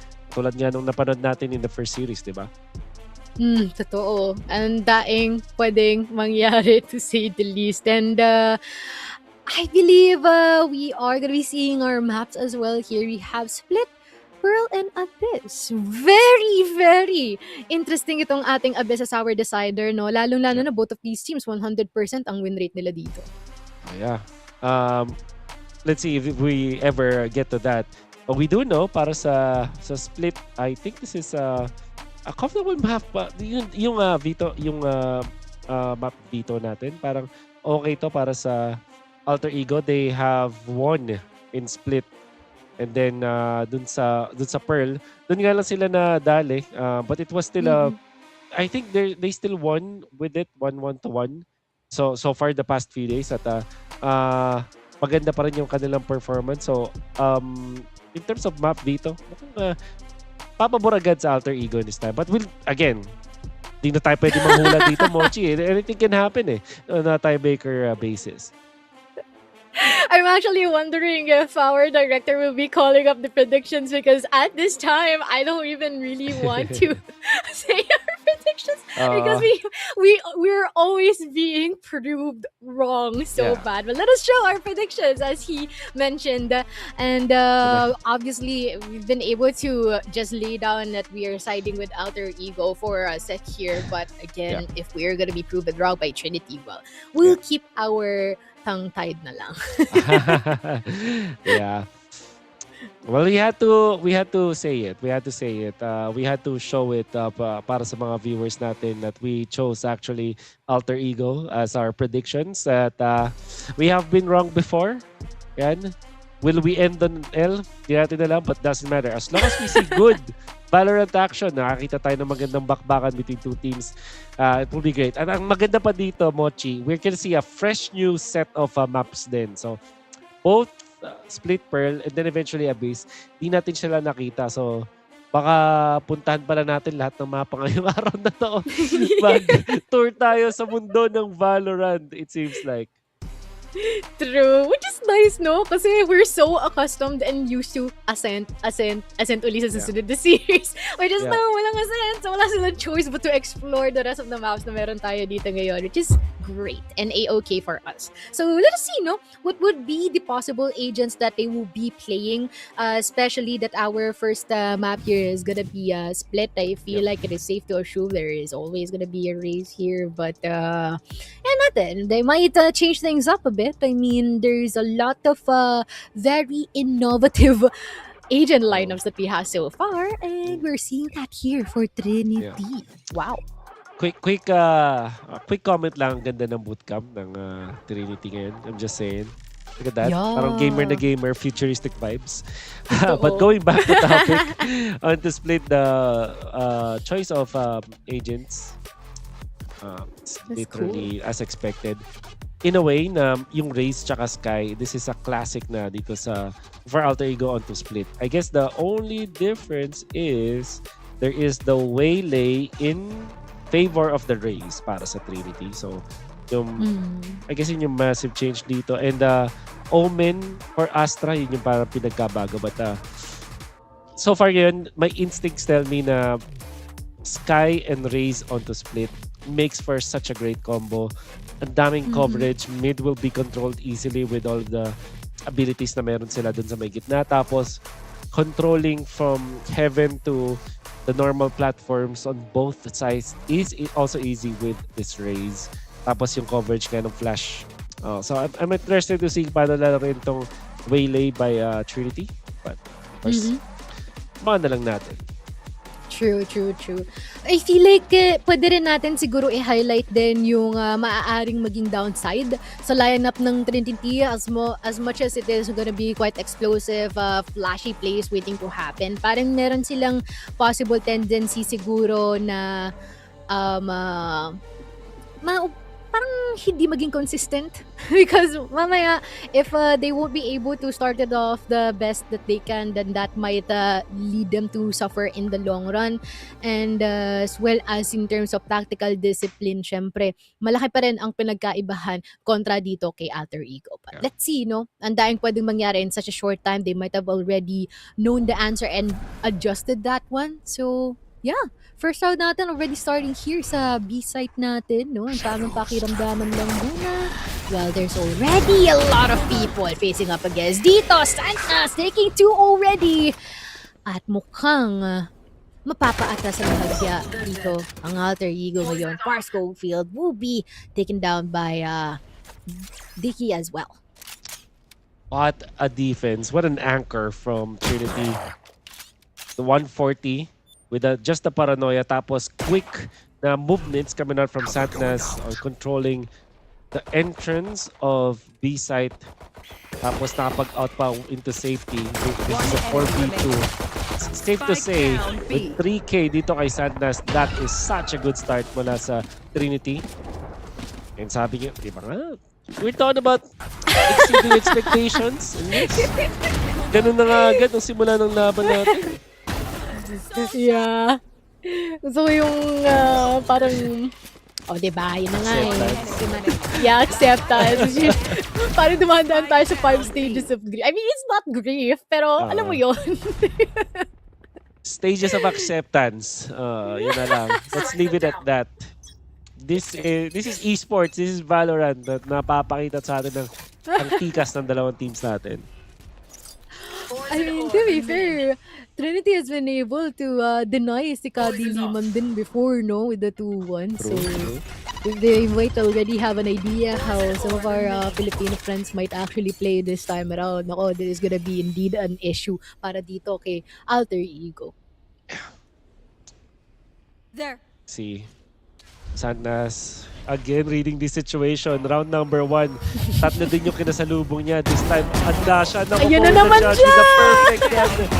2 for 1. That's already good enough. Pero Sovano, di magpapadaig, di magpapakabog. Actually, picking up the judge that will meet the stinger coming out from 140 on the side. At yun na nga, Spectre, sorry. But that, 2 versus 1 and Elmi more. Taken out. Still, naka-minus 2 sila pero that's still Trinity getting the 2-0. Yeah, and not gonna lie, the first few moments are definitely acceptable din dito, no? Galing kay Santnas with the judge, ang lala.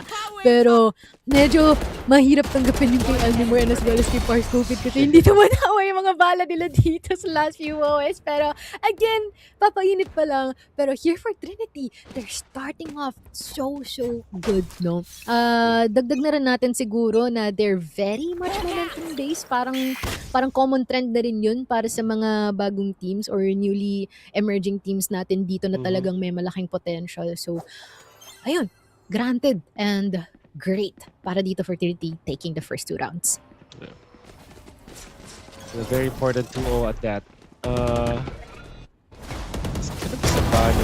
Tignan mo siya! Oh my God! Di pa rin siya tapos! 3 kills round 1. 2 kills round 2. Round 3 still. Making it work for Trinity. And that would have been a buyer. Bonus lang nila yun. But Santa says, ako bahala. But isipin mo Omochi, the 3 rounds, alam na alam niya kung saan pupunta. Itong Alter Ego. He knew exactly where the stack would be. He had the right weapons and the right positioning and the right mindset to deal with that. At anong kanyang reward? 8 kills. And an ult. Lala. Imagine ulting on the 3rd round. That would be crazy. Pero di naman siguro. But now, Alter Ego, hindi daw sila magpapa-affected as much as possible. They still want to get the job done. Ryak already been able to take out the tones of 140 as Scar takes out Tiki as well. Ryak, ang tabay, abang labang dito sa tower natin. Pero ang daya ata masyadong tao. LD4 is so bad will be able to answer back, no? Sasagitin kung ano ang nawala. And now, first shot natin, taken by Alter Ego already. And seems like parang na-pull back sila into the earth na realize nila na hindi talaga uubra yung parang pagiging prim and proper natin in doing our executes. What if sabayan na lang natin silang makipagbalagbagan? And the result of that is an overheating coming out from Trinity. Thrifty round para sa Alter Ego. Pero tingin ko parang extended bonus na lang. Think about it, to shrug it off. Siyempre, ayaw natin na nasayang ult dun kay Santnas, but the fact that they have 3 rounds to boot, it's gonna be good para sa Trinity. Ngayon, Santa still holds this judge. Alam naman natin, pag-usapang Neon tapos nandito ka sa split, that's perfectly understandable. In fact, sa kabila naman, Alter Ego, seems like full commit so far in the last 4 rounds and now round number 5, ganun pa rin. God. And it's still the same fate. Santas pa rin. This time, Ray will go for the trade. Yep, at least, no, may palitan na tayo dito for Riot with the bunch of our people dito sa ating B-side. 140! Ayan na nga siya! Inubos ang 4 at hindi na sila hinayaang makatap pa further into the site. Kung parang it's giving IC and INF. Oh my gosh! What? How come we have duplicates of them? Yeah, we like it, pero wow, that's ang lala. That's crazy. That's crazy. And I totally get what you mean. Itong si INF cosplay mula dito kay 140, parang sobrang kalmado lang kukuha ng salvage queue round para sa'yo. ICU mo. Sobrang kulit sa harap. But I think the only difference is this is much faster. In fact, you can argue na Santas, ang bilis siya mag-pop off at hindi pa rin siya tumitigil. He's still on point with this judge, with this shotgun. And they are gonna wipe Alter Ego for a bit. Hindi nga lang may contra dito with Mars in that play. And Decoy even has the operator trying to get himself that Vandal with a champion skin, W. Pero, masisegregate niya pa! Masisegregate niya pa yung last remaining people natin. At ngayon, Farscofield all alone. Ispatan will deflect! Madami siya pa! And he would be able to sweep him off. Insane performance here. Insane. Sinabay niya yung pag-drop niya dun sa para dun sa sound queue. I think he's gonna recover the operator. Yep.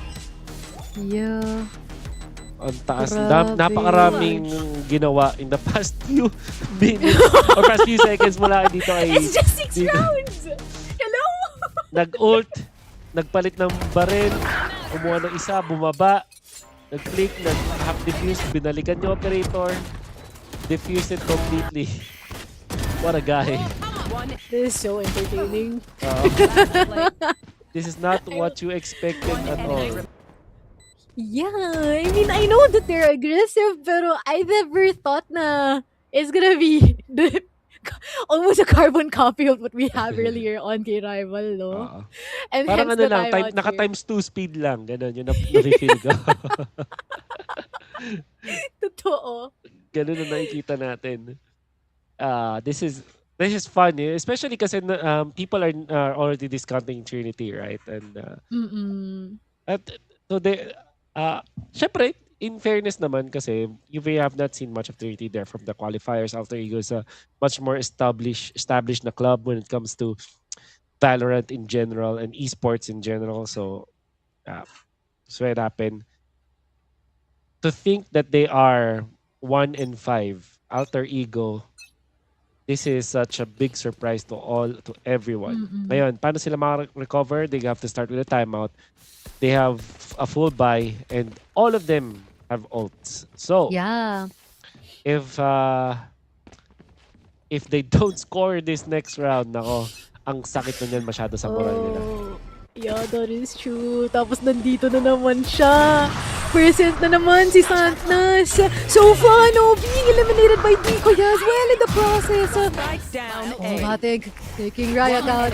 Start pa the trade as well in attempt. Pero yun nga lang nga, talagang malaki ang kakulangan. At kakasabi mo lang nito, Wolf, this is gonna hurt so bad for Alter Ego in terms of moral. The read is actually right, pero hindi tatama yung shot dito from Decoy.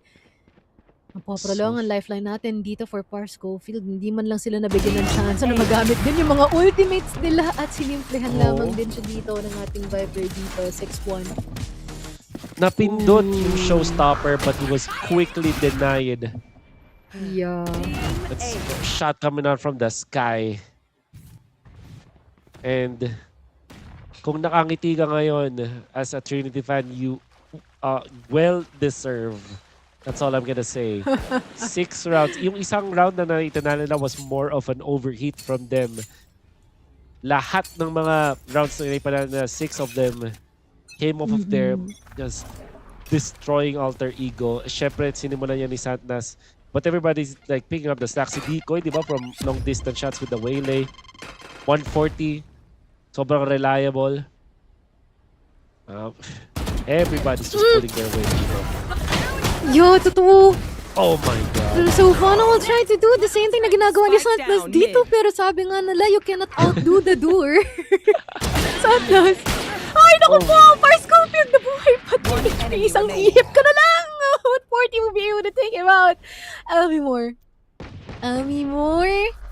You need the W. You need the W on this time. 1v3. Oh no. Yung spike, ang layo niya. Ang layo.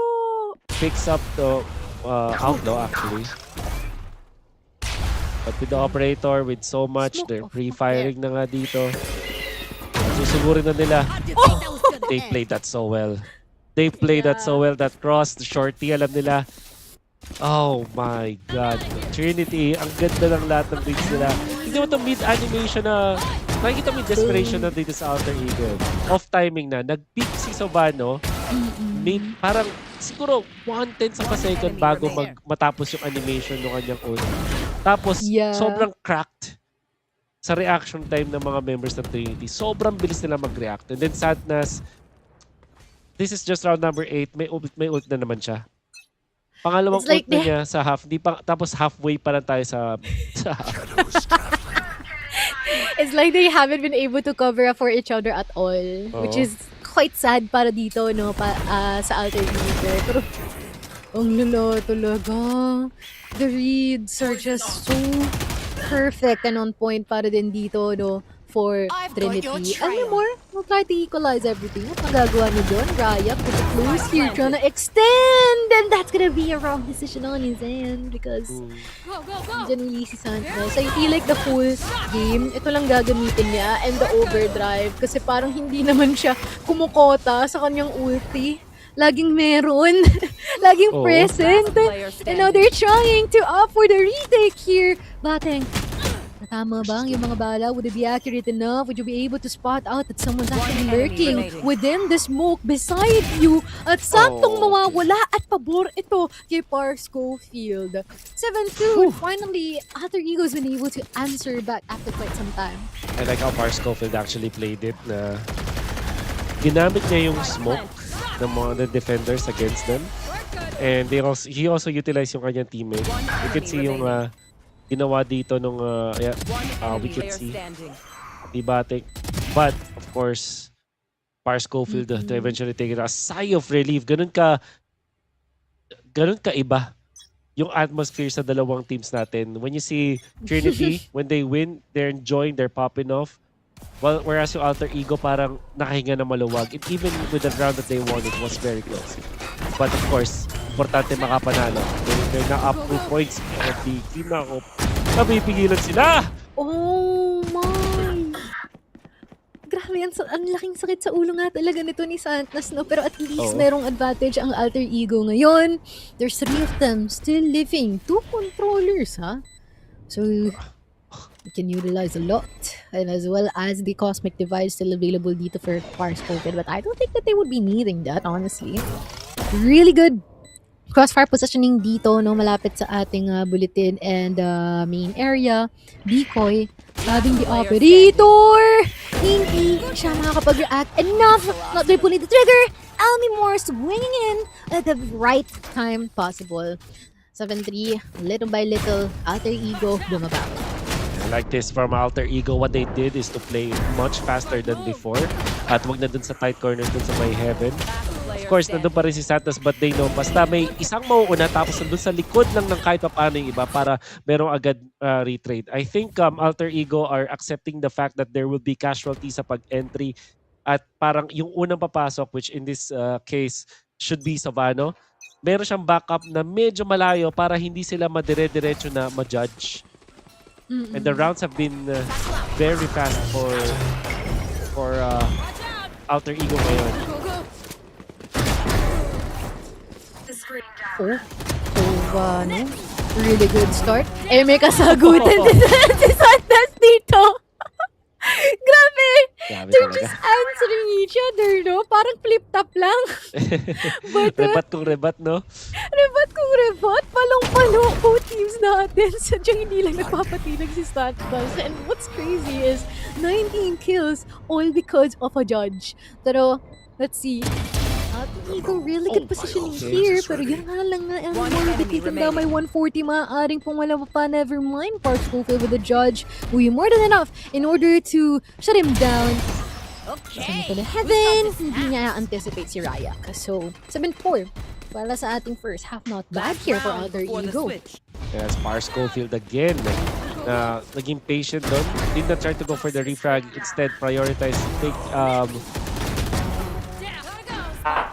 yung gravity well and quietly, unti-unti nakakabawi dito yung Alter Ego. 7-4. And making sure that Trinity's lead is within arm's length. At kung sakaling matapos mo ito ng 7-5, mabubura nila yung momentum na nabuo dito ng Trinity. 4 wins in a row para sa Trinity before they lost. 3 wins in a row so far for Alter Ego. At mabilis ulit Mochi yung gagawin ng diskarte. Nandito na rin mapuprove yung point natin, no? Kung talaga nga bang may lack of consistency dito for Trinity. Kasi so far sa pinapakita nila, they don't want to believe that. They want to change that. Kung yun nga man nga ay true from the past matches that they have. Schofield is not gonna be connecting his shots, and instead, they will be able to take him down. 8-4. Switching A sides. great half arguably para dito kay Trinity. Did you see that play coming out dun sa Trinity? Ginamit muna nila, parang pinatagal nila dito yung Trailblazer. Tapos, pag yung after the smoke play, tumatalon dun si 140. Siya yung nauna. It's just acting as a distraction. Parang yung ginagawa ni IC kanina. But this time, siya naman yung bilang Omen yung gagawin niya. Tapos, may dalawa agad nakatutok kung nasan man si Park Schofield. And really, making sure that the checkmate will happen. And the entirety of Trinity ngayon, high spirits after that one. And you cannot deny the fact that they're over the moon. Especially with this one, with the lead that they have. True. Ang lala. And I feel like they're just having fun, honestly. Look at these faces. So, all, parang gantong-ganto si rival kanina eh. Sa Alter Ego, wala talagang seryoso because they know themselves na this is not normally how they actually get rounds or at least try to do whatever, no? Dito sa mga laruan natin so far.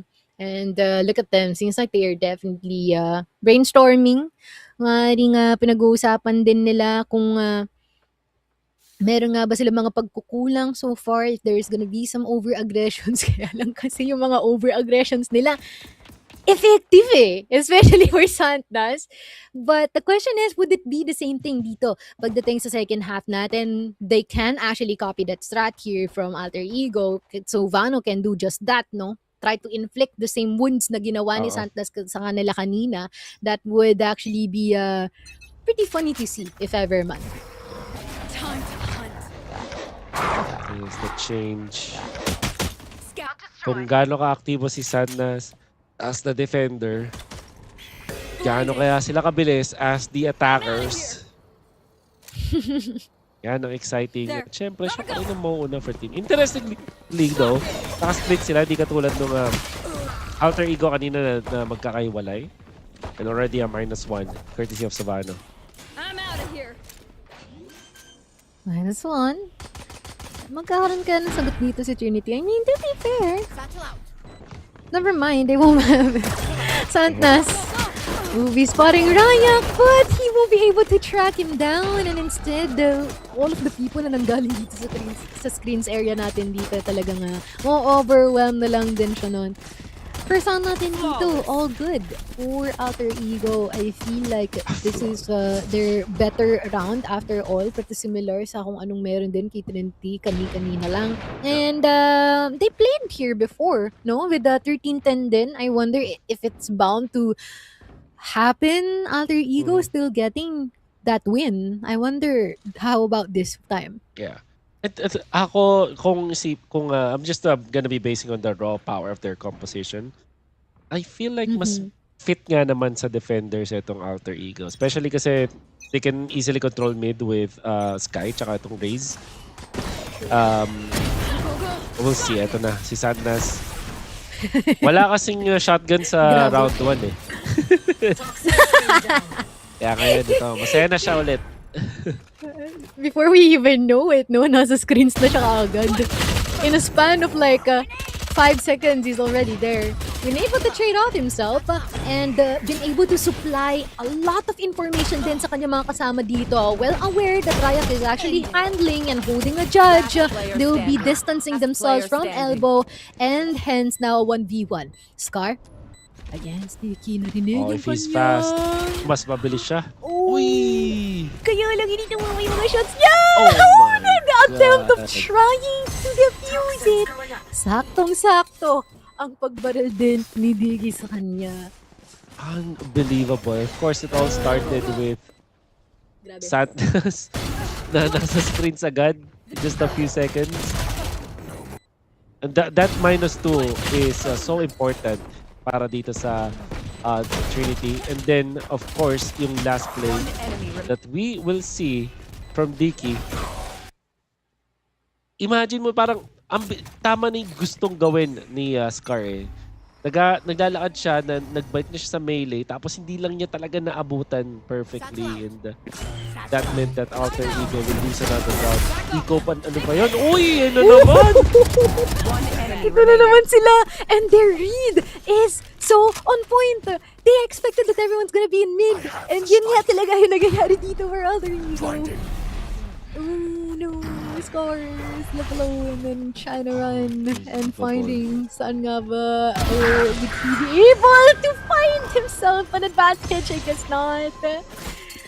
10-5. Unbelievable. Unbelievable. Nakakabaliw naman ito. Dapat na to. The first 5 rounds na nakita ko dito sa Trinity, sakto yung basa nila sa mga gagawin ng Alter Ego. What that tells me is they were prepared. Alam nila yung mga tendencies dito ng Alter Ego.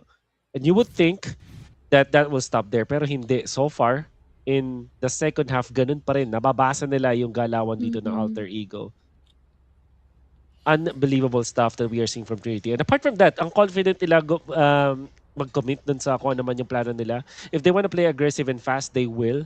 And they put their trust into this Sandnas Neon na so far ay 23 frags in 18 rounds. Mga kaibigan. Judge lang. Judge only. Nung nakahawak siya ng Ghost nung second half, wala. Not much impact. Round 2 na second half, forced by going in for the Bucky na ayun na. Tapos ngayon naka-judge round, third round, round number 15. You know what? May pera siya for round number 16. Pero hindi. Judge ang pipiliin. Sandnas is making it rain for Trinity. Literal na, two sides of the coin. You give Sandnas a judge, you win. If not, no. And he's saving a lot of creds, no? Andain niyang pwedeng maipambili para sa mga kasama niya. Because judge lang siya ng judge every single round. Pero so paano yung Riot would be able to start it off.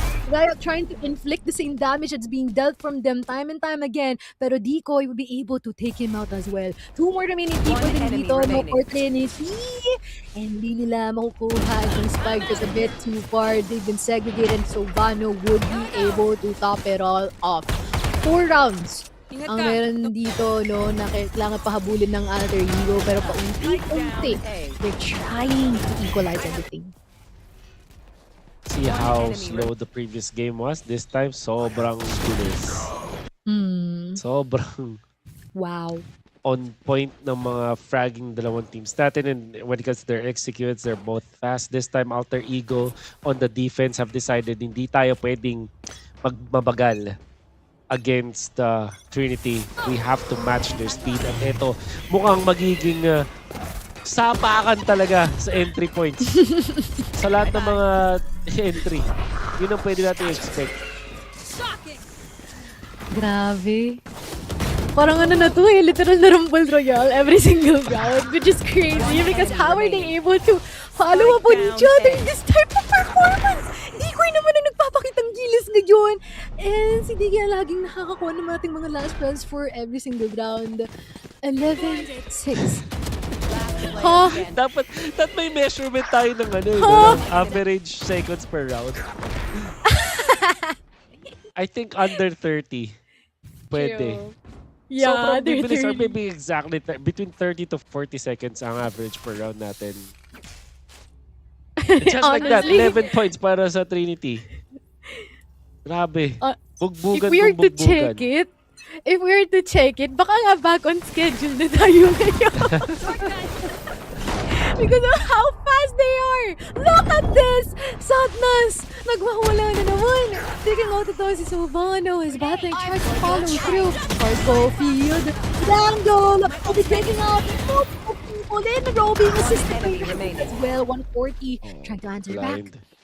1v2, Elmi more na lang. Kaya lang medyo predictable kasi ang kanyang lokasyon dito. But at least would be able to get the shot here against 140. But think, would you be able to connect that? No! Nauna siya in terms of the trigger here ni Elmi Moore and hence, additional lifeline para kay Alter Ego. That's right. Sasabihin ko na sana na kung sino yung mga unang naka-minus 2, sila yung nananalo sa rounds, which has been the case for the past few rounds. But no, this time, with the clutch play, and I think it all started with Ryak Nunes from above with the help of Pars Covid. Ito yun, makikita natin. Totally hindi in-expect dun sa may under heaven. But of course, Elmi Moore with that clutch play sa dulo really made the difference. And again, another sigh of relief for the members of Alter Ego. To think that this will not stop the momentum from Trinity, dahil meron silang Viper ult, they will go, there will be a technical pause, alright. So yeah, expect Trinity to still play aggressively. May pera pa din sila because of the streak that they've had. And Sadness is still with the judge and now with the ult. So yeah, I don't think we'll ever slow this game down. I think the technical pause is a attempt to slow it down. An attempt. An attempt, yeah. I wonder what's gonna happen to sa Pearl. I mean, hindi na sila pwedeng mag-judge dyan, honestly. But I won't be surprised kung ipipilit nila. Pero just by unpacking everything that just happened so far, everything's so quick. All we know in terms of advantage talagang naki-Trinity yun. And it is pretty new for us. Kasi yung naging laban natin beforehand, the moment na magkaroon ng nagfa-falter itong si Trinity during our first half, talagang nagtuloy-tuloy na yung panalo dito ni Alter Ego, pero ibang-iba yung nagiging outcome natin so far. Yeah. And for the very first time in a long time, after a technical pause, magkakaroon ng slowdown sa pag-entry.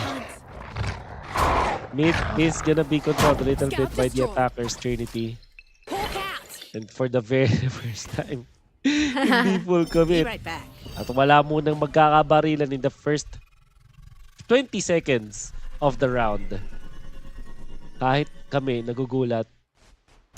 Pero parang mas pabor to sa Alter Ego as they're reading this carefully at hindi sila din magko-commit. And I think, yeah. This is a much more favorable spot for Alter Ego as they have taken out DK already. Yeah, good pick. Good pick dito, no, from Elmi Moore. And yun, yung na stun yung sarili. Spotting someone! Connecting the shot! Oh my gosh, na lang kami. I'm the caster this because of everything that is going on. Raya can as well as Elmi Moore paano iiwan showstopper natin ko connect. But hindi! Decoy digging out ito si Raya as well and try to attempt another clutch play. Alam po nasan siya, but Decoy would be able to raise him off that duel. Match point. Match point secured for Trinity. Look at this play. Decoy, siya nagpapanalo ng round na yan. The way that he activated the ultimate, and then he sold the play na bababa siya dun sa ropes.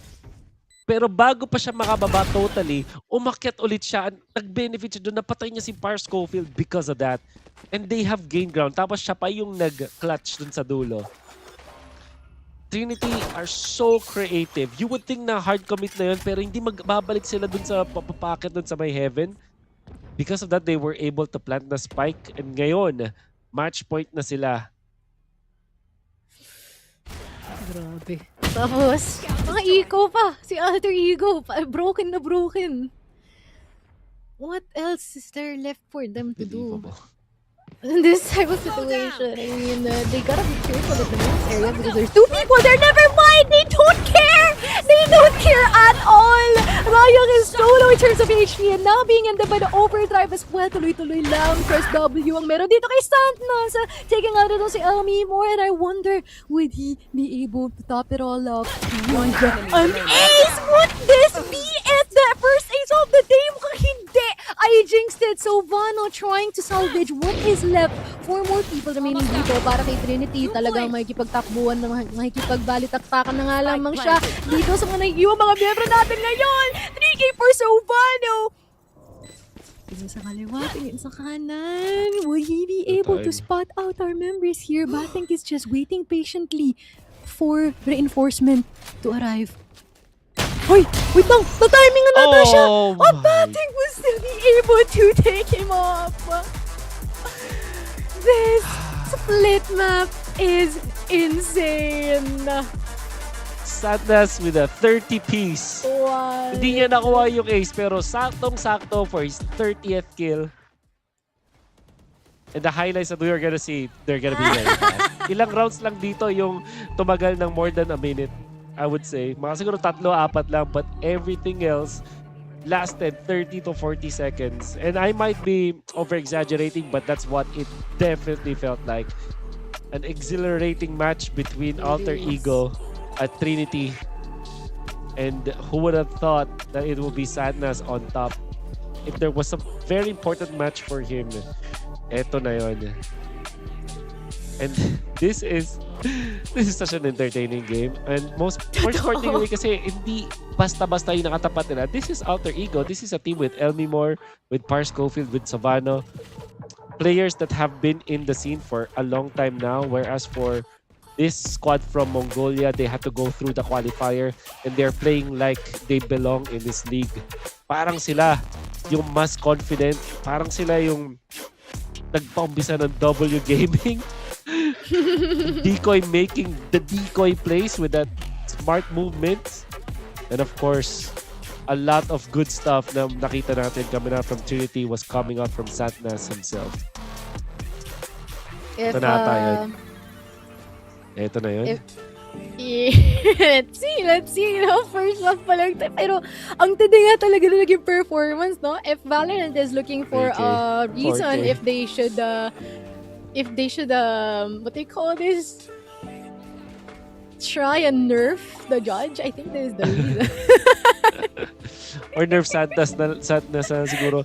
Tingnan mo yung tingnan mo yung instant reaction yung nakarinig siya siguro na may tumalon or naglaka or whatever. Or tumalon, I guess yung sound cue na meron siya doon. And how fast he was able to flick. Di ko alam kung anong sense doon. Grabe, nakita mo pa kung gaano kabilis yung turnaround na yun. Yung pag 180 niya. Oh my. That deserves it. I wish pag na-interview sila kung sakali man if they win this, it would be great. But I believe na ito ang this was the map pick of Alter Ego actually. Yun nga rin nakakatakot sa kanila, di ba? Pinili nila to because they are in full confidence at kumpiyansa sila na nanalo na sila dito before. They can do it again. But Trinity proved them wrong because all the first kills here talagang pababa dito kay Trinity. And even in terms of the clutches, nakakasagot na sila ngayon, post plans, pero actually kahit wala na to, talagang it all boils down to the sheer duels and as well as the judge na hawak dito ni Sadnas. Hence himself, the ACS is 439! 39. What? Hello? Hello? Game of a lifetime for Santnas for sure. This will go down as one of his best performances of his career so far, panigurado. And to think na ang kalaban nila is Alter Ego on this kind of stage at lalong-lalo na Mochi, it was done on a tiebreaker when everything matters. Ano, map pick ng kalaban nila. There's so much at stake and there's so much that will tell you na hindi dapat to ipapanalo ni Santnas at ng Trinity, but they did against all odds. They've shown us a different way to approach this map, and they have won with flying colors. Mochi, what an amazing game. This hurts so bad for Alter Ego as well. Kasi imagine, no? Having your morale depleted like that by Trinity. Sabihin ko sana Santnas. Trinity, lahat pwede sila. Ang lala rin talaga. And I feel like we would be needing some time in order to recuperate and try to put themselves in a better headspace with all of just how fast everything just happened. No, let's see what will happen in our second map later on. Moji and Wo still in the caster desk, and we'll be back after a few minutes.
And the craziness continues here for the battle of Alter Ego versus Trinity. If earlier on it's full on pushes,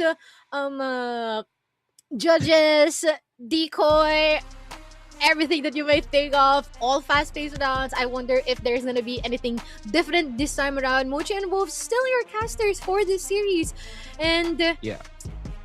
napakamot na lang ako ng ulo dun sa mga nangyari kanina. Mochi, I will use the words that you used off cam. Bago po kasi magsimula tong second game natin dun sa round. Sabi niya ay palag kung palag. I think that's the best way to describe what happened in game number 1. Talagang rock and roll to the world ang nakita natin mula sa performance ng Trinity. That's why they won this split. Dito sa Pearl, it's easy to assume na baka hindi ganun yung makita natin sa kanila, knowing how big Pearl can be and how simple this map could be, di ba? Parang ganun, may ganun talagang trend. At the same time, we can see that this is the map pick para sa Trinity. And they are gonna start on the defense side. Para sa akin na tama naman na mag-expect na hindi magiging mabilis tong laban na to, but at the same time, the teams that we are seeing today exceed expectations. So yeah. Expect the unexpected talaga. Which is wonderful because we're not, I don't know, this day is full of surprises. I'm actually thinking that it's just gonna be a match to break the ties and see who's gonna be advancing the next round. Pero this time, just based on what we're seeing, it's more than that, no? Ang daing pinaglalaban ng mga up-and-coming teams natin dito, no? Both from Singapore and as well as Mongolia. And right now, talagang malaki ang kalamangan ni Trinity ngayon. And shoutout kay Salvatore, no? Nakikipag-chismisan kami dito sa GC namin na there might be some possible role issues din dito, no, for Alter Ego happening, so on. But let's see if they would be able to try and resolve that this time around as we head on to our agent selection.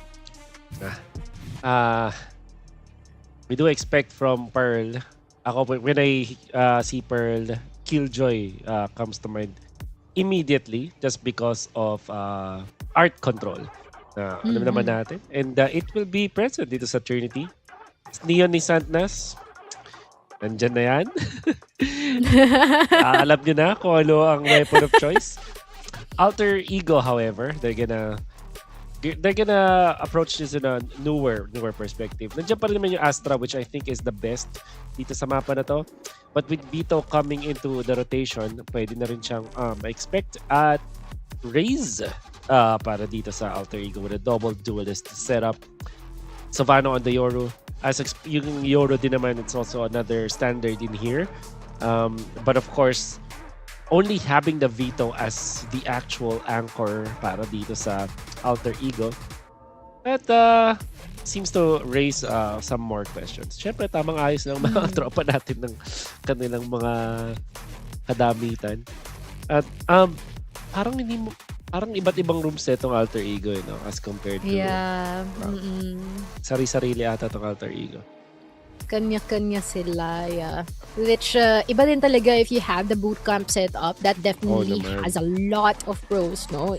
Mas mabilis yung comms, mabilis yung mas may connection, kumbaga, kasi magkakatabi na kayo and all you had to do is like just do your thing, unlike yung magkakahiwalay kayo, nagkipagkapaan kayo, everyone's on different environments, and there might be some distractions in certain occasions, which is unfortunate. Pero I wonder if Trinity would still be able to do the same thing that they've done earlier on, na nakita natin lots of surprises, lots of highlights, lots of flashy plays for every single person din dito, no? But now that Decoy and Sovano is on their individual Yoru picks that we are looking out for here in the map of Pearl, I wonder what will be the outcome. The attackers, ang Alter Ego. Trinity on the defense, tatlo yung nandun sa A for Trinity, dalawa lang for members of Trinity on B side, and already overwhelmed sa 140. Bilis na ng pick off doon, no? But the Seasander continues to being overwhelmed. They over the good for 2. Pero yun nga lang pareho pang napareload tong dalawa. But as that is happening, Chaos breaks down dito sa ating B-side again as Scar tries to stop everything, finishing off this round immediately. Really Sweaty round for both teams pero hindi pa rin mababago ang trend para sa kanila. It's gonna be fast. Diki nailing 2 kills, actually being the game changer for the team. Yun nga lang si Scar ready for these 2 frags, both headshots. And finally, a momentum para dito sa Alter Ego on the attackers. And alam mo naman, round number 2. Ayan na. Give the man his shotgun and he's gonna make wonders. Santnas, Alter Ego, you can see na they're gonna take this in a very straightforward approach. 5 of them stacked dito sa may B long.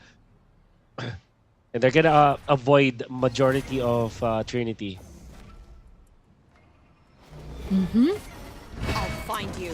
Let's see, kung uubra nga ba, parang mali ata ang kanilang pagkabasa dito. Seems like because this is quite a fun newly played map din against them. But B-side, naklaro naman ngayon ng Alter Ego. I mean, they've got all the advantage. To be honest, Parsco will be taking out ng Sticky kaagad-agad. Santnas, mali ang iyong pinuntahan. May nakaabang doon. As little by little, they're trying to offer the trade-offs here, pero 140 na lang ang naiiwan. Will be struggling a lot into trying to find some heads here, especially with all the eyes set sa kanya. This time around, jump peek, atras, make it a bit more safer. I think they're just gonna be playing for time here. Wala nang choice sa 140 dito kung di pumalag. Yeah.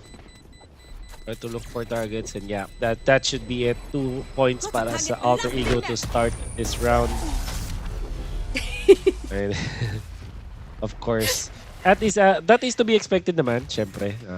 As much as there is a lot of hype dito kay Neon on this on Santnas with the Bucky, napakahirap siyang i-pull off dito sa Pearl compared sa Split by a big margin, and it's attribute of course dun sa length ng mapa natin dito. Especially sa B na ang haba talaga. Siguro one can be argued pwede pa sa A or dun sa may art. Maybe even in mid, but B side is really just not a map for the Bucky. Pero syempre, nasa script, Judge on Santnas, round number 3. That's what we can see. Ang problema nga lang kasi dito sa Judge ni Santnas is ang layo, ang laki masyado na mapa ng Pearl. So, nade-delay siya, and now they're possibly gonna be faked, no? They gotta anchor with -1 na wala na rin si Decoy dito ngayon. But as of the current time, they're gonna be making the most out of the remaining minute na meron pa sa kanila. They can rotate back into A site, but this might be a wrong call because malapit dun itong ating Neon alongside with Bateng. Kumpletong-kumpleto pa ang kanilang utilities here, which is very much favorable, no? Para dito kay Trinity. For Alter Ego though, they'll try to find a way in order to clear every single area na meron dito sa A site natin.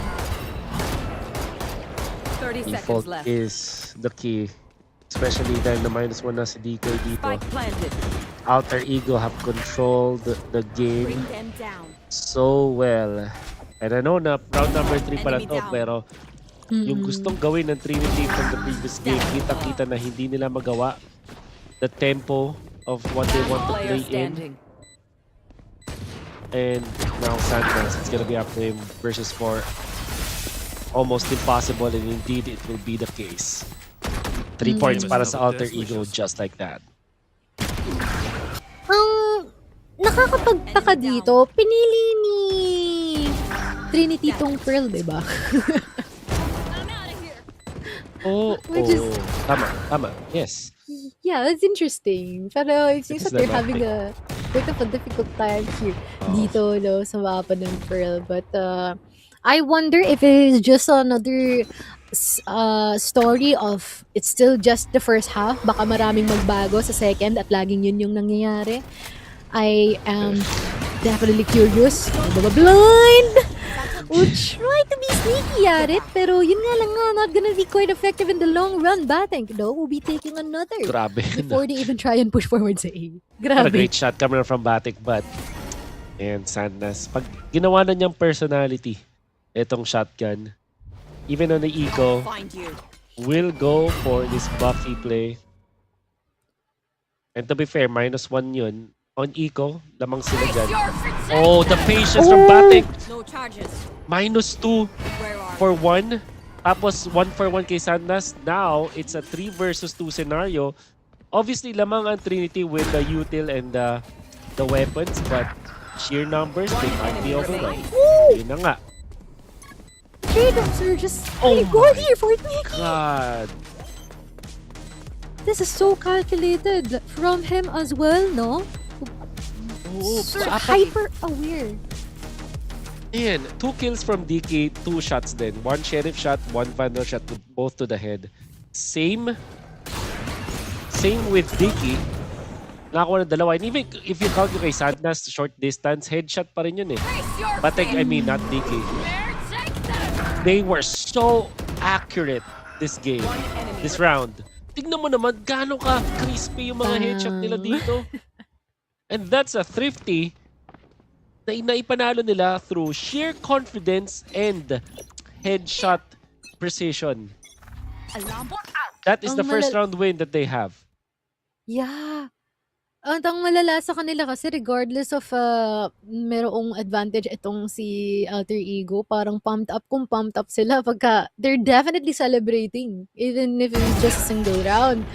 Decoy will be very, very much pulling that bossy move and will be successful in securing one alongside with Sandnas, no, na online na ang kanyang overdrive, which I think he's not gonna be using that ultimate dito sa ating round ngayon, but at least they've been able to get a couple already against Alter Ego. Meron pa rin naman tayong never mind. Whoa! Nasabi ko pala na meron sana tayong operator na Hansi Sobano and nawantapan lang siya ni Decoy dito ngayon. And now they are here sa attacker spawn natin. What is going on? I don't know. Sobrang sabi ng mga shots dito ah. They are so Pang. on point. Look at that. Puro mga headshots. Oh my god. Look at that. Oh my god. What are they on? Yeah! Trinity. I know, it's going to celebrate. 2 points pa lang yan. Lamang pa rin Pero, ang Alter Ego. what? But my god, that's a flawless round. Ang lalo nilo. I'm out for words. I don't even know what more adjectives we can use in order to try and describe what type of things they're doing sa mga mapa natin so far because of how paced it is. Pero Subano will be good for one. Decoy trading up Subano as well. The Mitchell Rifle already being activated here. Trying to spot out every single one. Na nandito pa at kinumpong pa ng Nightfall natin. Sandnas, Decoy! Wait lang, nakabanda siya ngayon! This is pretty mute pero sanglit lang. Overdrive na agad ang hinugot niya dito. Power Scope will pretty low in terms of HP and he will be knocked down by Sandnas as well.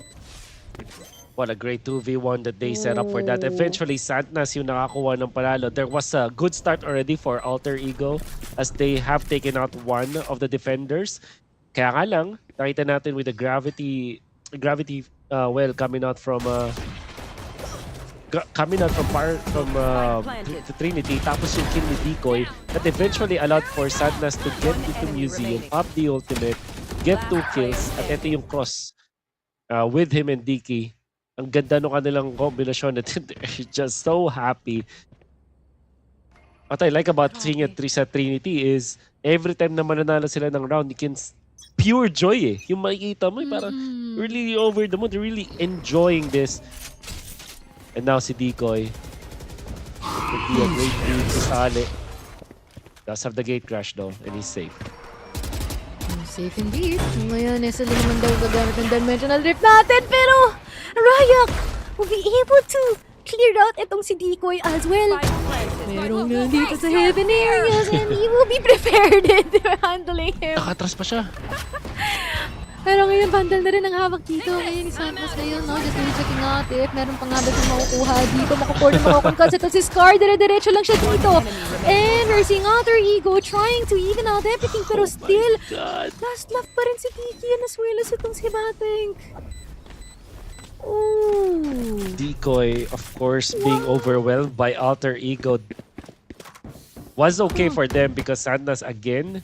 At syempre, in combination with Dicky, the way that they spaced it out, how they approach this, Santas with the judge, then of course yung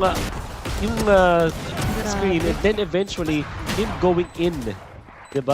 So parang I think this was really well done. Hindi lang totally na gamit yung screen coming out from Santas, but technically speaking, that was the right approach. Just press W, go alam ng go. Don't let Alter Ego set up once again. Yeah. And Decoy, same play. Also another same result. Ang lala talaga nila, Wolf. Malala Hindi talaga, ko- sir.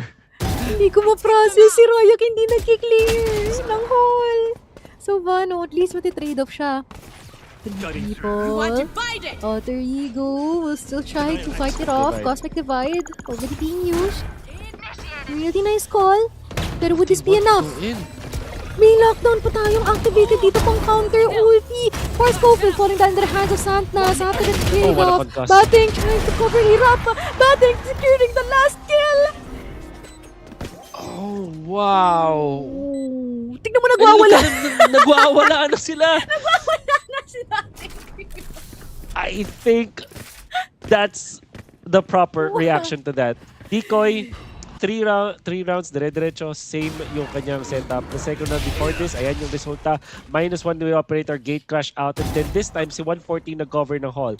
Eventually traded out, but that's already -2 sa kanila. After the Cosmic Divide, they went in for the lockdown, and this time, Sadness decides to go for the concuss. Kahit tamanin niya yung kanyang sarili, but that's enough to force 2 rotations of 2 people sa opposing side, and of course, matulungan siya ng kanyang tropa. The coordination between the players of Trinity are just so good. At masasabi ko dito, Mochi, baka sobrang ganda yung nila, mga shot calling. Kasi sobrang instant eh. So I think they just have incredible chemistry between them. Parang wala na masyadong decision making. Pare-pare sila ng gustong gawin dito for Trinity, and that's why they won 5 in a row. Alter Ego have started this game so well with their slow play style but full commit kind of attack in this game. So parang ganon. And to be fair, 8 rounds silang ginagawa to. But 5 out of the 8, after nilang manalo ng 3 beses, yung ginagawa nilang full commit on one side ay bentang-benta na sa Trinity at alam ng Trinity kung paano siya sasagutin.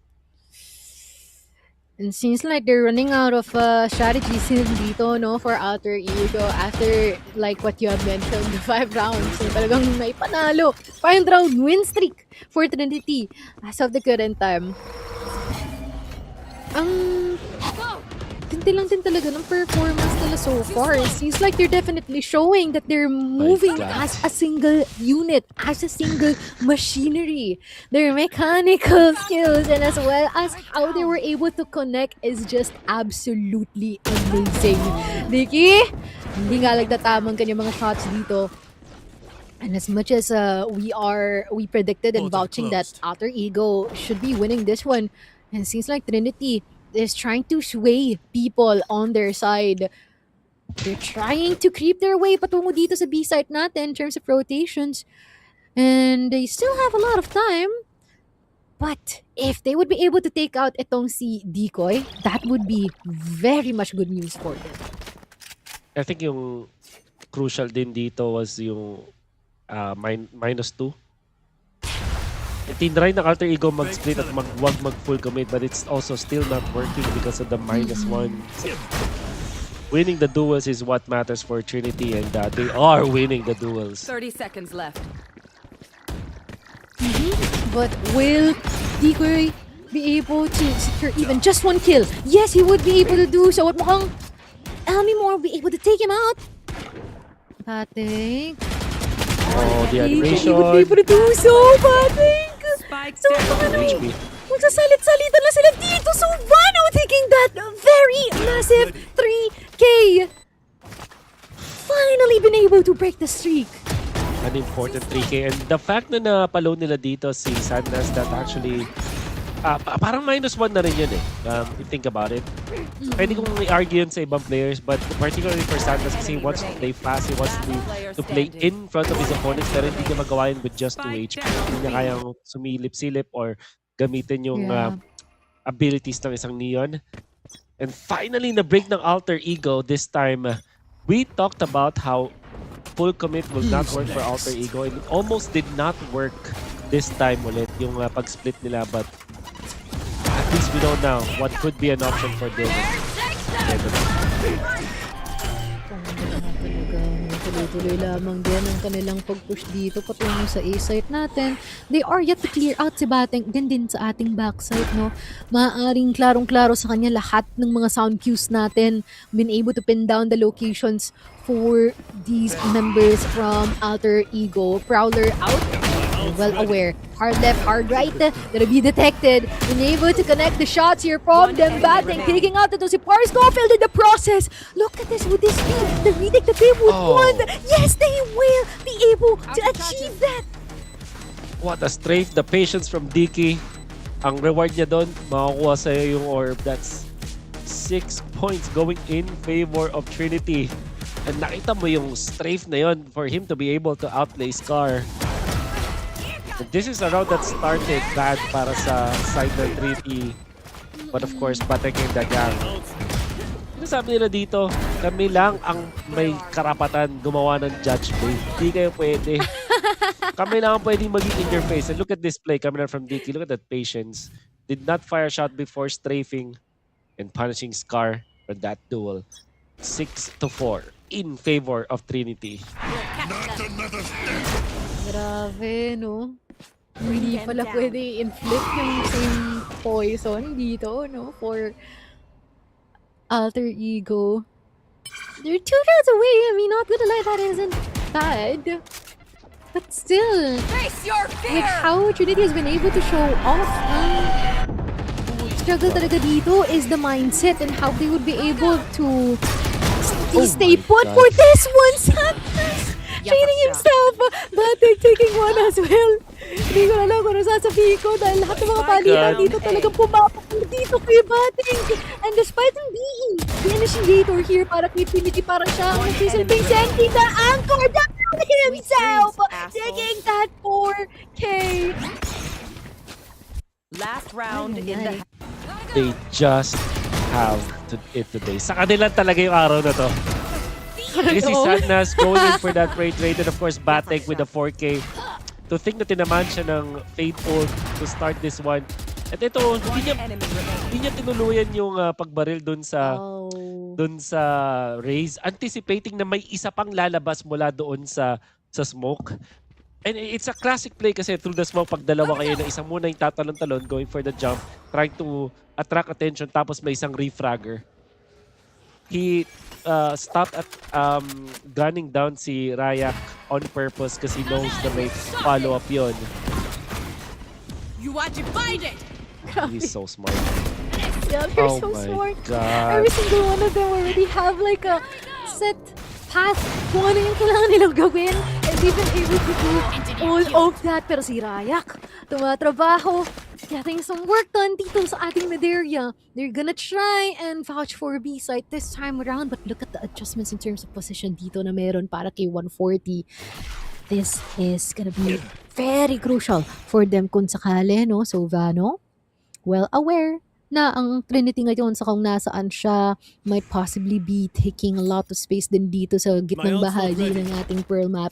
But now, 40 seconds in the clock. More than enough time din ito for Alter Ego to opt for a reset, at yun ay kung magiging prepared sila na kung sakaling makita nila itong si 140 is they will be able to take him out, because that is definitely gonna be quite a fun struggle for them na maaaring makaipit sa kanila later on.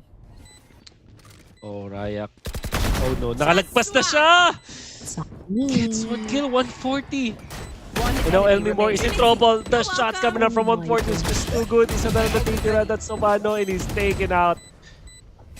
8-4. Just like in the previous game, ang dominance of Trinity with this kind of playstyle.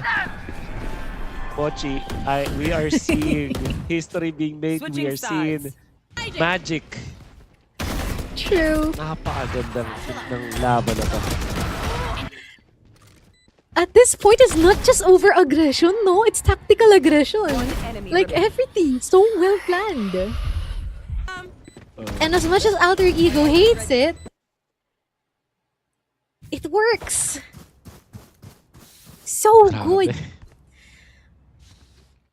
Grabe talaga. Di ako makapaniwala sa mga nakikita ko. And I like every bit of it, especially kasi if you're just look at how the competitors are. Kasi na kung gaano ka light dun sa other side where dito dun sa side ng Trinity where they're just, you know, all cheers and all fun, whereas on the opposite end there's a lot of pressure for Alter Ego. Down. We're not saying that we, in fact, kami dalawa ni Mochi have favored Alter Ego in our predictions. But Trinity are just built different today. Iba talaga ang gising. Iba yung playstyle na ipinapakita nila. And the results speak for itself. As much as I hate to say it, I wonder, no, if our contender here for Indonesia will be able to pull it off for our decider. Because kanina, for Boom Esports, despite giving their all, sadyang kulang lang talaga, no? Even after all of the overtimes na dinanas natin earlier on. But sa hinaba-haba ng precision, it still ended to the newcomers to take that slot as we head on to our next stage. But I wonder if that would still be the same theme here for Trinity and as well as Alter Ego. Now that the sides has been swapped, everything should be changed here for Alter Ego. Ideally, no? But if Trinity would let that happen, then that is an opportunity for them to call it a day dahil parang maganda talaga yung gising nila. At sinimulan na kaagad dito kay Elmimore. Yeah. How about that? Starting with that one. And syempre, with that one, it's a big -1 kasi ano pa yun, yung fade that will give information sana for Alter Ego and of course the disruptions. And now Sandnas, given the go ahead, sige na, gawin mo na kung anong gusto mong gawin. Okay. Kambahay. Wala masyado. Trying to go for some satchel plays, but unfortunately that's gonna be working, Rayak. As Decoy will be able to secure you, Sovano. Tamang bawi, tamang balik. Bating with that swing! Ang ganda ng timing niya doon! It is wider than ever! Bating taking out the Fire Scofield as well! Batek was very quiet in the previous game pero dito sa mapa na to as Fade, ever so reliable, on point, at laging natitira sa mga moments na kailangan i-clutch. Sovano did his best. Sovano is trying his best to bring back the momentum to his team, but no, the pistol round of the second half belongs to the hot hands of Trinity. Etong mga batang to, they're just making history right now. Kids nowadays, man. For some reason, ang lala nila. Oh, nagkakitaan. Oh, Decoy trying to adapt the aim, but that's not gonna connect there. And despite Sovano being low, isusugal niya yon at nanalo siya in that gamble. And I feel like it's about time for them to rotate, but they're still creeping in dito sa ating B side, which is really interesting to me. Much needed -1 to start this one out. Sa members ng Alter Ego. Mukhang may prompt. Alam nila nandito na. Podcast. Mochi, it's raining fire, but Alter Ego are hanging on. Exactly. Sandnas. will be preparing himself for the setup with that judge, no? Nilalatag na ni 140 lahat ng coverage na kailangan niya din dito. So Vano gonna be smoked out. Actually, all of the other ego people will be smoked out. This is actually not ideal for them in terms of positioning. And nanaro down pa ito na maigi ng mga membro natin dito from Trinity. Oh gosh, that is bad. Actually, I wonder why they took that route into putting themselves in those areas, but it didn't work. Unbelievable. Lalo na yun, no? What was that? That is unbelievable, actually. What? Wow! They're just And laughing. that was the second round. I mean, to be fair, medyo forced by yun from the side of Alter Ego. But in comes the bonus for Trinity. Grabe, no? Wolf, they're just feeling themselves. Ganun, It's walang like- ibang explanation eh. Yeah, yun lang talaga. They're just feeling themselves. They have the confidence, and it shows. Yeah, it's materializing. All of those. The connection that they have with each other is just insane. Santas 2 HP with the judge, pero he's still be able to connect the shot here from Savano.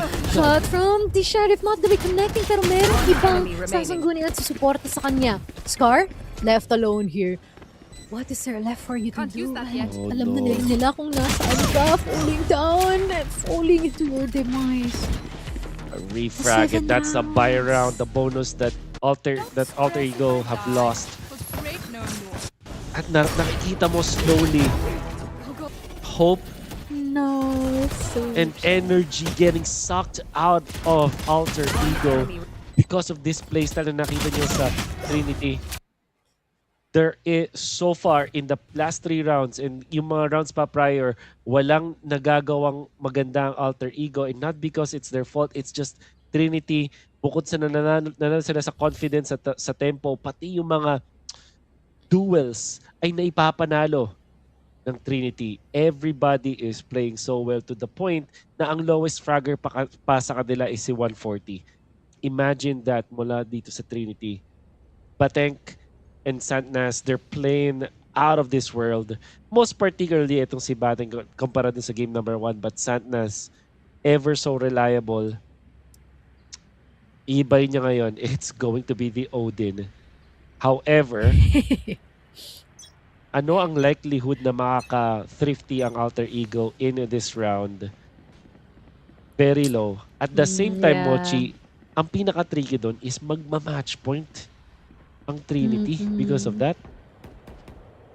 Then they're forcing... No, Alter Ego, no, don't do yourselves like this. That is so sad, pero that is so good para dito kay Trinity, no? Yes. Mime. Sadness, I don't know. Lala talaga nito. Lahat ng mga pagbalagbag na or pangbabastos na mga baril, lahat na. Yun yung ginagamit niya. But Alter Ego once again will be clinging into their Buckies and their Sheriffs, and even Sovano here for or rather even a classic here for Sovano. And they already have a bit of information that they might be pursuing. Ito ang ating B-site. Ayan, nakatatipi. The shorty, konektado dito kay Scar. Oh, this is so bad. Disastrous. Yeah. That's the word that we are gonna use. Last player Though standing. makakadalawa pa dito. Oh no, they're just getting wiped. Understandably so, they don't have the weaponry nor the bravado para pumalag dito sa TRN. Trinity will just go to match point with 4 members remaining. Ganun kalinis. Match point. Raw firepower, raw confidence. Naubos. It's parang hinigop ng Trinity yung lahat ng energy mula sa Alter Ego. That's what I'm feeling like. Alter Ego did not look like themselves in this game, and Trinity are Cloud9 or on Cloud9. It baffles me how they were able to play. To play like this in general. I mean, this is a tier 2 VALORANT tournament, and they're just, ewan ko, niraragasa lang nila lahat ng makita nila dito for Alter Ego. That would hurt a lot, no? That's gonna be taking a while to sink in din dito for Alter Ego if ever that this is indeed it, no? And if matatapos na nga ba lahat dito, pero si Scar, at least, finally would be able to get Santnas in the process, no? Already nullified itong kanilang fragger. But 140, may mapipitas pa kasabay nun. Elmore taking 2 already. Bilis ang palitan. At pantay ang ating numero ngayon. Blind connecting to Elmore. Bilis na may iwasan yun. Dimensional light already being activated here by Sylvano. But will this be enough? 1v2 decoy. Oh no, makukuha ang spike. Akala niya makakarangan niya. Sinusundan. Wait, they've been outplayed. Nasa dito pa rin siya sa isay. Possible. Nagipagpatintero na lamang siya dito. 30 seconds, ma-overwhelm ba si Decoy ito? Or will he be calm and collected? I guess not. Because Sylvano will be able to take him out of that operator. Almost impossible scenario, but he still managed to put it in a 1v1 scenario. But finally, Alter Ego, this is what we're looking for. Good retakes, or at least yung pag-defense nila dito, good anchoring, and of course this time mas coordinated na sila, just like how we saw them in the first 3 rounds of this game. Nananalo sila, but they need more. They definitely need more. Madami pa. In fact, yung blow nga dun sa economy, mas masakit pa doon Alter Ego, but we'll see. A step in the right direction, but Decoy already starting with 1 frag. That's quite unnecessary. Why swing here sa art natin? Pero You should run. hopefully, makapag-trade dito si Elmore. Yes, we'll be able to do that. Lots of people. Made this interesting for us. Alter Ego, would it be a bit more closer? No, despite the fact that all the pressure is on you right now. Bateng! It'll just be shutting down. Ito si Elmore, one of their key players here. Literally playmaker, pero yun nga lang nga, Raya Scar talaga na iniwan. Try to connect, huhugutin pa lang yung showstopper, hindi na ganayan. Scar, try to defuse, kaya lang aware si Bateng dito. Just gonna be pushing himself forward, swinging in. Pinaglalaroan tong smokes, but it's just gonna be sticking it in. May oras siya. That is great here for them. Oh, Decoy gets the 4K. They did not think na i-half yun. But I think that the movements were correct, I feel like. And the Cosmic Divide napaganda the start with the pickups. But Alter Ego, that defuse na kinalahati niya, such a great play. Masasabi ko dito, coming out from, that was Sparks Smoking, right? Enemy remaining. So, yeah. Oh, that was Scar actually. Kasi Scar pala. So, hinaf niya muna, which was amazing. And then, was able to like eventually get it. And maintindihan mo kung bakit si Decoy bumalik pa dun sa kanyang ikalawang refresh na gate crash ng mga time na yun. Mainly because they understand na akala na may na-defuse or na, but of course Decoy gets another. Nagkakambisunod pa mga trade-offs natin dito. Decoy pretty low. Santos with the judge. Hindi yan obra. Sylvano will be able to take him down. Oh my god. They're knowing everything na nanggagaling dito from Trinity. Sylvano is not gonna be making the same mistake again. Pero si Diggy din naman nagtatapos dito. Everything has been ended by the underdogs. Underdogs no more. Clearly, the upset na hindi ready ang lahat. Not only because of the win, but the manner that they did it. A dominant game number 1. Dire-diretso, walang preno. And they kind of started a little bit slowly dito sa game number 2 just because of the nature of the map. Pero after nilang manalo, dire-diretso muli. The way that they won it with pure fragging and great team coordination, parang alam nila kung paano gumagalaw yung isa't isa to the highest level that all of the shot calls ay sobrang instantaneous. It's as if walang shot call. It's as if they're on a hive mind. Pag merong namatay, there's always a trade. When there is an entry, may backup palagi. The perfect chemistry na ipinakita sa atin dito ng Trinity na may kasamang confidence at napaka-accurate at precise na paglalaro. This is what gave them that W. This is what let them upset Alter Ego. This is what made it look like it was Alter Ego na nanggaling sa qualifiers at baliktad. Trinity has got it all along. That is actually the perfect term to use, no? Wolf hive mind. Oh. Literal, parang hive mind itong si Trinity. Ang tindi. Talaga na performance nila working as if they are a single unit.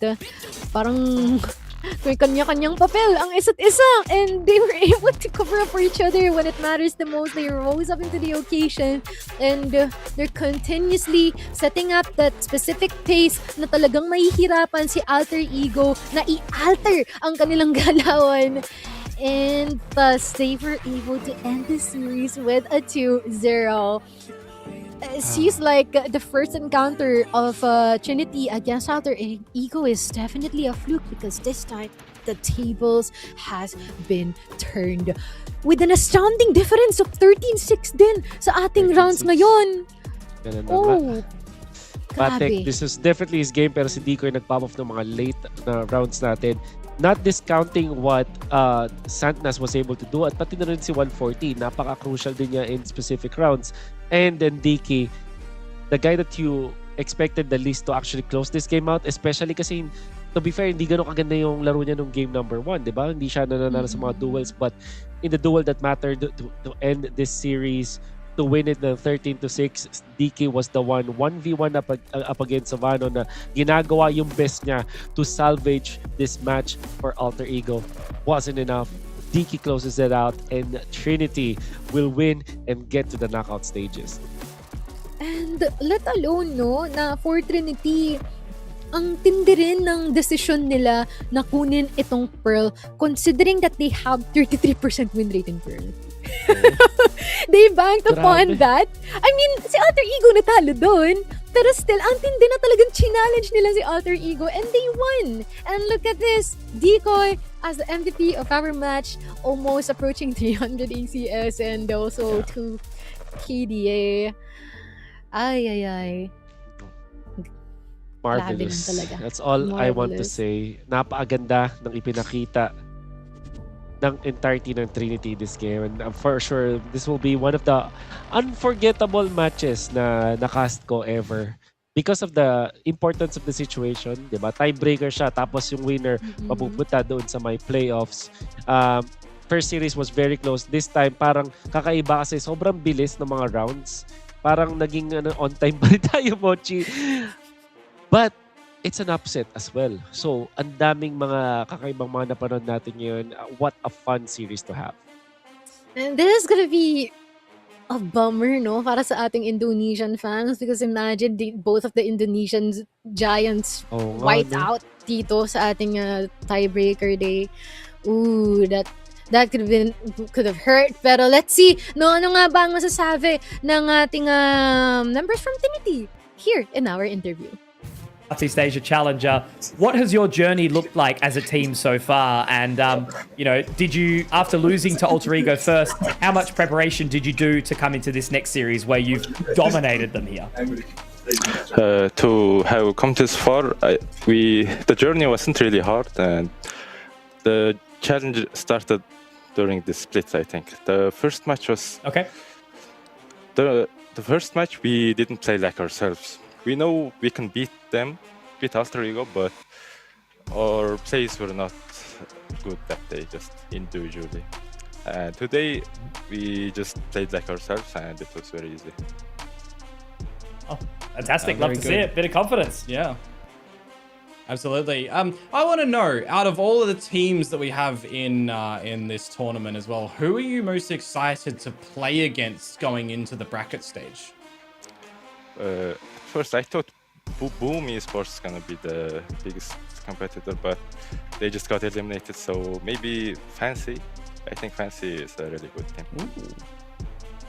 Okay, very good, very good. Do you think that there's something to be said about the preparation that you guys had leading in towards the game today? Did you guys like get to sit back and prepare and watch Alter Ego's game yesterday against Motive and adjust a little bit to today's series?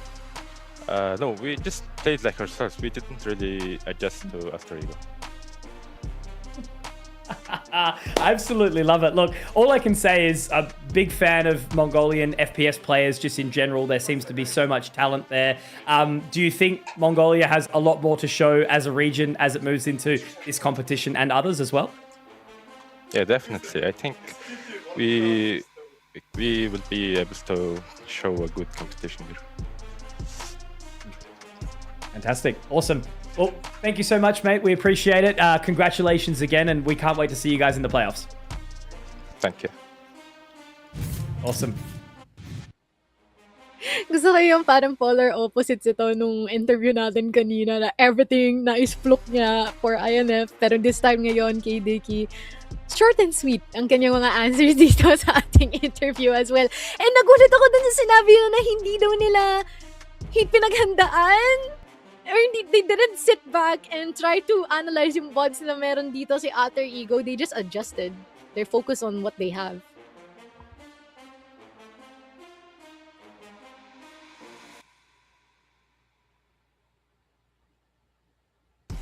Yeah, alam mo, Mochi, may mga times na ang sinasabi natin sa mga teams, sa esports, ay may mga teams na sobrang paghahanda over other teams. May mga teams na malalakas lang talaga sila at nagagawa nila ng parang kalaban. But there are some times na sinasabi natin na araw mo lang talaga. And with that kind of confidence, with that kind of mechanics na siguro meron at chemistry meron ng team na to, nakahanda yung araw na to para sa kanila because they were somehow prepared for it to perform well today. And that is the story that I will be following. Yun ang tanggap ko na story. Trinity have made a fan out of me, Mochi. Especially dahil sobrang ganda ng kanilang pinakita today. This rising talent, no? Sinabi nga rin ni Conky kanina, ang daing promising talents right now. I mean, in my personal opinion, not only in Mongolia, but all throughout the region. And this is the updated bracket that we have so far, no? And we're gonna be seeing a lot of giants here who they're waiting to challenge against. And this is gonna be pretty much a really interesting playoffs for us to see. They will. Nobody thought today, especially from us, na it will be Trinity and Rival. But this is the world we're gonna see. Alam mo, ang siguro masaya na lang ako dyan is eventually na matagal pa bago makakita sila ng Pinoy teams. But medyo masakit lang na Pinoy teams ay magkaharap agad after they if they do come out on top dun sa sarili ng mga matches. But we're gonna start the difficult games starting tomorrow. It's gonna be Naos versus FCY at MTV naman going up against Oasis thereafter. We'll continue amping it up and things are just getting spicier and crazier as time goes by for our day one schedule, no? As you have mentioned, we have both Naos and Oasis, no? Oy, Philippines, let's go, no? Na ipakita natin what we're made of against Fancy and as well as MTV, which arguably magagaling nga din sila, but I'm pretty sure kayang-kaya natin yan. Very excited ka na yung magiging outcome natin dito for tomorrow, no? I'll be grabbing my popcorn just to watch both of these series as well. And ang tindi, lagi talaga na naging araw natin ngayon, no? Yeah, ganda.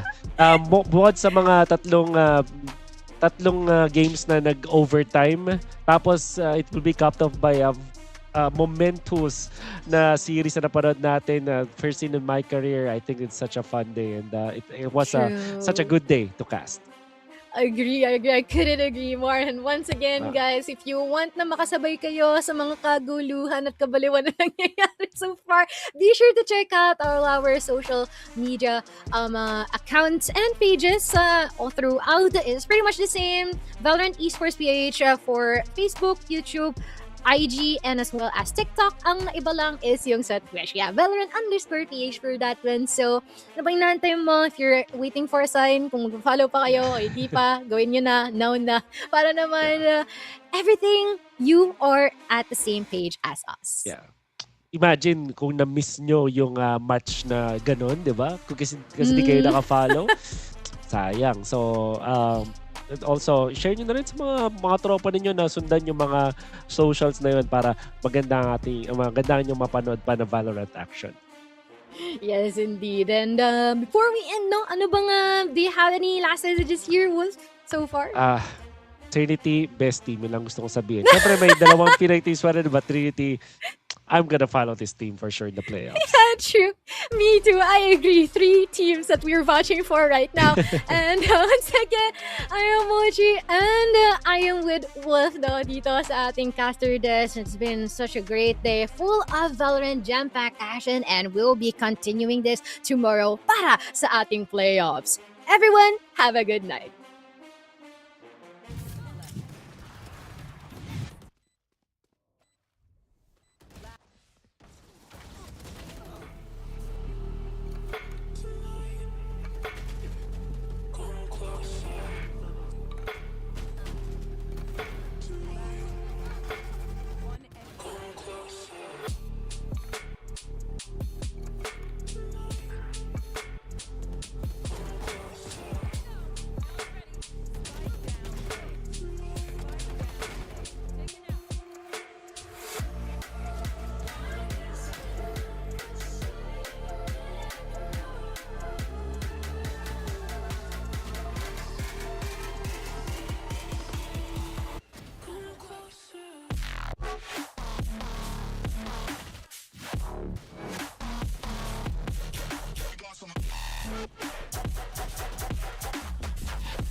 Stay awake.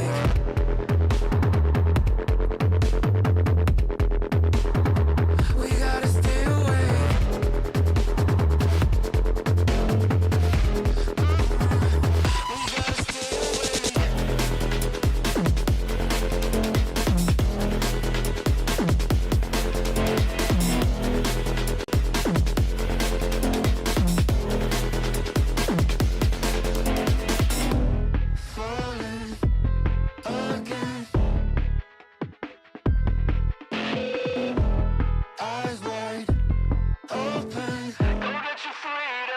We gotta stay awake.